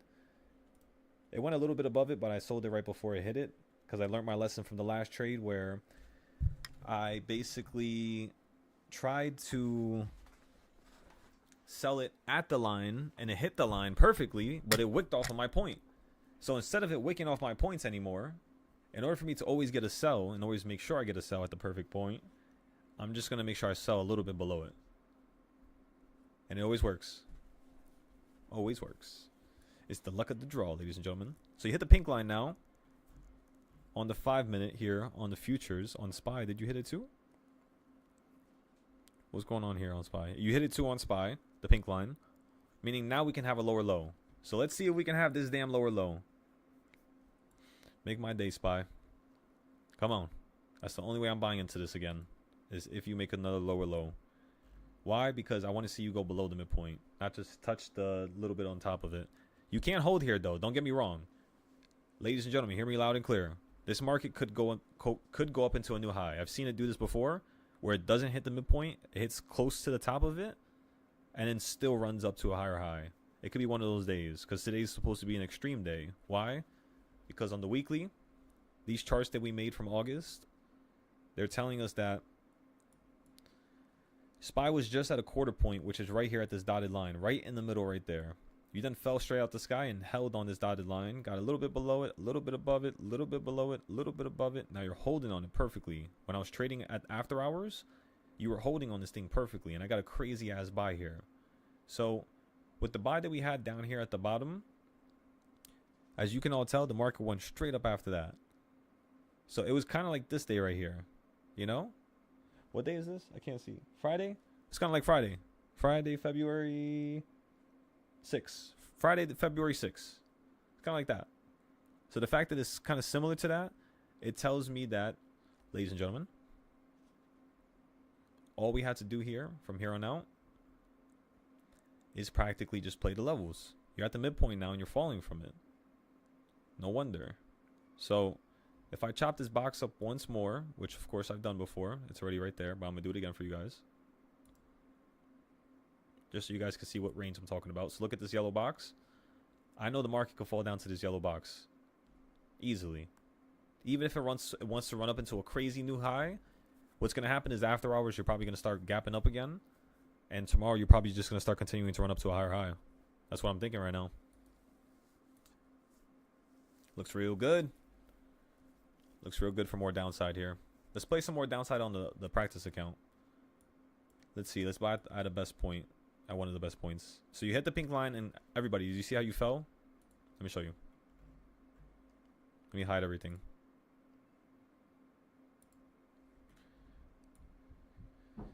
So you see, as soon as you hit that pink line right there, the first thing you did was fall out the sky. So because you did that, that was a good little entry right there.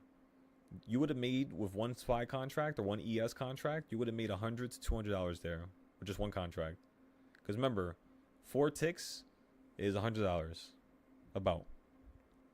Actually, let me see. 12, 25, 37, 50. No, 4 ticks is 50. So I guess you have to have 2 contracts. So yeah, if you have 2 contracts and you get at the pink line for a quick little scalp, 4 ticks, you would be able to sell out. So right there on this candle, you even did 5 ticks. Let me see. Let me go look at TradingView. It's a little bit easier to see the ticks.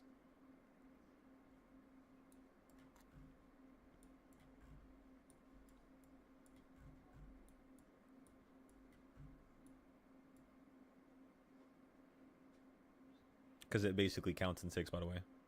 That's why it's easier. Okay, so how much ticks is that? Let's go from here. 6907.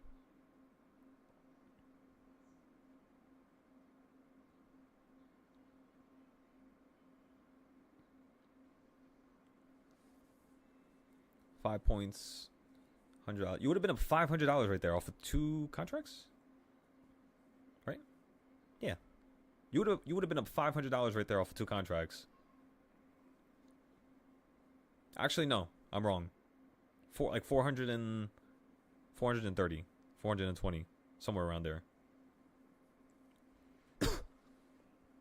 If it goes down lower, then yeah, you would be up 500, of course. So, let's check the actual count. Let's make sure I didn't buy into something accidentally. Happens once in a while. Okay, so my buy is all the way below. My buy is like basically below the 200 moving average. Right down here. Come over here, SPY. Come, come, come.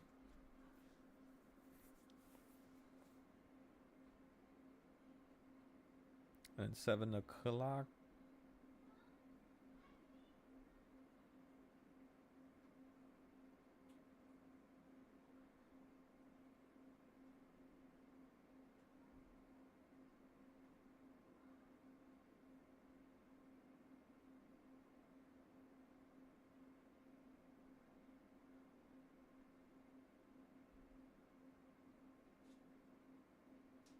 Okay. Ah, my neck.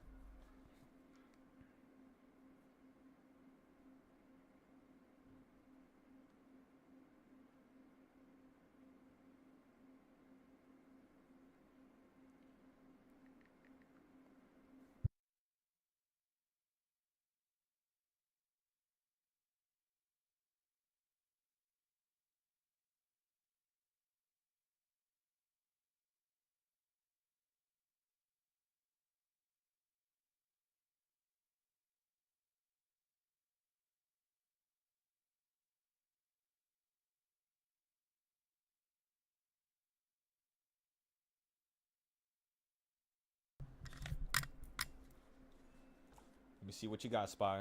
Shake and bake. Come on now.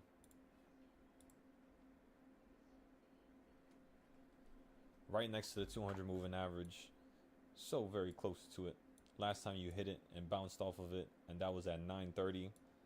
This time I want to see you go below it and hold below it for a quick little bounce to it, and then the continuation going down lower. I'm expecting it to happen on the 1 minute, so I'm just going to play this very safe. Very safe. Very, very safe. Don't I have CS zones here?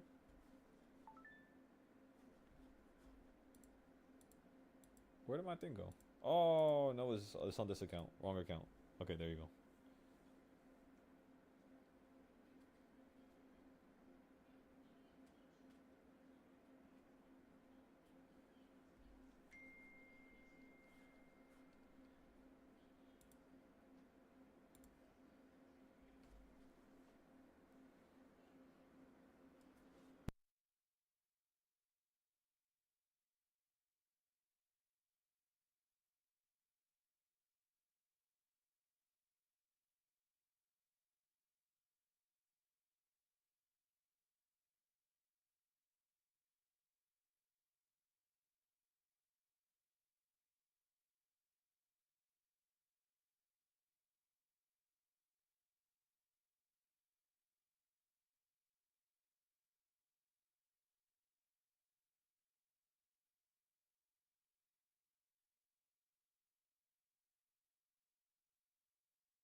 Alright, let's check this supply and demand zones here. Not supply and demand zones, this thing. Actually, let me check the supply and demand zones. I updated them. Uh-oh, purple. Mayday, mayday. Do you guys know what purple means? Let me know if you know what the purple one means. Yes, if you go around the chart and you read it, you will find out.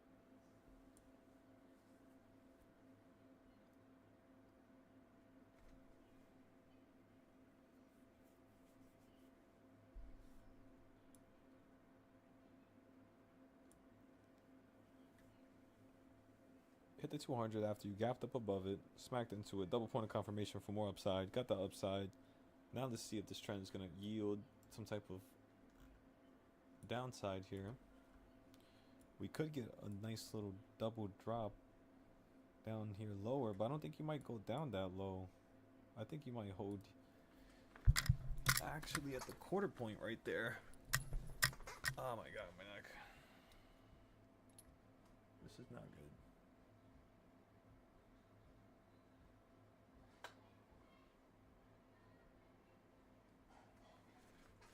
My neck is like really, really bad. This shit is terrible. It's not even the way I sleep, it's just the way I was sitting yesterday and the past couple days on this chair. Very uncomfortable. Alright everybody, so you're finally at that point that we wanted to pay attention to before. Right now, if we go ahead and measure the inside of the purple and the orange, or the yellow.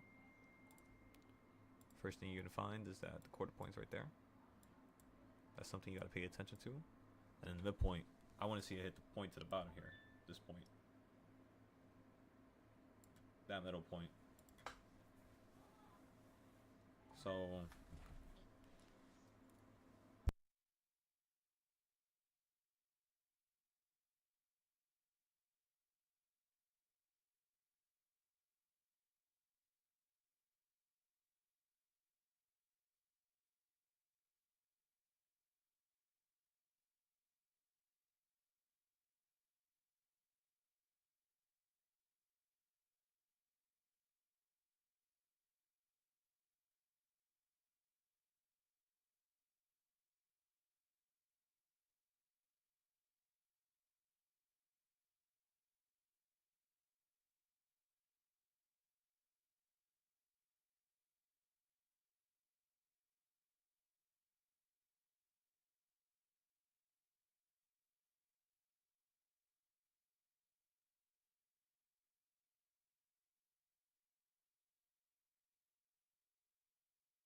Ladies and gentlemen, what's going on here? What are we doing? Right back to the quarter point on the supply and demand zones. On the reversal points, you're almost back to number 4 again. After falling basically to the same damn level. You didn't do nothing different. My goodness.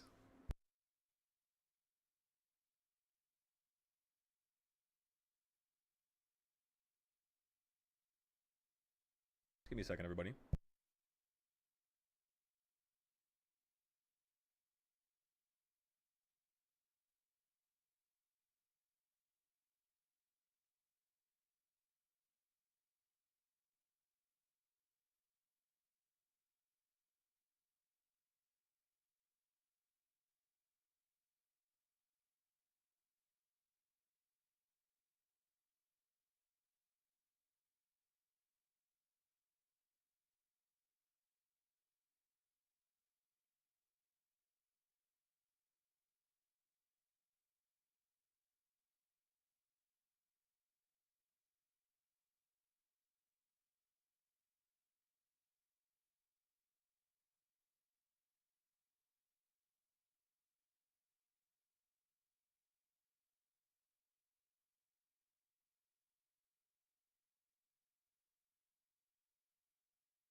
Okay, so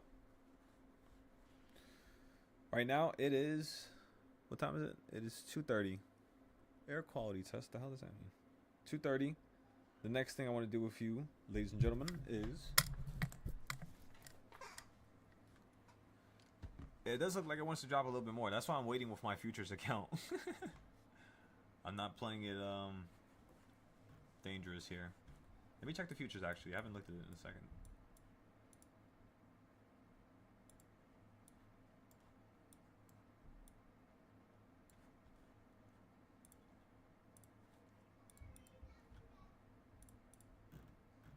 Let's watch another video.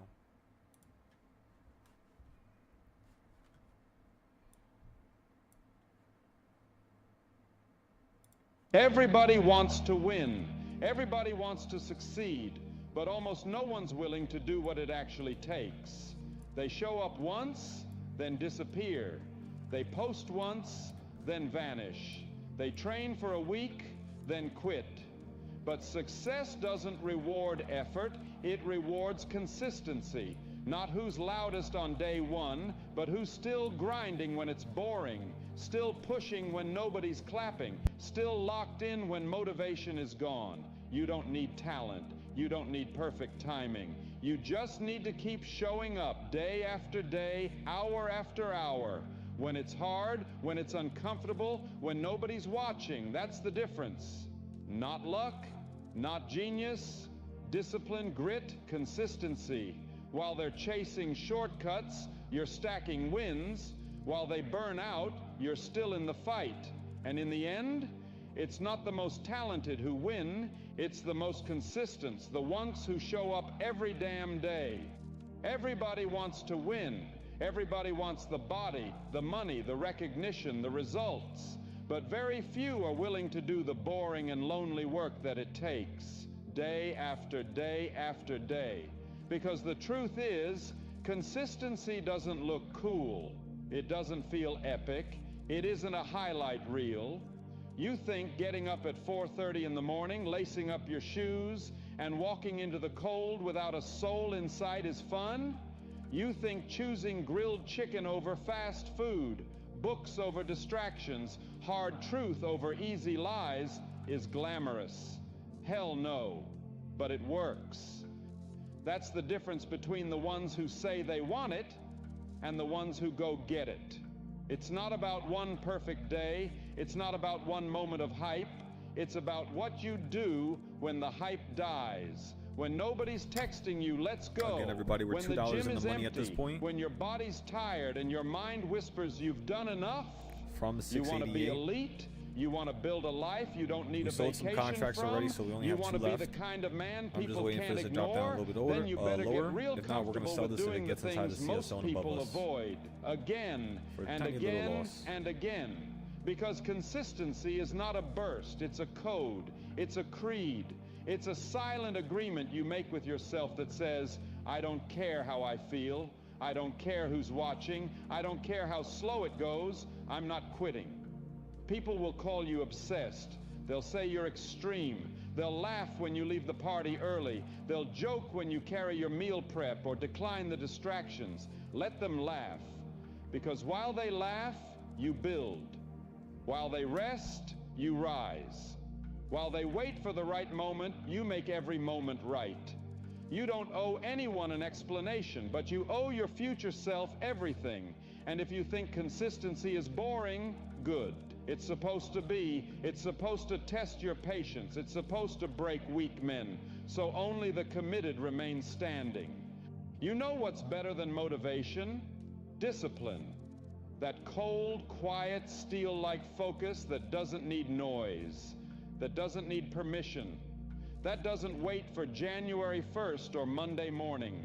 The kind of discipline that looks itself in the mirror and says, let's do it again. You want results that last? Order Build filled. habits that last. Build a routine that holds the line when motivation collapses. Build a work ethic that doesn't skip days just because you don't feel it. You think beasts are built when it's easy? They're built in the storm, in the mud, in the grind nobody talks about. While others scroll, you study. While others snooze, you sharpen. While others procrastinate, you execute. Because the truth, most people are addicted to new plans, new hacks, new shortcuts.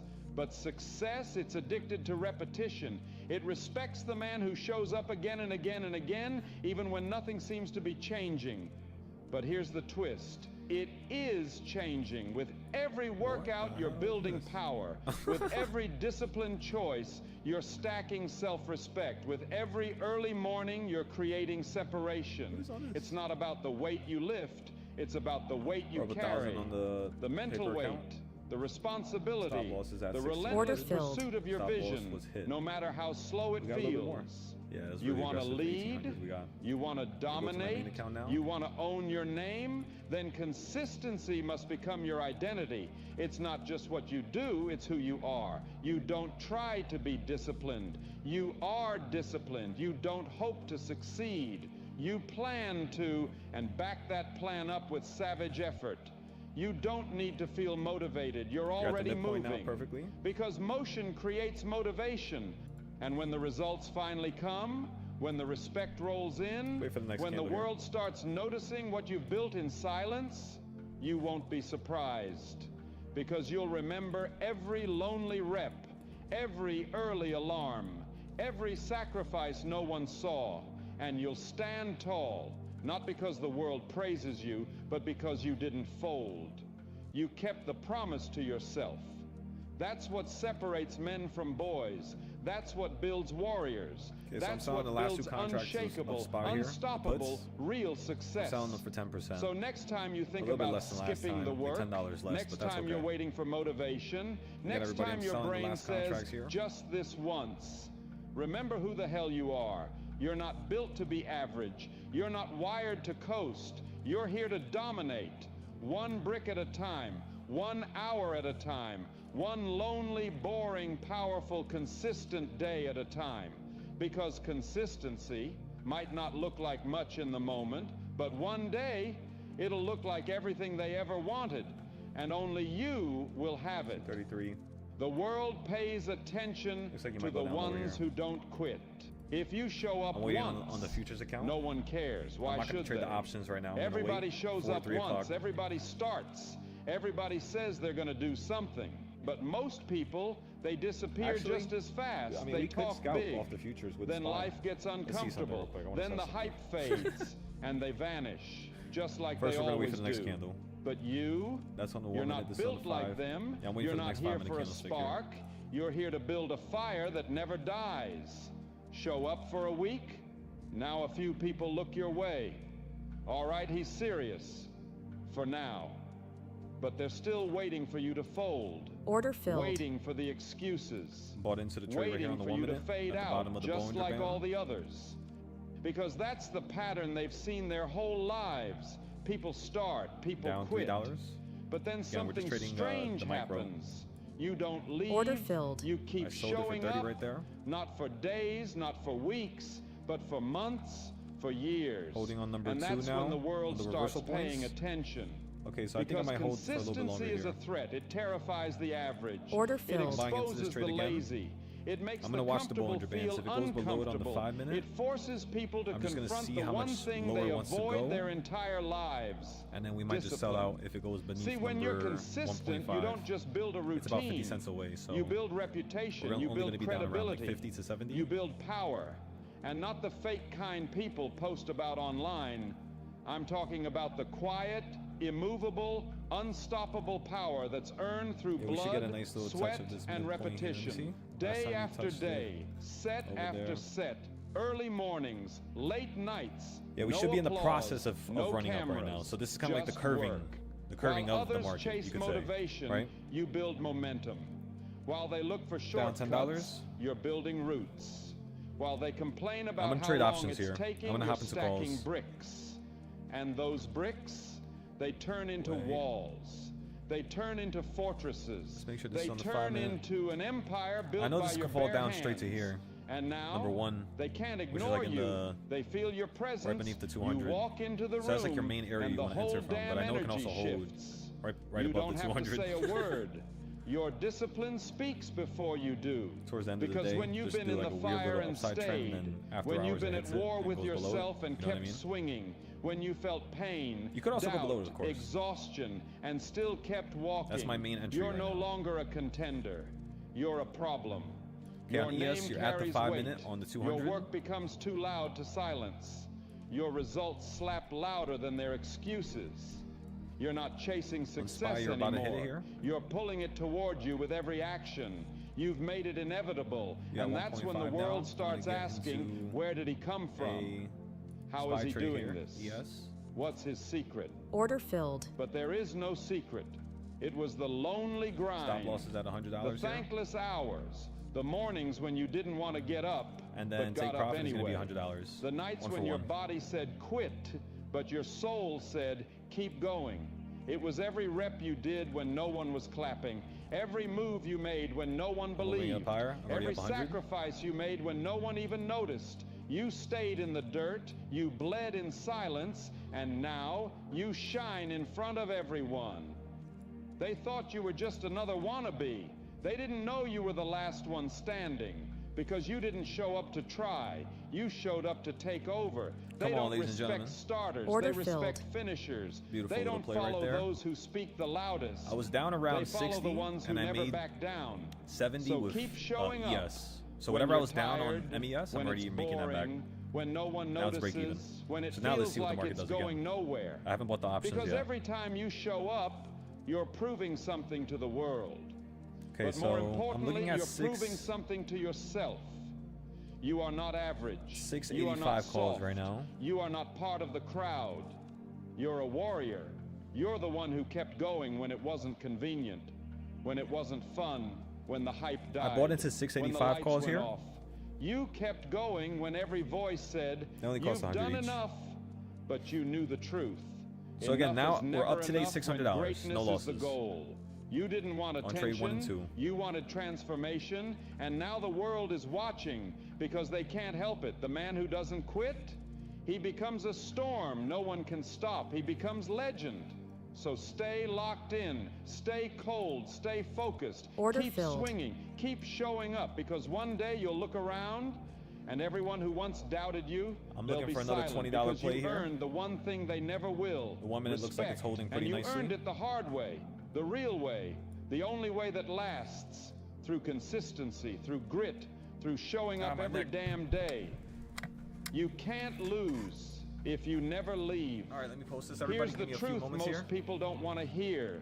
You weren't beaten, you left, you didn't lose, you quit. You had the fire, you had the tools, you had the spark, But the moment things got heavy, you stepped back.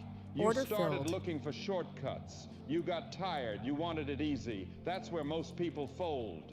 Not because they're not good enough, but because they weren't built to endure. But here's the code. Okay, so right now you're about to hit the top of the CS if you zone. You're never below the leave. 200, Let which is that exactly what we sink want. Now in, we want a because the reaction real back to the ones, the 200 ones on who 1 minute. build empires, who create legacies, they don't rely on hype. They don't chase perfection. They just refuse to disappear. Day in, day out, rain or shine, bored or fired up, they're there. Putting in the work when no one's watching, grinding when there's no applause, So before we even have the loss, sharpening their blade in silence, because they know every day Order you filled. show up, you're collecting power. Beautiful. You're stacking reps, play right building momentum, All right, give me 1 gaining second. ground. And the world can't stop a man with unstoppable consistency. You think the lions at the top of the mountain got there by being lucky? By being motivated every day? No. They got there because they never left the mountain. They clawed, they bled, they suffered, and they stayed. They outlasted the weak. They endured the storms. And when the smoke cleared, they were still standing. That's the game, not who's the fastest, not who's the strongest, not who's the smartest, but who's still there when everyone else is gone. The man who won't back down, the one who doesn't flinch, the one who shows up regardless of how he feels. That's the man you respect. That's the man the world eventually salutes, because he's built something most people never will: discipline. Understand this. You don't rise by doing it once. You rise by doing it every damn day, every session, every hour, every sacrifice when no one sees. The progress you're looking for, it's buried under a mountain of days you don't want to show up for. But if you do it anyway, that's where greatness begins. You don't get to rise by showing up once and disappearing. You rise when you commit to showing up forever. And yeah, it's gonna get heavy. It's gonna get frustrating. Some days you'll want to walk away. But those are the days that matter the most, because that's the fork in the road. That's where you choose what kind of man you really are. You want to be average? Leave. You want to be forgotten? Quit. But if you want to be dangerous, if you want to be unshakable, if you want to be the last one standing, then stay. Stay in the fight. Stay when it hurts. Stay when it's boring. Stay when no one's clapping. Stay when no one believes. Because every day you stay, you evolve. Every day you stay, you build armor. Every day you stay, the gap widens between you and the quitters. This isn't about motivation. This is about identity. Who are you when the fire fades? Who are you when the results take time? Who are you when it's just you, the grind and the silence? Because that man, the one who stays, he becomes unstoppable. So don't you dare give up. Don't you dare walk away. Don't you dare break that chain. Keep showing up. Keep building brick by brick. Even if it's not glamorous, even if it's not loud, even if no one sees it right now. Because one day, they will see. They'll see the body you built, the skills you mastered, the life you created, and they'll call you lucky. But you'll know the truth. You just never left. And because you stayed, you made it impossible to lose. Momentum is built in the daily grind. Your dreams don't need a perfect plan. They don't need some genius strategy or 100 backup options. They need one thing: relentless, consistent action. You don't need luck. You don't need permission. You don't even need to have it all figured out. You just need to start, and then you need to keep showing up. Momentum doesn't come from hype. It doesn't come from motivation. It comes from showing up on the hard days, on the boring days, on the days where you feel invisible. At first, it feels like nothing's moving. You're doing the reps, putting in the hours, but no one's clapping, no spotlight, no reward. And that's when most people quit. That's when the average fold. Order filled. Because they're addicted to results, not the process. But if you can fight through that silence, if you can Order show filled. up when it feels like nothing is happening, you're building something unstoppable. See, momentum is a silent monster. You don't see it coming, but it's growing with every single action you take. Every morning you rise early. Every time you say no to distraction. Every workout, every study session, every step forward, even the tiny ones, they're stacking bricks.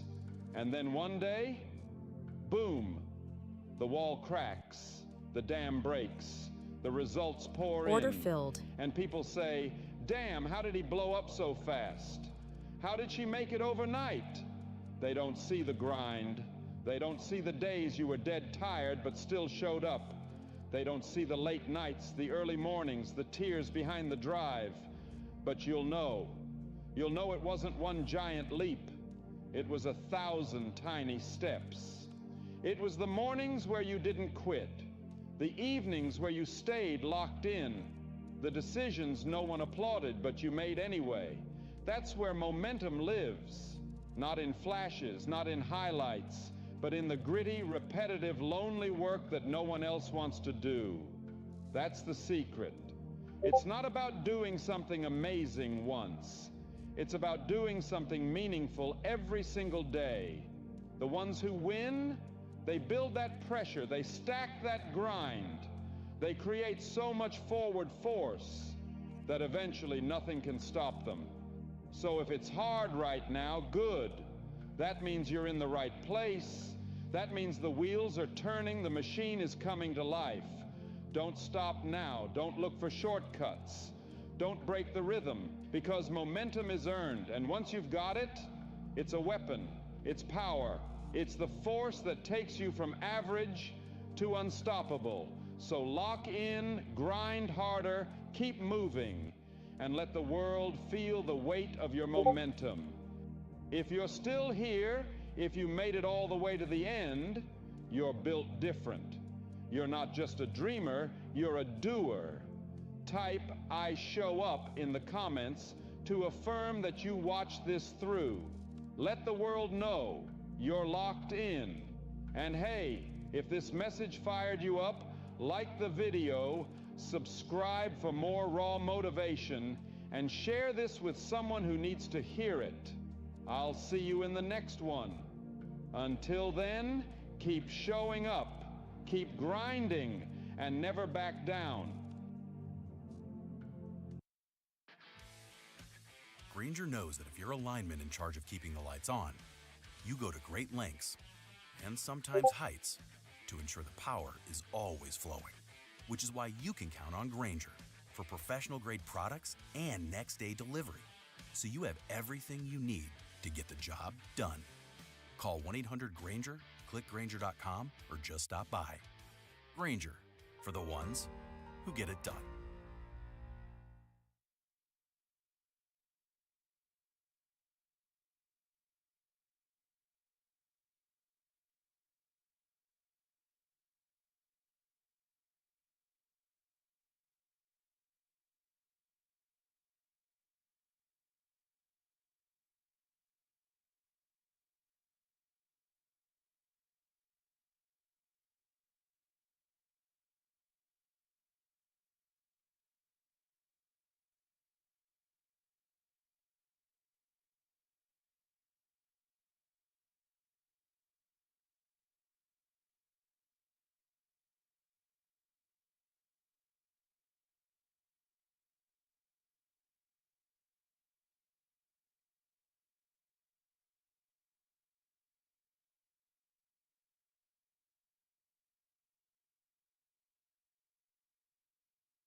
So, Strikes, were you talking about the video I was playing in the background? That video?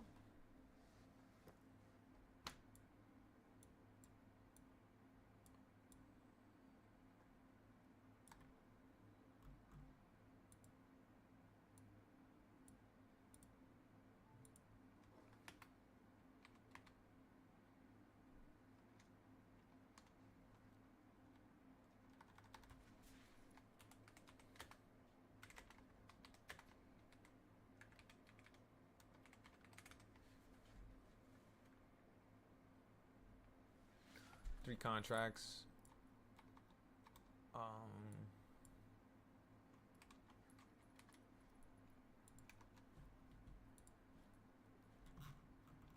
Sorry, I'm trying to post this too.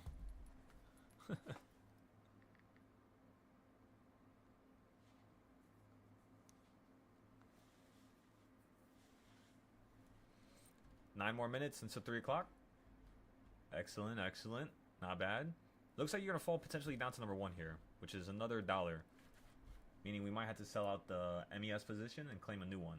We already made back all the money that we're going to take on this loss just in case. And it's so close to being profitable. But yeah, we might just have to take a loss on this one, unfortunately. But again, we made it back already with SPY. We're already up $500 now. We were up $200 last time I mentioned it. So that's just with ES. Just trading back and forth, little scalps. Just like little ticks here and there. I'm about to get another one though if it hits the bottom again. You want to run up, huh? Let's see.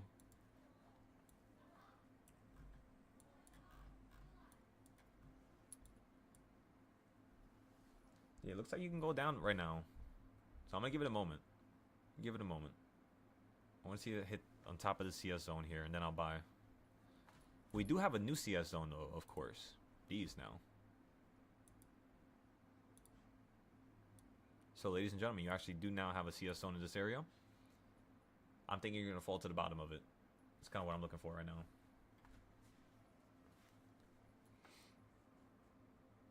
That's in the short term, and then in the long term, I'm looking for 3 o'clock so that we could play the upside. Upside, upside.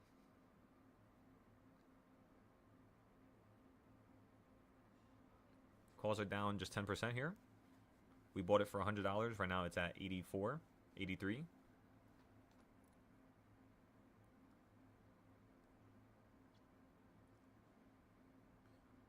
Remember, these calls are 685. Right now you're at 684.90. So you're 2 cents away from that entry that we bought. We bought exactly at 1.5. We're looking for a jump straight up to number 3.5, which is going to be right around here.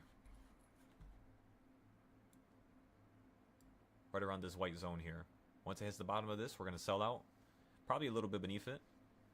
It's just since you hit the pink line, you making this low right here is to be expected. Since we hit this low, a low that we wanted, a low that we talked about prior, what we're going to do here is we're going to get into a position now. Order filled.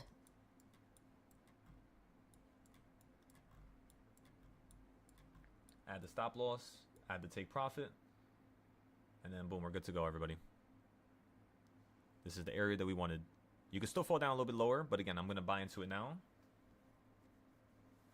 We got the stop loss, so it's okay. Even if we had to take a loss, it's alright. It happens. We'll just make sure we don't have to take a large loss. And then we'll go from there, ladies and gentlemen. Boom, boom, boom. Nice and easy. Come on now.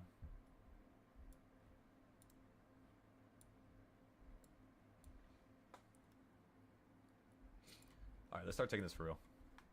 Let's put that stop loss all the way up there. Let's try to see if we could take $600 here. I'm going to put my stop loss at $100 once I'm up. I'm already up 70 here. Come on, a little bit more. There she goes. Stop loss is at 70 right now. Order filled. Damn, hit it. Alright, that's okay. I want to go for a bigger play. I just want this to curve a little bit more. I'm not really interested in the bottom ticks because this is ES. Very dangerous. And you still haven't hit the top of that other CS zone. You only hit the bottom of this one. So I'm still thinking you can hit the bottom of that one. The thing is, I know you could run up higher here. So if you run up higher here, let me make the CS zones for this chart real quick, everybody. Give me 1 second. If you want to watch me do it, give me a moment. I'll put it on the screen. Alright. So this is what we're gonna do. We're gonna start with 9 o'clock or 9:30. Sorry, 9:30.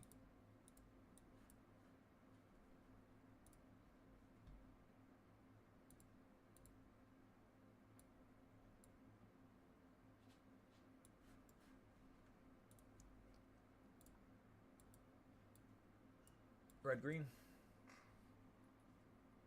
Green, green, green. This is touching it? No. Perfect. Not a zone. Alright, we got all the zones now. We're gonna go. We're gonna do ES now. I forgot to do them earlier. Again, we're in a position exactly at the midpoint. Like slightly beneath it. And what we're looking for is a slight little run up to here. That's what we were looking for before. It's just you want it to collapse. Mainly because it was probably just about to be 3 o'clock. So this is 180. But as you can tell, right here at the bottom and right here at the top, because we're up a really good amount, at this point, we don't really have to do anything different, you know? Wait, let me take this from here. Scalp trade. Oh, wait, let me put the date too. Let me take that. Excellent. I'm literally just going to copy all this. So it's the same thing for my options trades, and when I post my futures trade, I should have just done that before. What is wrong with me? I should have always done it this way. Okay, so I'm going to get into a position right here. I think you're at the top of the CS zone. Yes, you are. You're about to hit number 1, so let's actually wait one moment. Wait just a moment.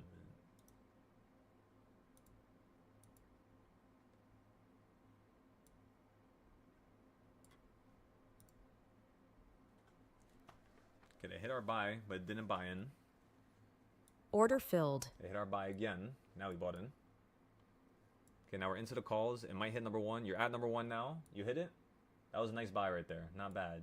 If it falls beneath number 1, you're just going to fall to the next number 1, which is only, I think, 80 cents away. Almost $1. So right here, we're going to have to take a stop loss on MES at this point. On ES, we're still good for a second here. We could still watch this consolidate. It did hit the pink line, but last time you hit the pink line, you ran up to it within 10 minutes. So this time it's been already 10 minutes, so I want to see if you're going to actually hold in between, which is now you're at the opening price. So anywhere below this, we're going to have a stop loss for MES first, and then for ES.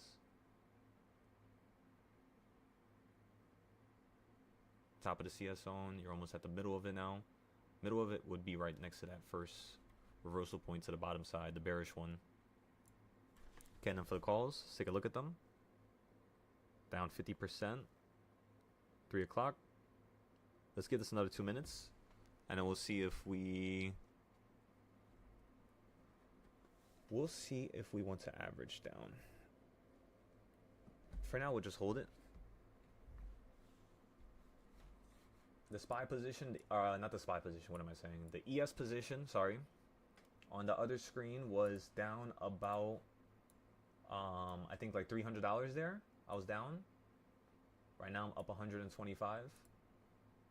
So what I'm looking for is 300 to 400. My stomach is hurting. Does that mean the market's gonna fall? Don't tell me. Stop loss Order set. filled.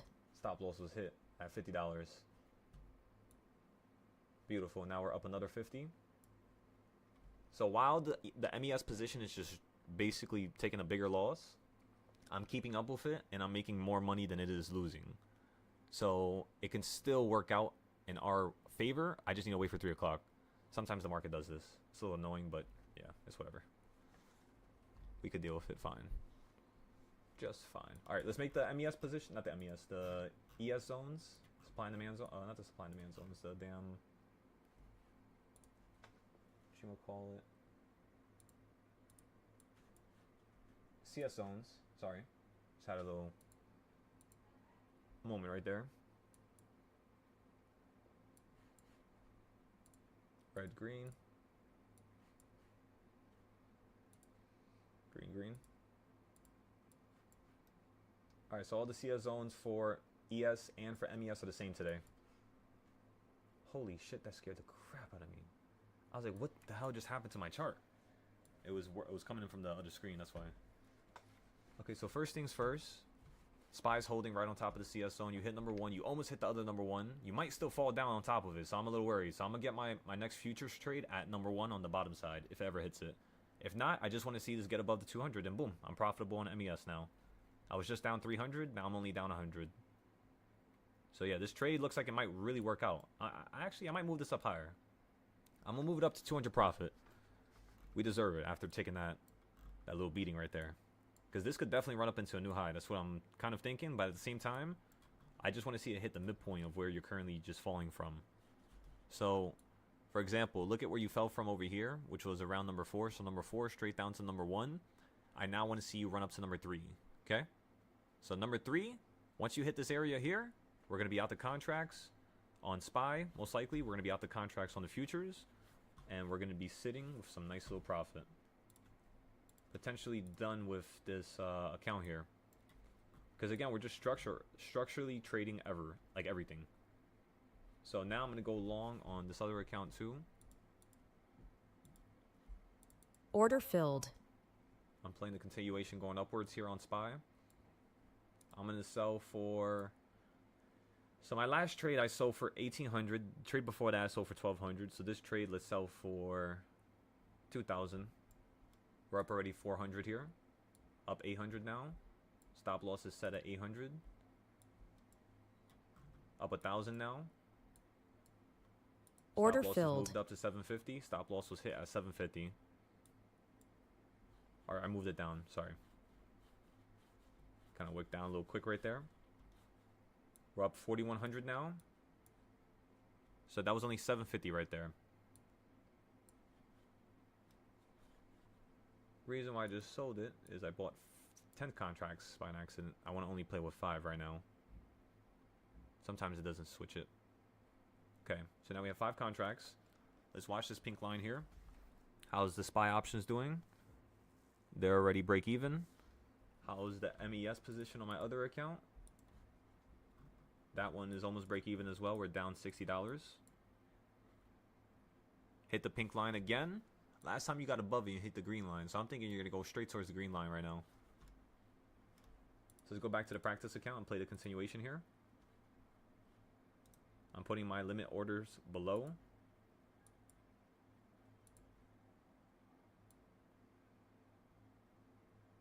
Ready? Steady? Go. Order filled.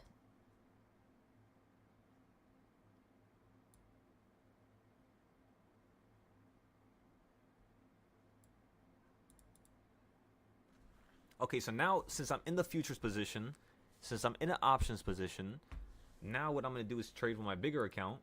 Try to see if we can make as much as possible today while playing it safe, of course. Right now, we're up 600. So, honestly, that's really good for day one. All we now need to do is make 1,000 tomorrow. And that's already 1,500. That counts as one day. Or, honestly, I want to try to make a little bit more today, yeah. Try to see if we could split it up into... I mean, we could already split up into... Because it's 3,000. So what's 3,000 divided by 3 days? I mean, I'm stupid. That's just 1,000. So let's try to make 1,000 today. 1,000 to like 1,200.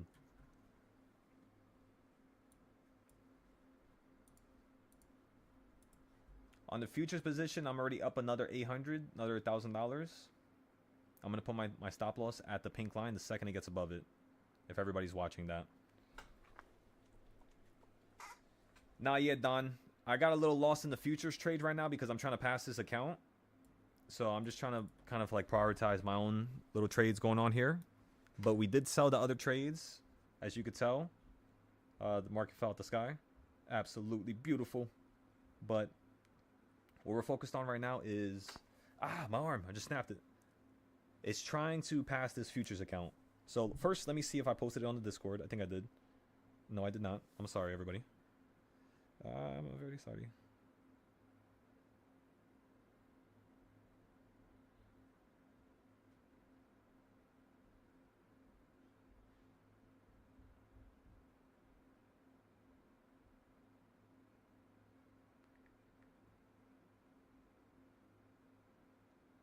Okay, so what the hell was I gonna post?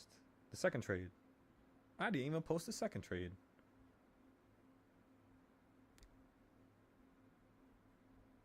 I apologize, everybody. Now you're down, so this is perfect. You're down 30% on that trade. So you were down 50% earlier, but now you're only down 30.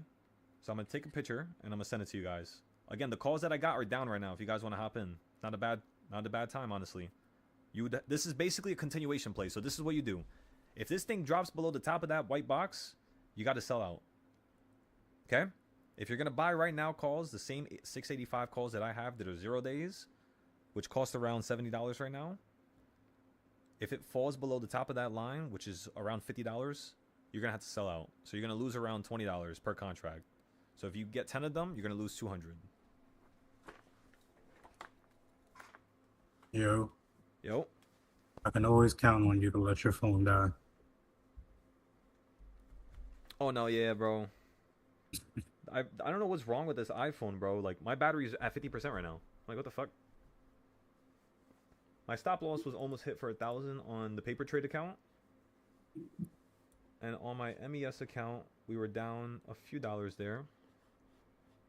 Oh shit, this shit went way down.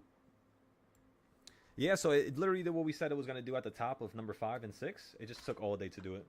I copied the other side. Yeah, copied the other side. Yeah. I don't know. I don't think you're going to fall below number 1 to the negative side. So right now you hit number 1 to the top and you held right below it.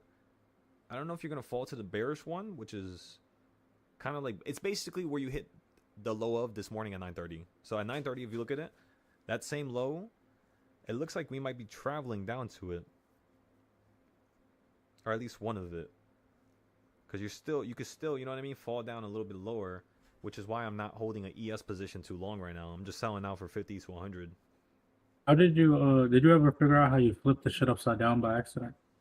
Oh yeah, look. Watch my chart, everybody.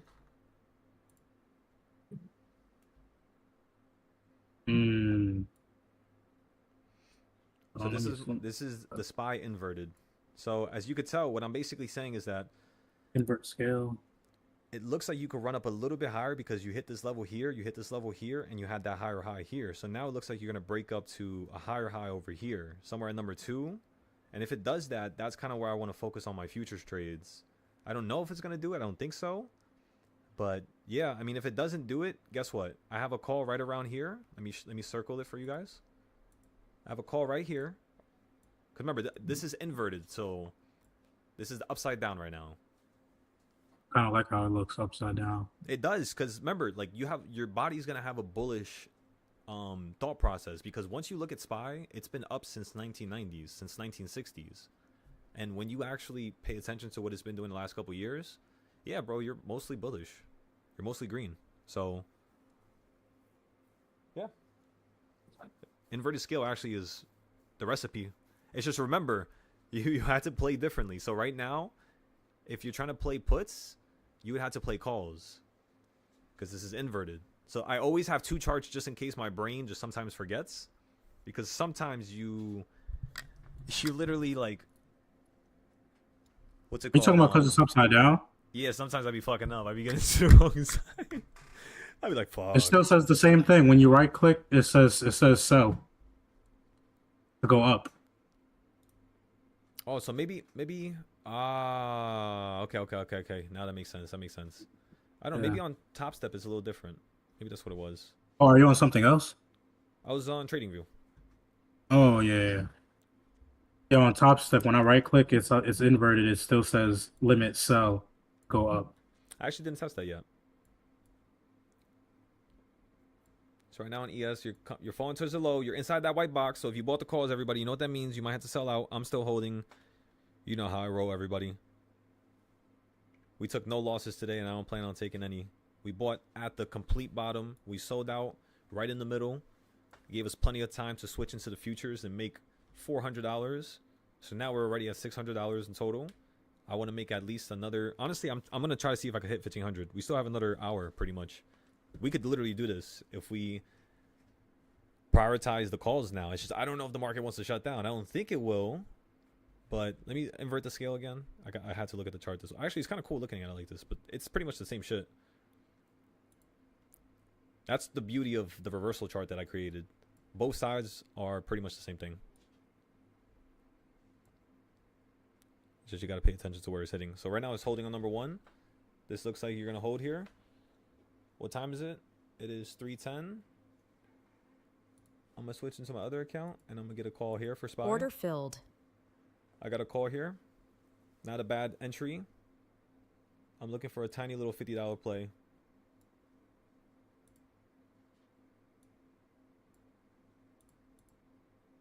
Order filled. Sold for 75.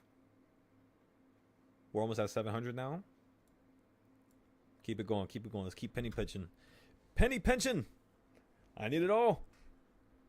So far on the damn futures, we haven't taken a loss, but I might have to take a loss on this damn MES. But I'm trying to hold it as long as possible. I'm telling y'all. It's not that far too. We only got it right there. That's what kind of sucks. Like the market will literally drop a little bit on the futures. It looks like you just fell down a 6-story building. It's insane.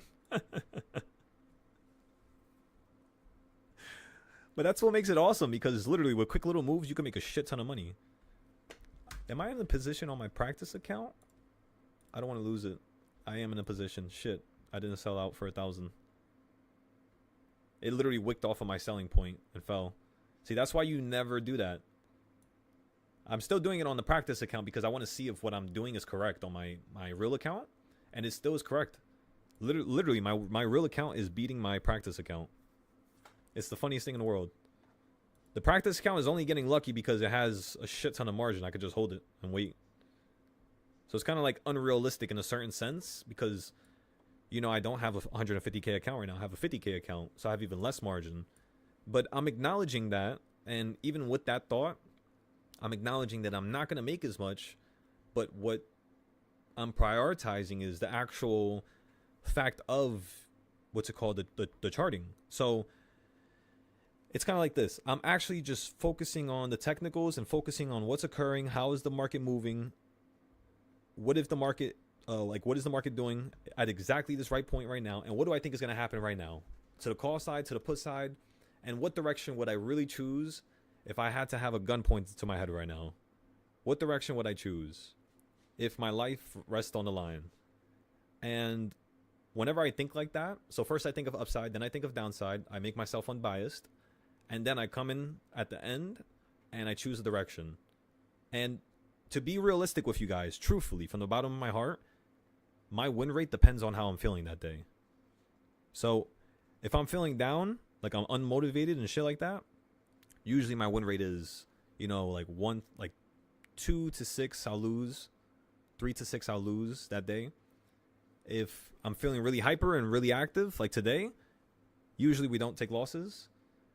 With futures, we did take losses, but again, I'm talking about with options specifically. And with the options so far, no losses. It's just we might have to average down a third time on these contracts. Or no, we didn't even average down yet. Thank God. So we didn't average down at 50.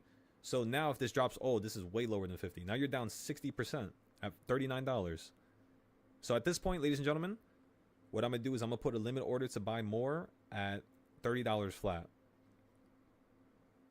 So at $30 flat, everybody, I'm going to try to see if I could buy more contracts that I bought at around 100. Okay, so limit orders are set. Limit order, limit order, limit order. And then let's go back over here.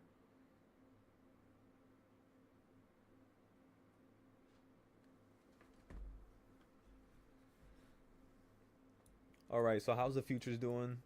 We already traded this 5-minute candle here, so I only like trading one 5-minute candle at a time. Think about it like this. If I can make $75 like how I did on that last 5-minute candle, that means I could at least make $75 on the next two, two 10-minute or 5-minute candles. So in the next 10 minutes, I could make 75, which means in 20 minutes, so how much time we have left for the day, right? We have 6 minutes to 3:20, and then 30 minutes, basically, before the market gets stupid. So you have 5 and then 30. So 35 minutes, which means we can make at least $225 to $300, 290, somewhere around there. That would put us up at our goal of $1,000. So now you have the next 5-minute candle. So boom, at this point, what I'm looking for is another drop going lower here. And then once you go lower to the bottom of the BB on the 5-minute, the Bollinger Band, which is where the momentum is, I'm going to buy in for 2 contracts this time because I'm up so much. This is ES, so this is the big one. We got to play this safe here. Play this safe, ladies and gentlemen. Actually, I might put this lower, honestly. What time is it right now? 3:15, and you're at the lows? You might just continue to drop to like 3:30. All right, let's put this lower. Let's not play around here. Actually, you know what? Let's cancel this. Let's just trade 1 contract. Let's be real here. 1 contract, everybody. 1 contract. And then we can still trade that area. So right there, we would have got filled. We would have been filled. We would have been down right now. Oh, we would have been up. Wait a second. I still want to see it go down lower. You have about like another minute for you to be able to drop here. Remember, every 5-minute candle, you can cut it up in half. And if you look at the price on the right side, it tells you the candlestick timing.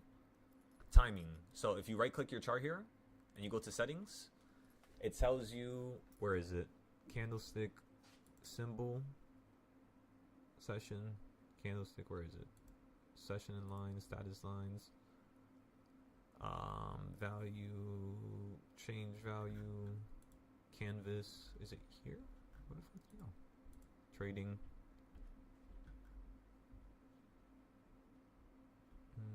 Count. It's called like countdown timer or something like that, I think. Let me see. I might have missed it. Countdown timer. Countdown timer. Countdown timer. Where is it? Countdown timer. Countdown timer. Countdown timer. Countdown timer. Countdown timer. Big format. No. Canvas. Where the fuck did it go? I can't find it, everybody. I have no idea. I feel like I'm missing it. You know what? I'm probably blind. Let me go closer to the screen. Oh yeah, look, countdown to bar close. Yeah, I did miss it. So right here, it's in scales and lines. That right there. If you then look at the right side, it tells you exactly when the next bar candlestick is. So right now you hit. You see how you hit half of the damn thing, and then when you hit half of the 5-minute candle at 2 minutes and 50 seconds, that's when the market hit the low. It always tends to do that, half of the candlestick, or at least the first minute and a half. So if it doesn't do it by half the candlestick, you might do it towards the later half of the candlestick. So I tend to wait for the last 70 seconds, 60 seconds of a 5-minute candlestick in order for me to actually start to get ready to buy. It kind of like allows me to move accordingly. Kind of.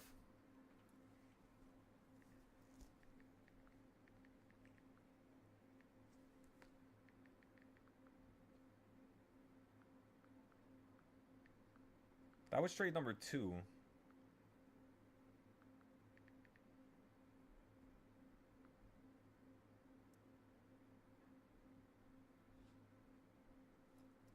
Everybody, that was a beautiful buy at the bottom. Look at how we bought. Look at how you're barely beneath it. This is honestly amazing. Wow. This is really, really, really good. And we have more contracts than we had when we were playing the puts. So depending on this reaction right here, how aggressive it is, we might be able to play for a nice little run right back up to the top here. I'm just worried about this next little drop to the downside. It looks like you kind of want to still hit number 1 down here. You're kind of like waterfalling right now. Lower lows, you know? You don't want to hit no more lower lows. At least start going to a higher high, you know what I mean? But if that's not going to happen, you're just going to keep waterfalling down. Yeah, you're at the quarter point actually. Wait a second. But then again, it could go lower the quarter point. It could hit the bottom of the yellow zone. It's not like there's nothing stopping it from hitting that yellow zone again. It's more powerful than I would say the quarter point. And the fact that you're below it tells me that yes, you can hit the bottom of the golden zone again. This morning you opened up at a level above it, hit the midpoint, held, hit the top, then ran up higher. So it can either hit a level that's slightly above it, or it's going to hit the bottom of it, or somewhere beneath it. So somewhere around this yellow zone, the market will hold. And the cool part is, hopefully, when the market closes here at 4, hopefully, we can have some awesome buys. Hopefully it doesn't gap up or something from 4 to 6. First of all, they should allow us to trade from 4 to 6. That shit makes no sense, if I'm being honest with you. If the market's open somewhere like elsewhere and they allow people to trade, it's just like, come on. By the way, soon that's going to change. Soon it's going to be 23 hours a day, or I believe 23 hours a day, and then it's going to be 7 days a week. So they're going to open the market in the springtime on the NASDAQ, I believe, first, and then on SPY. They might do NASDAQ and SPY at the same time, though. I'm not too sure.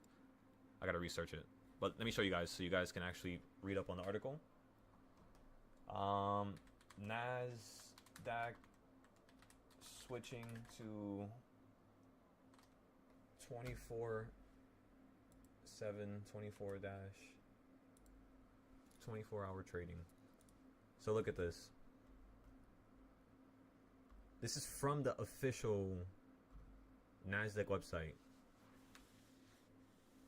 So it says NASDAQ will enable 24-hour trading on the NASDAQ stock market. And then it says, what does it say? It's pending regulatory approval. Yeah, so they're still waiting for it.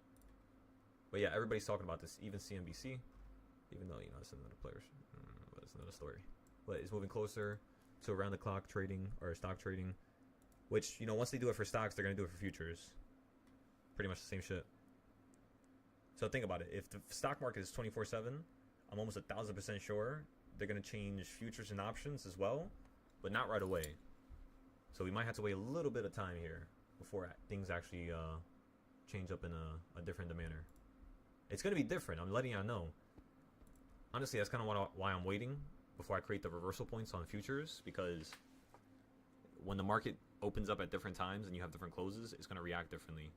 Of course, it's going to have a certain type of like likeness to it, you know, where it's similar to what happened before, or what happened recently, or, you know, what was going on. But no, yeah. Again, everybody, this is how I'm buying into my position here. This SPY position is down 270. You little shit. We're still good right now. We're up 300, 400.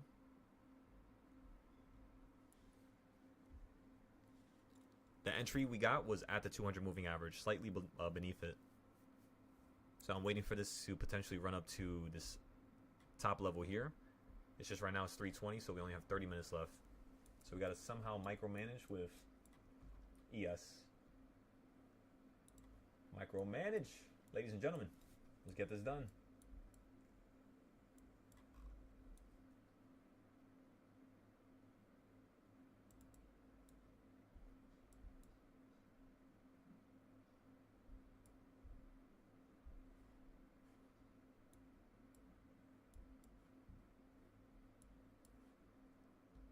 $320 at 682.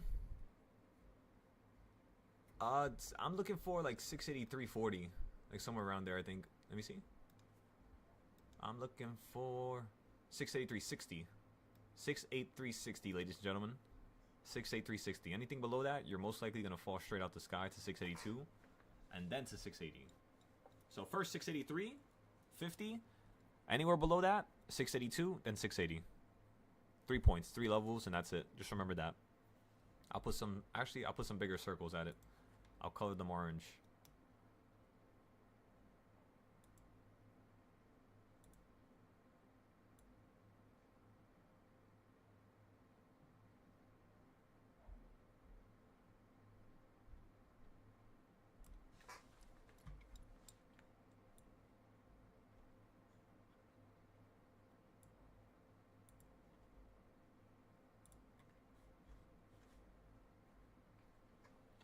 So yeah, this, if I'm buying calls and I haven't bought calls yet, I would be looking for these orange circles right here. So if you're planning on buying calls and you haven't bought them yet, again, these are your locations that the market's going to want to gravitate towards, just like how it did with the pink one here and the red one. So every time you hit one of these levels, you tend to hold, just like how you hit this one here and you held right above it on this green red line here. And then you hit basically right above this pink one over here 2 times. You held on it, bounced up. If I go up the grid here I mean, just look how many times the market's holding on the right side with these circles, right? Same way you're basically shooting up. So at number 4, this is a level where you can get puts, but we decided to wait to number 5. So today we kind of knew this was going to happen. And yeah, we had puts ever since like right here. No, not right there. Right here.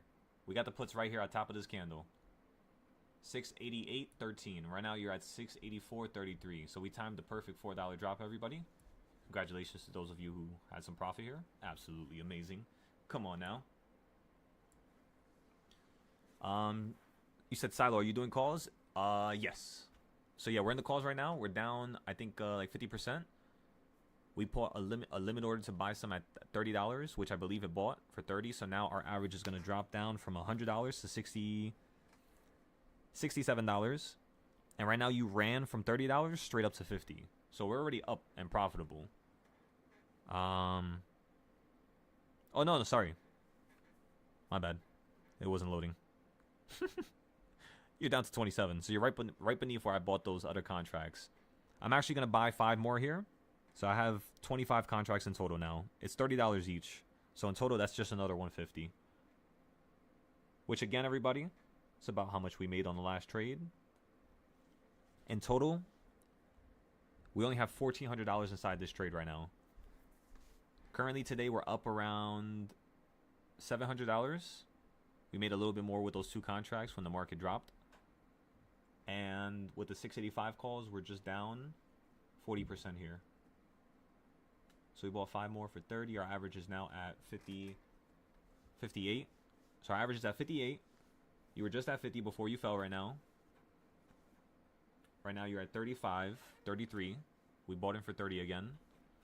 When you were at 27, it filled us for 30. And yeah, that's pretty much all. Now I'm just looking for a simple little reaction back to the midpoint, which is going to be right back up to 685.88. 685.88.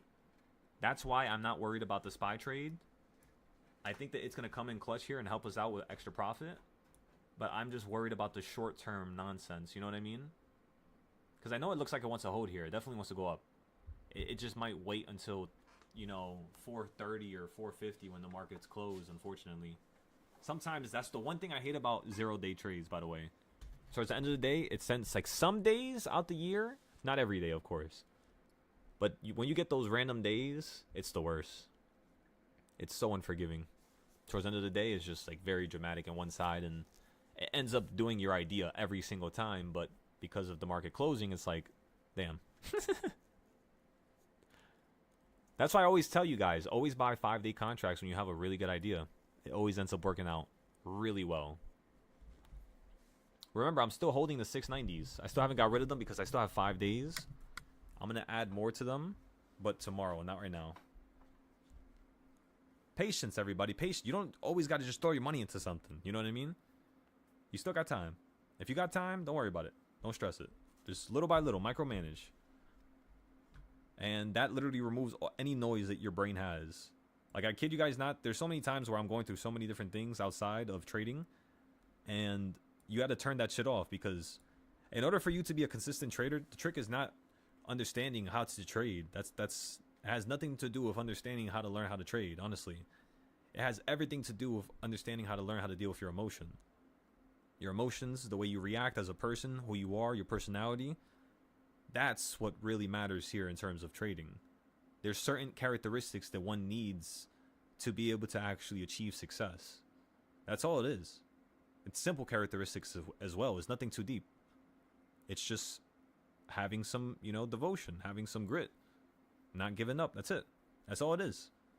Just keep going. But don't do it in a stupid manner. Take notes, act like a scientist, act like you're the smartest person in the universe. Because if you don't, you're not going to reach that higher level. It's only through the act of you doing something different in a different manner that actually allows you to get to that next level, You don't just stumble upon something that's magical, right? It doesn't just happen out of nowhere.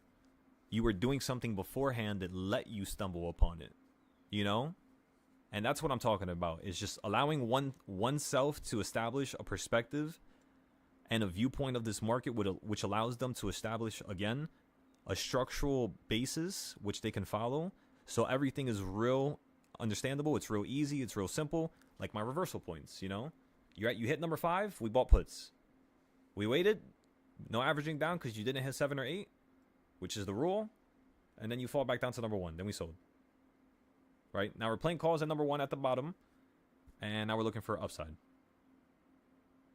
You know, so it's like back and forth, back and forth. That's all it is. Are you down on the 685 calls? Yes, we are down on them. We bought them for 100 at first, and we averaged down at 30. And right now, our average is at 56, or 59, sorry. And currently, the contracts cost around $46 each. So we're already break even. We already absorbed all the losses, which is to be expected, right? Because you're not that far from where we first bought in. We literally bought in right below the 200 on the 5-minute. So you're right there at that level right now. You could, of course, go down lower. Of course. Of course. But let's see if we can sell out for profit here. You're at $50 now. $9 more, and we're done. What time is it? 3:30? Yeah, fuck. I forgot about 3:30. 3:30, the next 30-minute move. I want to play this continuation. I'm not trying to get burnt, though. Let's invert the chart. Let's do something different here. All right, charts are inverted. We got CS zones. I'm on the 5-minute. Actually, wait, inverted again? I got to make the new CS zones. We have new ones here. Okay, so boom, boom.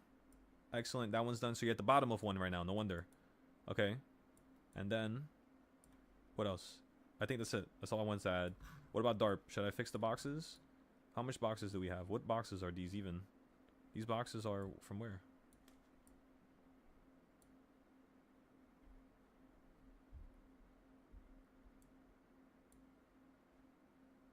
Oh, okay.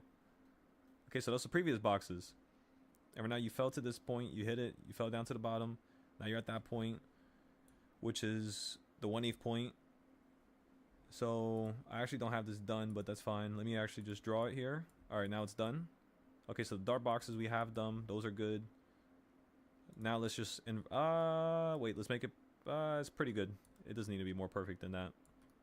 Let's copy both of these here. Actually, before I even copy them, to make my life a little easier, let's name this 1/8. Control Alt, Control C, then go here. Control V for control paste, right? Or basically pasting it, not control paste. Sorry. And then this zone here, we'll name this 1/4. So Control V, backspace 4, enter, and then we'll change this one to 1-4, and then this one too.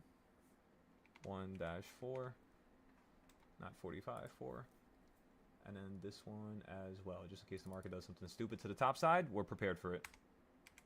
Always be prepared for the extreme moves. That way, when they come, you know what to do when they when it happens.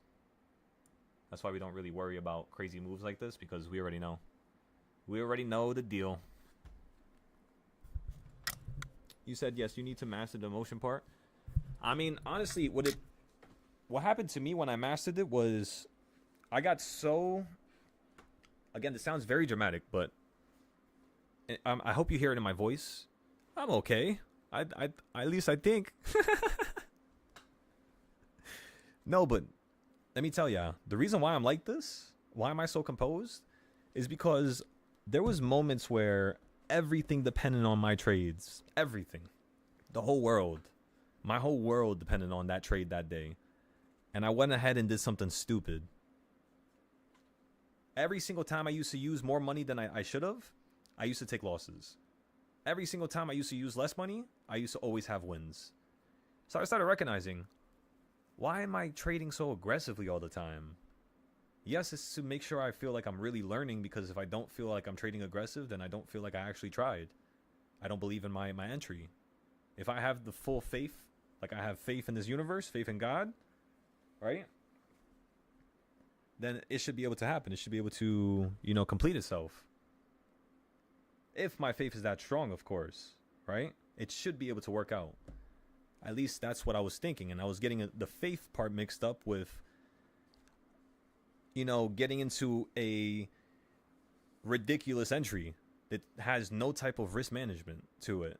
And it took me months to deal with that problem, you know? But what ended up happening was I kept getting burned. I sold my car. I used the money from my car to buy some options. I lost it within 5 days. Now, a couple days later, I went from having a car to not having a car and not having no money. And you go through that enough times, I'm telling you, you dig yourself a deep enough hole, thousands of dollars in debt, and to the point where it's just like you really don't care about nothing no more. And that's kind of where I'm at mentally. I really don't care about nothing no more. And for some reason, that's the reason why I'm making a ridiculous amount of money now. Because now at this point, it's just like, it already lost its feeling for me. It's amazing. It's nice. I'm sure when I have $1 million in my hands, it's going to feel like crazy, of course. But, I mean, who cares, really? If I'm using $1 million to help somebody, to help a group, to help, you know, a cause, to help a situation, to level something up and make it so that it cannot go back to its previous level and give back to society, right? Then there you go. That's a positive. It's kind of what I want to do here. After all, if I'm able to sit down on my ass on a chair right now looking at 4 screens teaching people from the luxury of being home with an internet connection, and I'm trading stocks and making thousands while people are out there, you know, breaking their backs, allowing us to do this because they are literally keeping the city in order. You know, people who work for sanitation, electricity workers, people who work for, you know, construction. There's so many pivotal people that are important that make a fraction of what we make, so we need to give back to these people. That's what is owed of us. Regardless of how you think or not, I don't care. And it was my mindset that changed. Once I started caring about different things except my own pockets, my world really changed. That was like the first click for me. I never had something that made me feel like that, you know? Where I would make so much money and feel like a piece of shit. Because I'm thinking about my uncles, I'm thinking about my family and all these people, and I'm just like, wow. I'm thinking I'm fucked up. I'm thinking that I have a situation, that I have a problem, that I'm stuck. You know what I mean? The whole world is stuck. And they can't even trade and make the same amount of money that I do. Why would I feel, you know, angry ever? Why would I feel uncomposed? Even if I had to take a loss. That means there's a lesson to be learned. Learn as much lessons as you can. Try to stay alive as much as you can, and that's it. That's the only thing you could do as a person. You remove all emotion. And yeah, that's really all. I know I'm only 25, but you know, when you stay in a single area for 5 years straight, it literally becomes a, you know, 12 to 16 hours a day, might I add. Sometimes, of course, I took breaks when I was on vacation, like 2 weeks, 1 week. But including the breaks and the days off, you know, for the last 5 years, just doing this straight, everybody, my mind is like fried when it comes to like making money. That's why I really don't care about it, because I've been up thousands, you know. Let me just put it like that. That's it. That's all I'm gonna say. But I've been up a good amount, you know, and I've been down a crazy amount. But the one thing that I've noticed is that I've been able to survive some fucking how. And even recently, I've been, you know, kind of like messing up with certain financial things. Just haven't been paying attention. I haven't really cared. And it's, you know, kind of biting me on the ass. So what my goal is this month, when we're off YouTube, is basically to fix all financial errors that everybody has. Pay off all debt. Get the money, you know, the money in order, and go from there. That way, when we pop back on the YouTube, we're working at a whole new, you know, level. We're working at a whole new frequency, basically. What's good, Zay? If you pull up later, I need you to bring salt. Oh, I have a shit ton of salt. I got you. I got the pink Himalayan salt. Yeah, my pink salt. Oh, yeah, perfect. Yeah, that's the only one I use. I just right now. You got to get the refills on Amazon. Man, I just buy one big bag and that shit just lasts me like forever. Like I haven't bought salt since I moved in here 3 years ago. 4 years ago. What the hell? I've been here for a minute. I don't even remember. So trade number 2 for $300. I'll just post this later. I don't feel like posting right now on Mumu. I'll post after the market's closed. It's kind of late. I'd rather not post anything. It's not like anybody could buy anything anyways now. Which means we can't buy no more contracts, everybody. We're screwed. So whatever we have is what we have, and that's it. We're up $400 though. $450. I might take profit here, everybody. I'm going to give it a moment.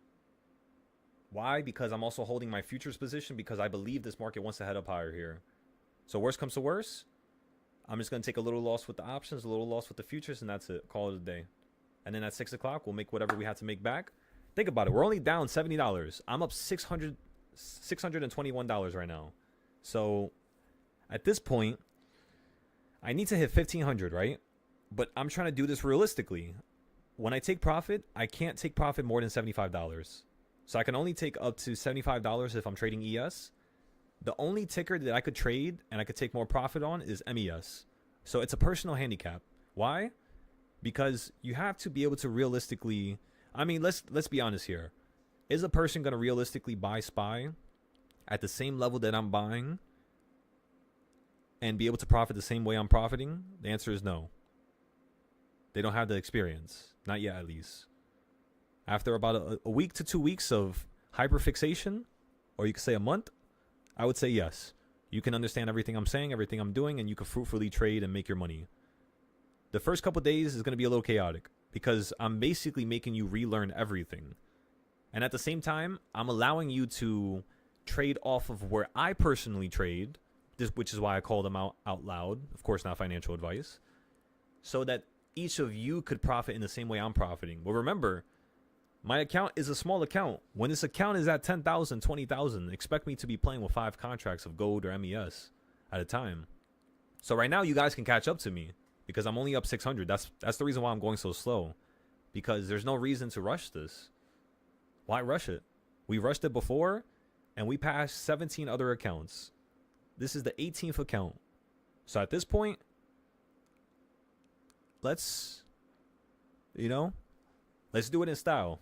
Let's do it slowly. $75, $50, $20. I've been taking $7 and $12 here and there.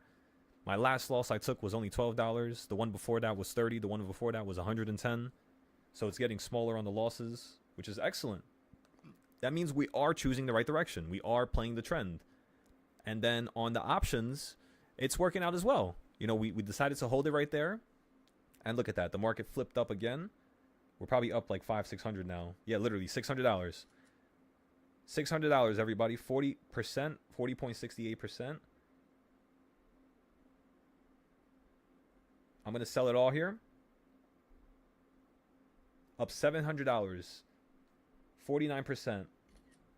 Alrighty. I'm selling it here. No more. No more. And then we're waiting for the futures position now. So boom, look at that. It's like one by one. It's like dominoes.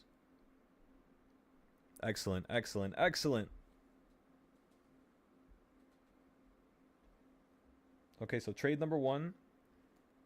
688 puts.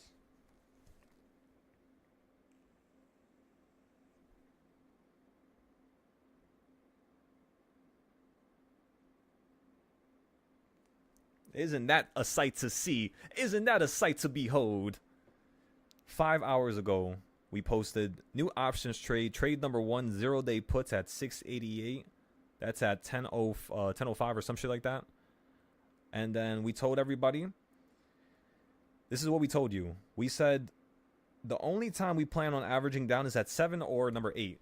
So do you guys see why when the market was killing our contracts and I was down 70%, I didn't average down? It was because it wasn't time. That's what tricks a person. Because just because I told you it's 70% I like to average down, doesn't mean you're always going to average down to 70%. There's days and situations where, you're going to have to average down to 90% because that's when it hits the level. Literally, I kid you not. It sucks, it's annoying, and sometimes you don't actually fall down to the level that's necessary because the day ends up dragging out too long, right? But that's only on rare days. On most of the time with days like today, we expected the market to run up. We expected it to fall down. We told you it was going to fall down to this arrow right here, which is why we made this next box to show you where it was going to hold next. And yeah, it held. Now you're running back up to a newer high is what I'm thinking. And yeah, we should be able to break these highs here. If not, what the market's going to do is basically do something stupid like this. Like this. Like this here. There you go. So you're literally just going to run up, hit this line, and fall from it. What I want to see happen is I want to see you jump above this line get above to here, and then we're going to play puts up here at the orange. Probably not going to work out because I think the market's going to run up higher, but we're just going to buy it anyways. We have a ton of profit. We could put 1,000 into puts. You know what I mean? For 2 weeks out, just to hold it.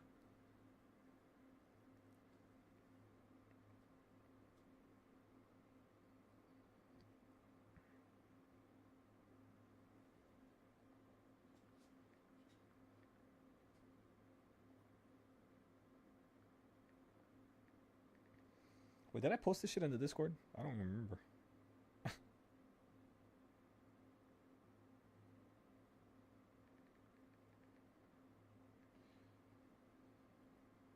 Okay, so 688, and then we bought 685 calls, and that was the only 2 options we traded. So yesterday we had 6 options. Today we only had 2.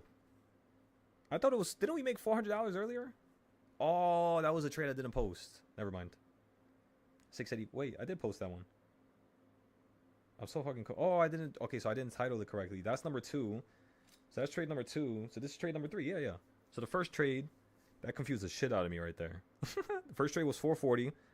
And then around 270 plus another $100. So that's around 370 to 400. So let's just say 400. We're going to round it up there because the last thing I didn't round up. So 400 plus 400, that's 800. Okay, plus 300, that is 1100. Plus... Wait. Reverse that. Go back to 800. 800, you can't add that one. Actually, no, wait, I'm going to have to add another 50, though. 850. And plus 720. So, like, 870. 1570. On the options right now. Did we sell it? I think we sold it. Yeah, we sold it. Perfect.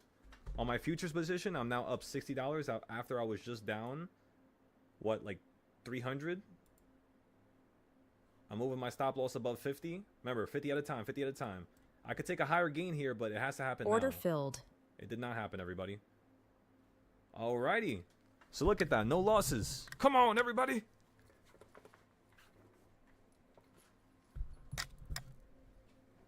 You said, can you join if you just start trading? I mean, honestly, the answer would be no, but just due to the fact that today was a really good day, if you could show me you made some profit, even if it was paper trading, I don't care what it was. Show me you made some profit, tell me how you made it, and depending on it, I will let you be able to join the Discord. But I need to see profit. Because when you have profit, it tells me you did something right.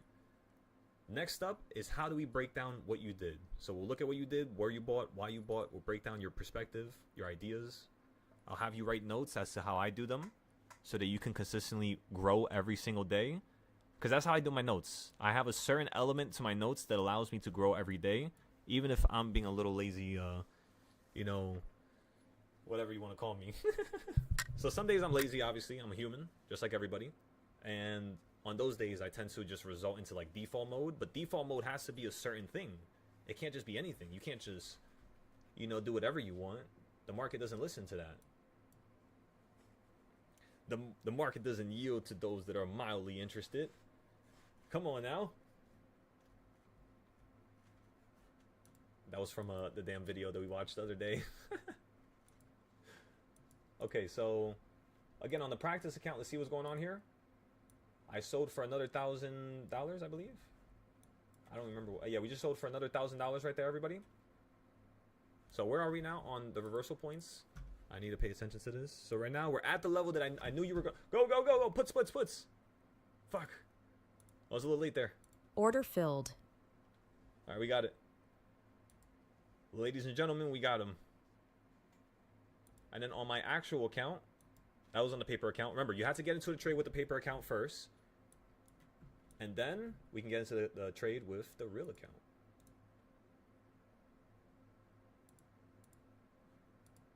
Order filled. Order filled. We're up $50, $60, $75. Stop losses at Order 50. filled. You little... No way. It fucking sold me on the loss. It was a 75. You piece of shit. $25 loss right there. So unnecessary. How did it sell me out for a loss? Literally, you hit Like, I was paying attention to the candle, and that was like 2 milliseconds. You went from top to bottom, right back up to the middle point. That was insane right there.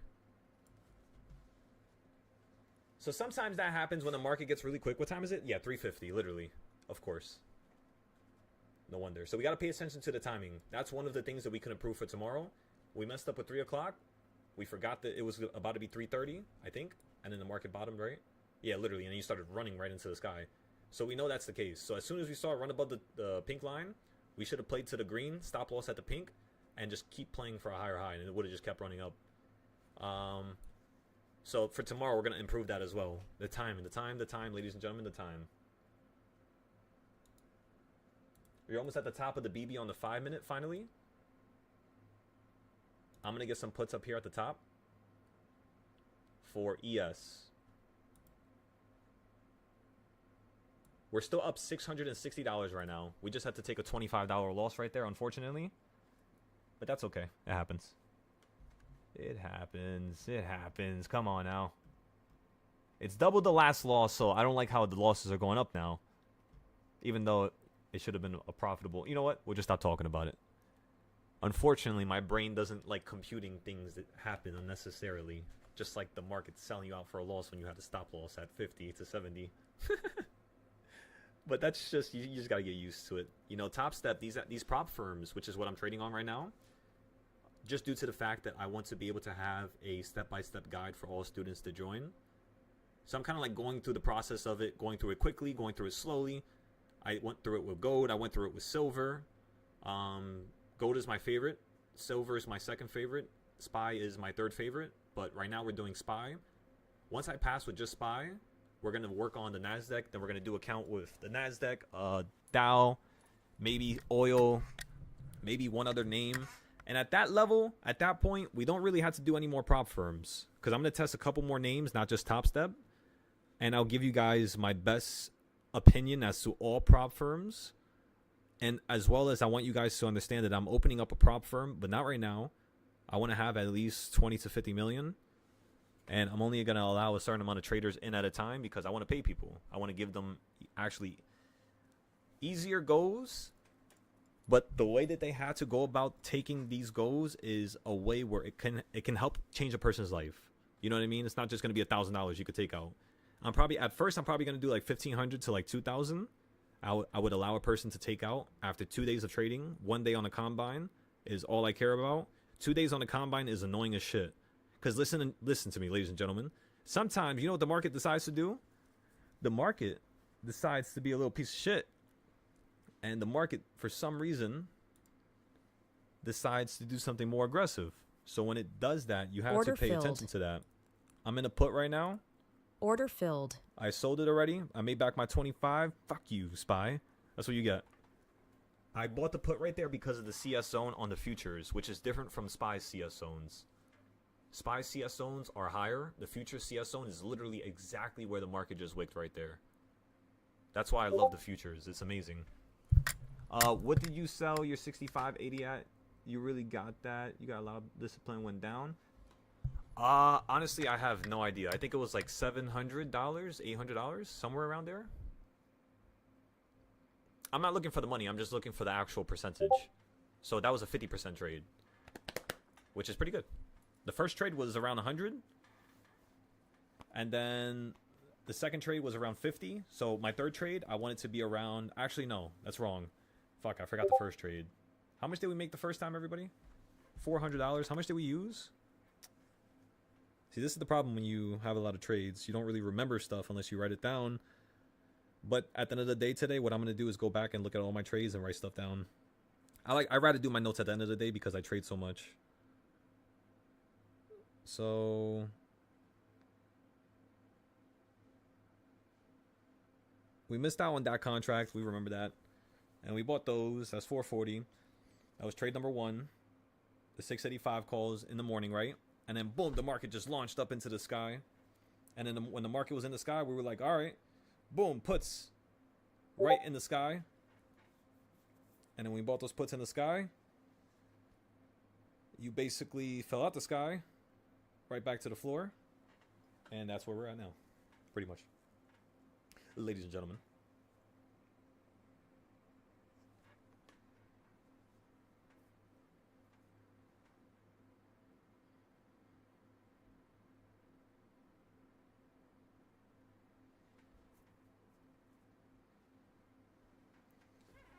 Okay. So, 400. And then, this is trade number 2. Trade number 2. We sold for 400. And then trade number 3, we sold for around 800. So right now we're almost up 1600. We're up around 1500 right now. 1500 on the options, 600 on the futures, almost 700. And then on the paper account, I am up. Oh shit. I am down. I gotta put. Oh yeah, remember I gotta put at that lower level. See, this is why I get the puts on my paper account. It satisfies me enough so that I don't have to get it on my real account, because I know I want to trade. I want to hop into that position, but I'm just like, you know what? It's not time yet. You gotta wait a little bit longer, doctor. You gotta wait. So I forced one of my accounts to have a loss. Because the paper account, I take that shit very serious. I take every account very serious. Every account is the same thing if you really think about it. You know what I mean? It literally is the same, especially for futures. It's point blank spitting image. Nothing's different at all. So if you can acknowledge that, what you need to acknowledge is that you then need to set a challenge for yourself. So I have a challenge for the futures, and it's not to take a loss. So far, we've taken no losses, but right now we're down $3,000. This is not good. So if I actually take this loss and I lose this account, this counts as a real account loss. Think about it like that. If I lose this account and I have to reset it, I haven't posted the pictures yet because I'm waiting for the day to end at 4 o'clock. But yeah, it means I lost this account. So that's something we have to talk about. Why did I lose it? Why did I get into that entry there? Did I really have to get into the entry there? Could I have avoided? You know, would it really killed me that much to have missed that entry when you were just sparking up and turning extremely bullish? You know, you got to watch out for those puts when you're kind of running up into the sky. So yeah, while we were running up, we played puts and we were successful. Crazy. And then we got into the puts again, and then now we're kind of getting a little destroyed on the paper account. But that's all right. We're down 2,000 now. We were down almost 4K right there. I think this is going to go up again. I think we should be able to sell out for at least $300 to $400. I'm just going to sell out for a little baby win. Honestly, it could fall down to here. It looks like it's going to fall down to here. I'm going to sell out for $1,300 on the paper account. On my real account, let me see where I want to get into entry here. So that was the second time you hit the BB at the top. I'm thinking you're going to go up higher here on my real account. So on the paper account, remember, my fundamental, my mindset, the way my brain thinks, you heard me out loud. I'm waiting for it to go down lower. On my real account, I'm waiting for it to go up higher. Why? Because I'm fine with me playing a more dangerous entry off of the paper account because I'm already down, right? And because that was the entry I got in last time. So since I got into the entry last time, I should kind of finish what I started and finish the entry before I get into a new SPY entry on my main account, which means the idea still might work out. It just might have taken more time, because when I traded with my real account, I just went for a scalp trade, versus on the paper account, I'm holding for like every 20, 30 minutes, 40 minutes because I have the margin for it. So that's the difference. Two different accounts, two different play styles, two different perspectives, two different ideas. Yet they both work out at the same time. Well, not the same time, obviously. That would be impossible. Quantum trading? You would get quantum banned for that with these prop firms. They would get your ass on hedging so Order quickly, filled. you couldn't even spot them from the bushes. Okay, so right here, I got to finish what I did with this. So I'm fixing up the outlines today right now. We just made $5,000 so far on the actual account now.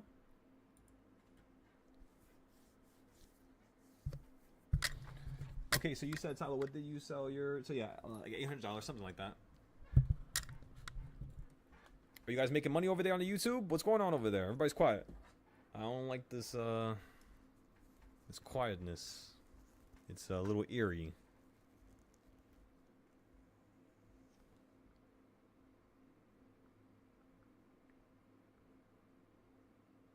I'm just playing with y'all, by the way. So this was trade number 3. That was trade number. So we only took 2 trades today? Didn't we take... Ah, my neck. I just snapped my neck up. Didn't we take calls? I could have sworn we played calls. Am I tripping? Did we?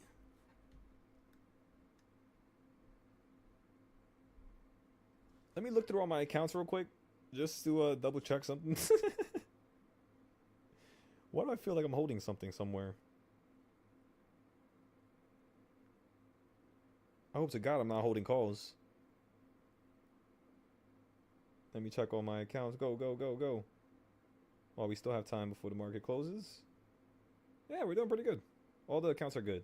Oh my God, that account, the swing play account just got clapped. That thing went from 8,000 straight down to 4K right now. We only have $500 to average down. So worst comes to worst, if it drops any lower than this on SPY, I still have time, right? So I still have 5 days on one of them, and then I still have like 6 days on the other one. Or I think a little bit less. So I might have to sell the other ones for a loss. Which is a pretty big loss. It's $1,000. But at least I'll be able to keep 1,000.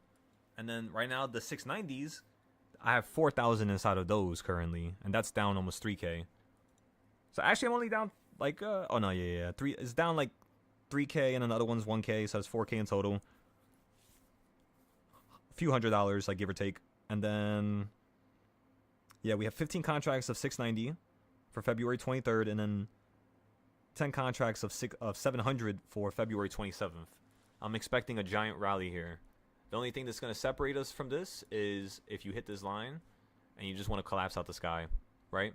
This is going to be right at 695, which means the 690s are going to work out, but the 670s are not going to work out. Looks like you're going to stop right before it. That's why I'm looking for it to run up all the way to here, which is where I'm going to sell the 670s. So here I'm going to sell the 690s when it's like $2 in the money. And then here I'm going to sell the 670s the second it goes in the money. Because, you know, we don't have that much time. So we might like be literally like on the fence with this. We might not be profitable with that trade. Which is okay. It just means that there's something to learn, ladies and gentlemen. So that's a smiling type of situation for us to have. And we should acknowledge it as just that and that only. Did we have extra money? Could we use the extra money to buy something? Maybe food, maybe clothes, maybe something important? Yes, of course. Of course. But we're making sure we do that in the background, right? We're making sure that we're trying to get that in order. Last month we did a fantastic job paying off debt. This month I want to do a fantastic job of getting my stuff in check, getting my apartment, getting the car, and then starting to help you guys. And then next month, when we start the boot camp, we're going to be gone for 30 days, the whole Discord, and we're basically going to be training for 30 days straight. It's going to be like a little training arc. 30 days straight of training every single day. I need to see you out on the Discord. Every single night we're going to be teaching and coming up with classes and new videos. And within 1 month, I'm going to do as much work as I did in the last 5 years. That's my goal. To, you know, make myself understand that what we're capable of is something that something much greater than what we actually are thinking right now. Because, I mean, just look at how we played SPY today. I mean, who in the world is playing SPY like this? You know what I mean? Not a single person close. And if they are, I'm telling you, if they don't have reversal points like this that's consistent, that they copy and paste themselves, their own trading styles, not indicators don't count. If they have a pattern that they know how to trade in terms of candlesticks, not bad. They're a step closer than most. They're literally 90% in terms of the quartile that they operate in. Everybody else is about 20%, 10%, 50%. That's usually what a trader starts at. 10, 20, 50. And then it easily quickly goes to 85% in terms of confidence. And then very quickly you get to the point where every single trade you get in, you're literally scared about it. There's always a period like that. It lasts for like a month. And then after you get scared and you lose everything, it's just like, all right, what the fuck is the point of being scared now? I already lost everything. So now you might as well just go pedal to the metal. Next, couple dollars you get, play it safe. Do it realistically and try to maintain it. Don't play risky no more. You did that before. It didn't work out. So clearly you got to do something different. If you don't do something different, you're never going to grow and become greater. That's how it works. Come on now. All right. So anyways, enough of my yapping. Let's go ahead and end this live. Thank you all for showing up. We're going to be on the private live preparing for futures tonight. And then we'll go from there. Try to see if we can finish the rest of this account tonight. And yeah, that's pretty much all. Let me make sure I'm not in any trades like a dummy. All right, no trades. Let's cancel all positions just in case. Just make sure I have no orders. Orders.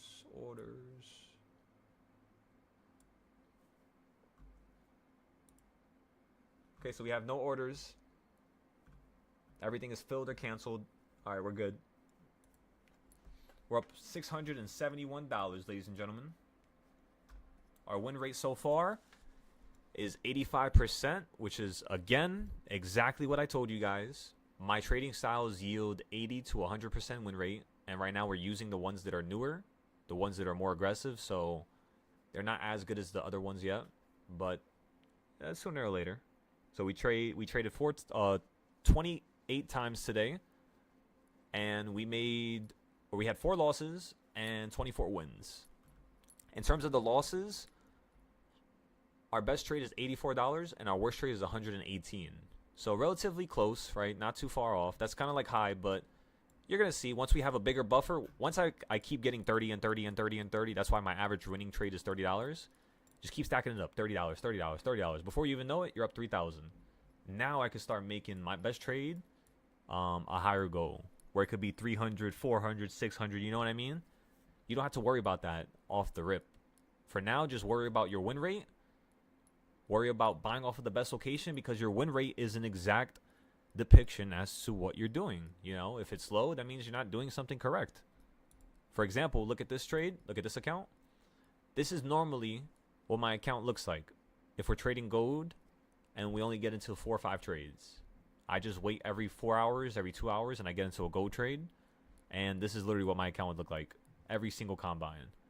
And it became ridiculous, you know, because you would get yielded such a large gain just from the same type of gain that you would trade SPY with. And it was so ridiculous. I was just like, you know what? This is boring now. So now let's do something harder, because, you know, we're going to get to a point where we don't even want to trade futures no more because it's too easy. Hopefully that's not anytime soon. We still have to master silver. Silver is a wild animal. And we're not going to be able to master silver until we have at least $1 million. So we got a long way to go before we can master that one. That's going to be like the boss, you know, like the final boss. Gold we already mastered. What else do I want to master? Copper I don't care about. Gold, silver, palladium. It's pretty much the only metals I care about. And that's really it. The stock market we mastered. Forex market we mastered. The crypto market we mastered. There's nothing else. There's literally nothing else for us to master. So at this point, since everything is mastered now, we're going to start opening up all the Discords, opening up all the Patreons, posting more, getting some schedules in for the one-on-ones so I could teach people so we can have personal meetings. The website's going up soon. I just want it to apply to all Discords, because right now I only have it applying to one of them, just due to the fact that the other ones are not ready yet. So once my website is linked up to all the Discords where you can join it, and there's like a payment system, then we'll start doing things just through there, not Patreon no more. Because Patreon, let me tell ya, this shit, listen, they're pretty nice, you know, they help me a lot. Over the last 2 years, we've made a shit ton off of Patreon, if I'm being honest with you guys. We made a pretty good amount, you know. Not, you know, enough for a minimum wage job, let me put it to you like that. I make less than a person that basically works a minimum wage job when it comes to the teaching. My trades I'm not counting, because that's different. But yeah, so I make less than basically $1,600 a month from teaching as of right now.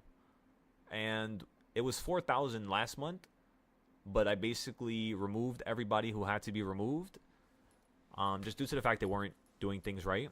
And then we dropped our average winning amount, or making amount, whatever the fuck you want to call it, revenue, from 4,000 to 1,000, which kind of sucks. But at the same time, everybody, the money doesn't really matter. Thank God. You know, I'm extremely blessed to say that. Not everybody could say that. And the only reason why I say that is not because I'm so flush on my ass with cash right now, but because I can make as much as I ever wanted to at any point, whenever. I just got to be in a good mood, pretty much. So we got to just consistently keep making ourselves be put in a good mood. Why were there moments of me not being in a good mood, so we can establish a pattern so to understand what truly was going on. And in my opinion, the one thing I would say is that I wasn't focused on growth. I was just doing the same thing. I was just trading gold and silver, and it was getting real boring.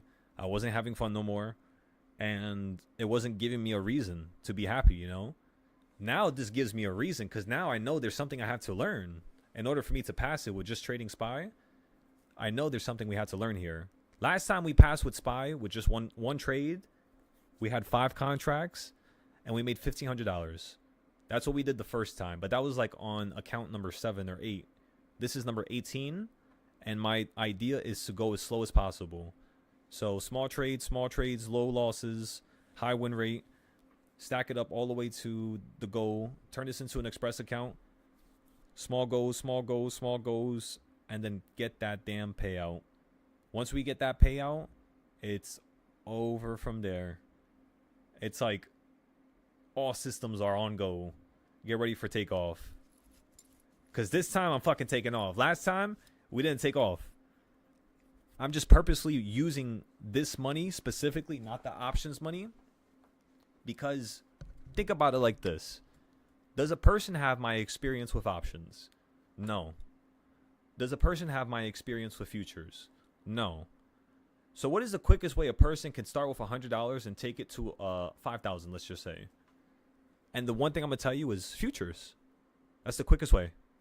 By far the quickest way for you to learn something, get good at it, and be able to pass an account with a low, investment cost. You're paying only $100. And right now they have a discount, so you're only paying 87 or some shit like that. So yeah, that's pretty much something you got to think about.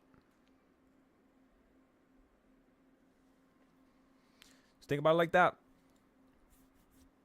Literally, we're up $700 trading purposefully very small contracts. If you traded a little bit more contracts, or not even a little bit more, if you just traded the same amount of contracts but just focused on futures all day instead of options, you would have passed this account no sweat.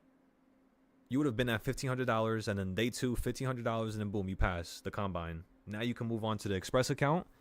5 days of you making money on the express account, and you could take out $5,000. Of course, you're gonna have to make $10,000 over 5 days, which means what is 10,000 divided by 5? That is $2,000 a day.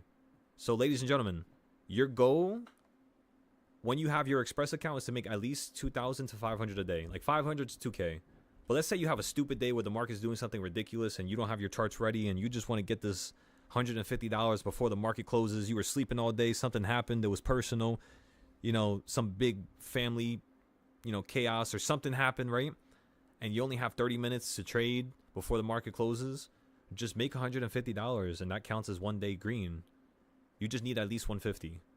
If you could do that, then boom, you're gonna mark the consistency rule, and then the next day just make back that other 2,000. Just trade a little bit longer, make 4K the next day, or make 3K, and then the next day after that make another 3K, or maybe 2,500, and then the next day make another 2,500. You don't gotta rush things. If the temperature is right and you feel like you could do it, you feel like there's an opportunity that's not gonna be too risky, the market's not moving too aggressively, it's doing exactly what you wanted, then boom, that's it. That's all you got to do every single time. But yeah, everybody, I'm telling you, once these reversal points are on my futures charts, it's over. I mean, you see why I'm so confident. It's mainly because of the reversal chart. I really don't got to worry about this no more. I don't got to think no more. Once I have the reversal chart, I'll just let it do its thing.